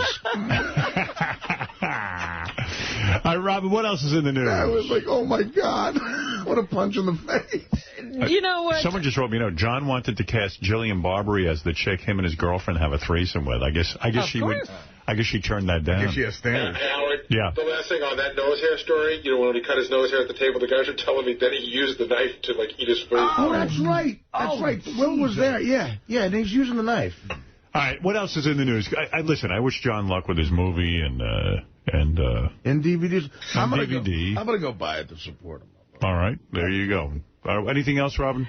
Yes, a while back we were trying to get Eric to fly with balloons, and he thought it was impossible, but apparently people have been doing that for a long time, and now a Roman Catholic priest in Brazil has floated away and gotten lost. Good. We said, man, Matt, what if we open the windows and Eric floats away? Good, fuck him. But you're talking about a hot air balloon, I guess. No. These were helium balloons. He was trying to break the record for floating on helium balloons. Well, in all fairness to Eric, we were going to keep him contained in this room. Yeah, we weren't opening the window. Right. Maybe. The guy did this on Sunday afternoon wearing a helmet, thermal suit, and a parachute. He was reported missing about 8 hours later after losing contact with Port Authority officials. But how can they not find him? You mean... Well, they found a bunch of balloons. They didn't find him. Oh, so he fell. They think he fell somewhere, and they're still looking for him. Wow. Wow. That's an awful way to go if you know the air's about to run. And Robin, now Eric will never do it. Say they found him, he was fine. It'd be great to do the show. Well, they're saying that he was fully equipped, and they have, high hopes of finding him alive. So. Oh, okay. He'll make it. Yeah, he'll be fine. It was just what I said about balloons. You get up there, you have no ability to do anything you want to do. He was supposed to float in one direction, and the wind blew him in another. I'm trying to remember. Eric, what is the name of your modeling agency? Eric's a major, completely worthless modeling and talent agency. All right. It'd be great to do the show with him just the entire time hovering in the balloon. All right, we're going to take a break. Robin will finish up right after this. All right. Yeah. Uncensored. All right. Some of those go on and on. Robin, what else is in the news? Well, I guess Hillary Clinton made the best wrestling announcement the other night for the people of Pennsylvania because she won, and she won with a double-digit margin. Well, That's I said she was looking for. Hillary Clinton will be the nominee, and no one believed me, but she might be still, even though she is still behind. It's still a possibility. She's right. still got some steam. Yes. And there are more contests to come. This means she stays in the fight. Here's Hillary just before the election telling people on Good Morning America exactly what would happen if Iran used nuclear weapons against U.S. ally Israel while she was president. 2-9. 2-9? 2-9. Whatever stage of development they might be in their nuclear weapons program in the next 10 years, during which they might foolishly consider launching an attack on Israel, we would be able to totally obliterate them. Good. She's not above obliterating. I like that. People. I'm not, you know. She's ready. The problem I have with some of these wars is that we don't obliterate the country. I mean, why should our guys die? I mean, think about it. If Truman didn't drop those 2 bombs, what? We'd still be fucking around. It's really tragic. You think the war would still be going on? I think it would have dragged on. Listen, I mean, hey, you know, what would have happened? Those guys, you know, they were not giving up. No, they weren't. Well, no, we don't know what would have happened. You know what ended the war. Let me tell you, want to end all that nonsense in Iraq? You drop one big bomb on those motherfuckers, they'll all calm down. Well, that's it. They'll be erased or calm. That's right. Did you watch 60 Minutes this Sunday? I certainly did. And so you see what's going on in Afghanistan. I certainly did. The Taliban has regrouped. Back. That's right. They're coming back stronger, better than ever. And, of course, our efforts are broken down between Iraq and Afghanistan, and we really should just be in Afghanistan. The Taliban is the ones that we're after, and they're coming back, and they're actually going to be back. They are fighting harder and with more organization than ever. That's right. Until 9/11, I thought that might have been even a legend, a myth about these guys sacrificing their lives for Allah. But look, those were younger guys with 9/11. How do you fight people who believe that, truly, that if they die, they go to a better place? And 70 virgins, you can't fight those people rationally. It doesn't work. It makes sense that they're back. They're just not going to stop. Yeah, they'll never stop. Here's a natural sound of Hillary Clinton supporters reacting to her projected win, 1-1. Oh, no kidding me. This is when they first got the news that she was winning. Yeah. Hillary. I don't know what they're saying. They're loopy from this. Sounds like Night of the Living Dead. Is it A-Rod? Was that the accident? Here's Hillary during her speech last night. She gave a rousing speech. She says the Pennsylvania win is the key to a White House victory. It's a long road to 1600 Pennsylvania Avenue, and it runs right through the heart of Pennsylvania. She also says the tide is turning her way. Here in Pennsylvania, you made your voices heard. And because of you, the tide is turning. All right, baby. She also made a plea for campaign funds, and they say she raised almost $3 million in a few hours. Wow. Lots from brand new contributors. So she's got some momentum. I'm actually thinking of sending in some money. Because, like, I support her. And yeah, why haven't you ponied up if you support her? I just kind of lazy. I would do it, though. Like, if they would just come here and collect the money, I would do it. How much can you give exactly? 1,000 or 2,500. I thought. Is it 2,500 for individuals? I thought I heard that was the limit. Yeah, I just got a thing in the mail for a fundraiser for Congressman Serrano. Oh, Robin might be right. Maybe for individuals it's less. Maybe it's 2,500. And I don't even know like what Congressman Serrano believes in, but he always called into our show, and he seems like a cool guy. And I want to send some money, but I'm like, oh, I got to get my checkbook. I got to write a check. And I'm like, wow, so much effort. Yeah. It's like, just like, come over and I'll give you a couple of bucks. You're silly. If you believe in someone, give the money. Now, if I send too much, do I get arrested? Yes. Really? I mean, like, that sounds... That's what I mean. I don't even know what the rules are. I want to send the maximum amount, but I don't know what that is. You could fuck them because if they accept it or, they can be investigated. Yeah, then all of you go to jail. Be excellent. Senator Barack Obama was already out of the state. He must have seen the handwriting on the wall. And so he left town to go to another state where a primary is upcoming. And he gave an inspirational speech just after congratulating Hillary Clinton on her victory in Pennsylvania. I want to start tonight by congratulating Senator Clinton on her victory this evening. And I want to thank she ran a terrific race. All right. These people get so into it, you got to calm them down. No. They want to start fighting with the other candidate. No. She didn't run a good race. She's an asshole. Senator Obama urges his supporters to end politics as usual. This is our chance to say, not this year. This is our chance to say, not this time.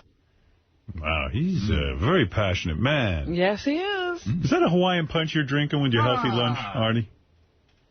Oh, my God, yeah, I'm sorry. I'm just worried about you. No, I'm eating a healthy lunch. That's like a sin. I thought you were going to drink water with your healthy lunch. Well, I got to have some sort of flavor. No, he drinks the water with the cupcake. So nothing's ever completely healthy. Nothing completely sugar-free. Eric the Midget wants to comment on your balloon story, Rob. Right. I told you were going to fuck everything up. Oh, no. What is it, Eric? Calling in because, gee, you guys wanted to do that balloon stunt to me. Look what happened to that guy. That's not going to happen to you. We were going to keep the windows closed. We're not opening the windows. And we were going to put a tether on you. No fucking way you're doing it. See, you see what you did? Oh, no. Come on, Eric. Eric, don't be a pussy. Nothing's going to happen to you. I got my eye on you. Not going to happen. I didn't know he was listening. Well, it would never happen anyway. Right. Hey, Eric, give just while you're on the phone real quick, what is the name of your new modeling agency? Because no one's really clear on it. Eric's a shitty actor, modeling and talent agency. All right. When does your tour begin? The 17th of June. All right. And where will you be? Phoenix. All right. And what is the name of the agency? Eric the Balloon Knot Fucking Bag Modeling Agency. Eric the Balloon Knot's Fucking Bag Modeling Agency? Okay. Also, I hope to possibly have special female judges to help me judge the competition. Really? Wow. Like Brandy Tour. Bye. Yeah. Just, what do you want to be called when you're around the country doing the tour? Do you want to be called Eric the Midget or another name? Eric the Asshole. All right. Now, let me ask you something. Did Eric hear about the new movie that Colin is going to write for him? Oh, yeah. Did you hear about that? What's that? Colin Quinn says you would be excellent in a remake of The Taxi Driver. And that he will condense it, obviously, down to about 15 minutes. And he's going to try and get Diana DeGarmo and Catherine McPhee to star in it with you and wants to shoot a movie with you that will air exclusively on Howard TV. Right. I'm not too sure about The Taxi Driver, though. Well, it's a great movie.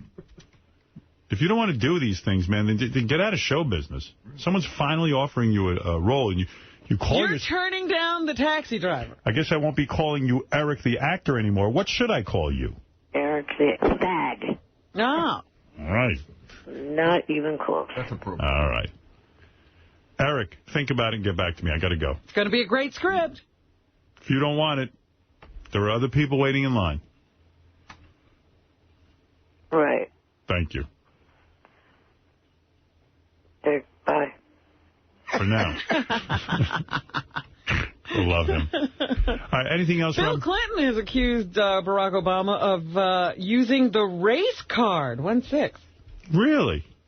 Well, you can't call Bill Clinton a racist, can you? I think that they played the race card on me. And we now know from memos from the campaign and everything that they plan to do it all along. I don't know how. But anyway, Bill also used profanity at the end of this interview. I don't think I should take any from anybody on that team.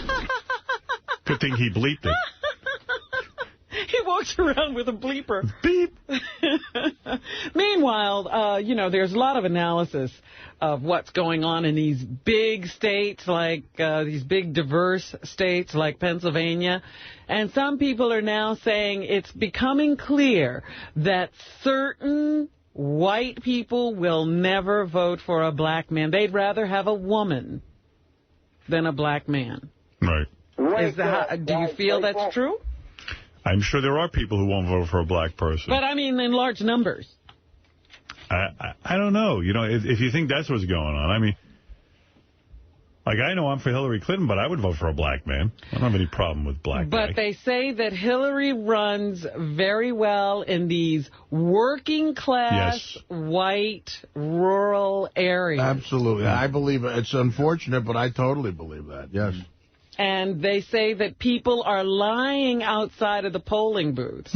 You know, they claim they're going to vote liberal or, you know. I don't think that's the case. I think toward Barack Obama, and then when the votes are tallied, the poll results, you know, the exit polling results and the votes are different. I think people would vote for a black man. Well, people are voting for a black man, but I'm saying there's... No, and I don't think that's what's going on here. There's a large portion of the white population that still would not vote black. I think there are white people who will not vote for a black man, but I don't think it's as large as they're supposing it would be, that these people are voting. So you think there's some people who are doing that, but others are voting because they support Hillary? Absolutely, I do. So you're saying it's not a negative vote, it's a positive vote. I mean, if Hillary was smart, maybe she should capitalize on that. Just say, look, don't forget, I'm the only all-white candidate. Well, she's sort of saying. Yeah. I mean, let's be clear on this. Let me give you a percentage. Would you think it would be a way out of line high number to say 25% of white Americans would never vote for a black I think that's high. You think so? I do. See, I think that would be maybe even a little low. Really? I think so. I think most people would have no problem voting for a black candidate. I think they like Hillary Clinton better. I travel around this country a lot, and there's some disturbing shit going on. Right. Maybe you're right. Maybe I'm naive. Robin, what else? Yeah, there were some black politicians on TV last night saying, look, this is a factor, and you have to be able to handle it somehow, you know, if you're going to win a general election. Right. So that's what they are saying now. Anyway, Barack went off to Indiana because he knew Pennsylvania was a lost cause for him. Right. But he did close a major gap. She was supposed to be about 20 percentage points ahead going into that race. Oil prices continue their record rise yesterday, with crude reaching nearly $120 a barrel. Here's Ben Brockwell with the Oil Price Information Service. He says there's no end in sight to rising gas prices. 36. No end in sight. We've had new records on crude oil, gasoline, diesel fuel set almost every day this week. Some people are now projecting the market is going to go to $125 a barrel. They say corn is the answer. Corn will be made into fuel. I heard air was the answer last night. Air? Yeah. Corn and air? Air, because air's free. Yeah. They want to do a compressed air engine. Fabulous. I'm all for it. Let's hope it works. Yeah. Could you get high speeds with that? Here's Brockwell telling us the reason for the record prices. For the most part, it's fueled by speculators, hedge fund money coming into commodities, oil being the biggest commodity, because we need oil for cars, heating our homes. You're saying air could be the answer. I heard somebody talking about an air-powered car yesterday. I heard all the best air, though, is in the Middle East. I saw in Europe an electric car, and it was real tiny, which means they could park it easy there in Amsterdam because there's no parking. But it's odd looking. It looks like a big washing machine or something. But they say people get around just as easily with it. Anything else, Robin? Yeah, but you're not going anywhere. Right. Well, where are you going over to? You're going to buy. Amsterdam's 3 blocks long. You're going to buy weed. Anything else, Robin? And you don't care how long it takes you to get there. You don't care how gay you look in your car. They say CNN has signed Larry King to a 1-year extension of his contract. So now we're going year to year with Larry. We won't do multi-year contracts. If I was his boss, I'd go day to day. Who knows how long he's got? If they had some balls, they'd say, this is a lifetime contract. And it's 1 year long. They were saying that Katie Couric had her eye on that job, but Larry signed up for another year. Meanwhile, they say Les Moonves went to visit Katie Couric the other day to give her support. Because she's beleaguered with all these rumors that CBS will be letting her go soon. By the way, this headline in the Onion newspaper, Southwest Airlines is now taking passengers to destinations by shuttle bus. So there you go. Very nice. Interesting. Anything else, Robin? A-Rod is a dad for the second time. He made it to the birth of his second daughter. Good for him. Getting there. His wife must not be eating a hearty breakfast because they say you're more likely to have a son if you get pregnant after eating a good solid breakfast. It's that low-cal stuff that gives you girls. Really? Mm-hmm. That's what they're saying. You increase your odds. Marlee Matlin voted out of Dancing with the Stars. She didn't do well on that. What was she doing? Yeah, guess what? Because she's deaf. They said to her, I couldn't believe the judges go, well, you were a little out of step with the music. You fucking cunt judge. I mean, my God. Sorry. Yeah, she's deaf. Did you realize I can't hear the music? Yeah, I mean, give the girl a break. You're not keeping a beat because you're deaf. Sorry. Yeah. When? I mean, go fucking... Guess what? She wasn't a good dancer. Everyone's shocked. Exactly. Well, she was surprisingly good. Of course. For someone who she should have won. The music. For Marlee, they should have had a blind judge. We brought in a special blind judge for the deaf girl. How did I do? You look good to me. Here, Marlee thanks her partner and her family. 2-1. It's real weird, too. She's got a guy who, you know, speaks for her. She does the sign language. Yes. But it's a guy. So, as far as I know, Marlee Matlin, like, I associate her with a male voice. It's the fucking strangest thing. What is this, 2-1? 2-1. Thank you to the judges. I have the utmost respect for you, and I want to thank the magnificent Fabian. Wouldn't you want a woman interpreter? Right. You know what I mean? Politically correct, like colleges now have people doing interpretations. The sign, yeah. And Colin did the funniest fucking thing once. He was on stage, and he told it, and he had a woman there doing sign language for the deaf. Every one of his jokes she did. And one of the jokes kind of bombed. He walked over to her, and he hit her on the head and said, is this thing on? Anything else, Robin? Yes. Ashley Simpson performed last night. I watched that. I think she's so cute. Really? You like the hair and everything? I like it. Now she's doing a whole Gwen Stefani ripoff. Her song even sounds like Gwen Stefani, and I like it because she's just hot. Her makeover worked. Whatever she did to She's got a nose job. She looks great. Yeah. She's so fucking cute. She's with that douchey dude, though. Who? That Peter Wentz dudes. Who is he? I don't know. I see pictures of the guy. He looks kind of like a douche. Is he like an actor or something? What is he? I think he's a musician.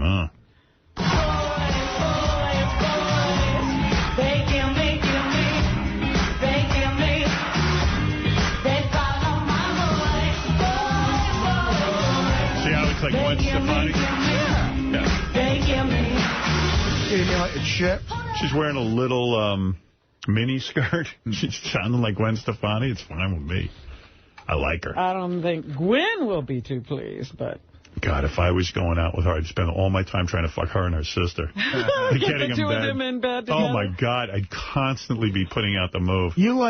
You think Ashley at this point's hotter than Jessica? Absolutely. No, I disagree. I agree she got hotter, that broad, but Jessica, I don't know. She's all-American, blonde, big tits. I'd fuck her. I'd fuck the sister. I'd fuck the mother. Fuck the father. The whole family would be screwed over. There you go.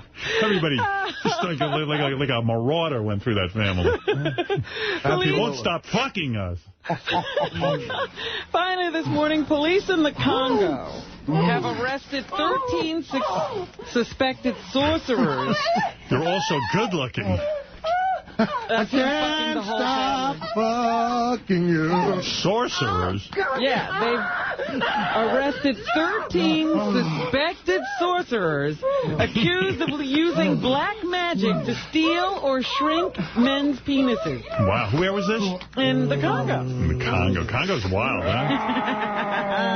Can you imagine growing up in the Congo? They're cutting off your clit. They got black magic. I mean, forget about it. There's a documentary right now on HBO On Demand, The Great Silence, Rape in the Congo. Holy shit, what's going on? It's like it's not even the same planet you're on, you get the feeling. Like, what the fuck is going on? Well, the police had to make these arrests after a wave of panic and attempted lynchings triggered by the alleged witchcraft Reports of so-called penis snatching are not uncommon in West. I'm going to snatch your penis.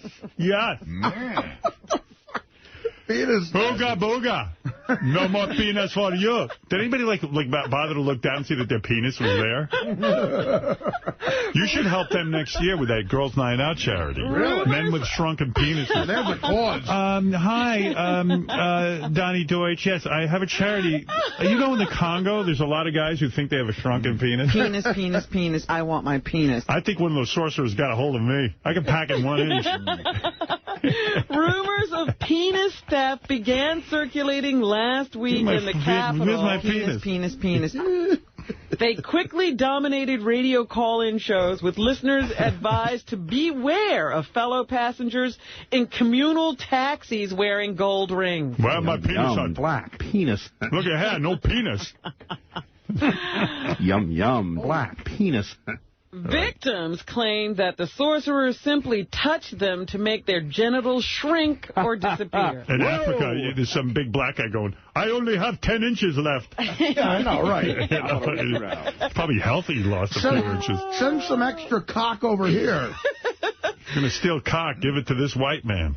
Residents said this was an attempt to extort cash with the promise of a cure. I want my cock back. Your penises were shrunk or taken.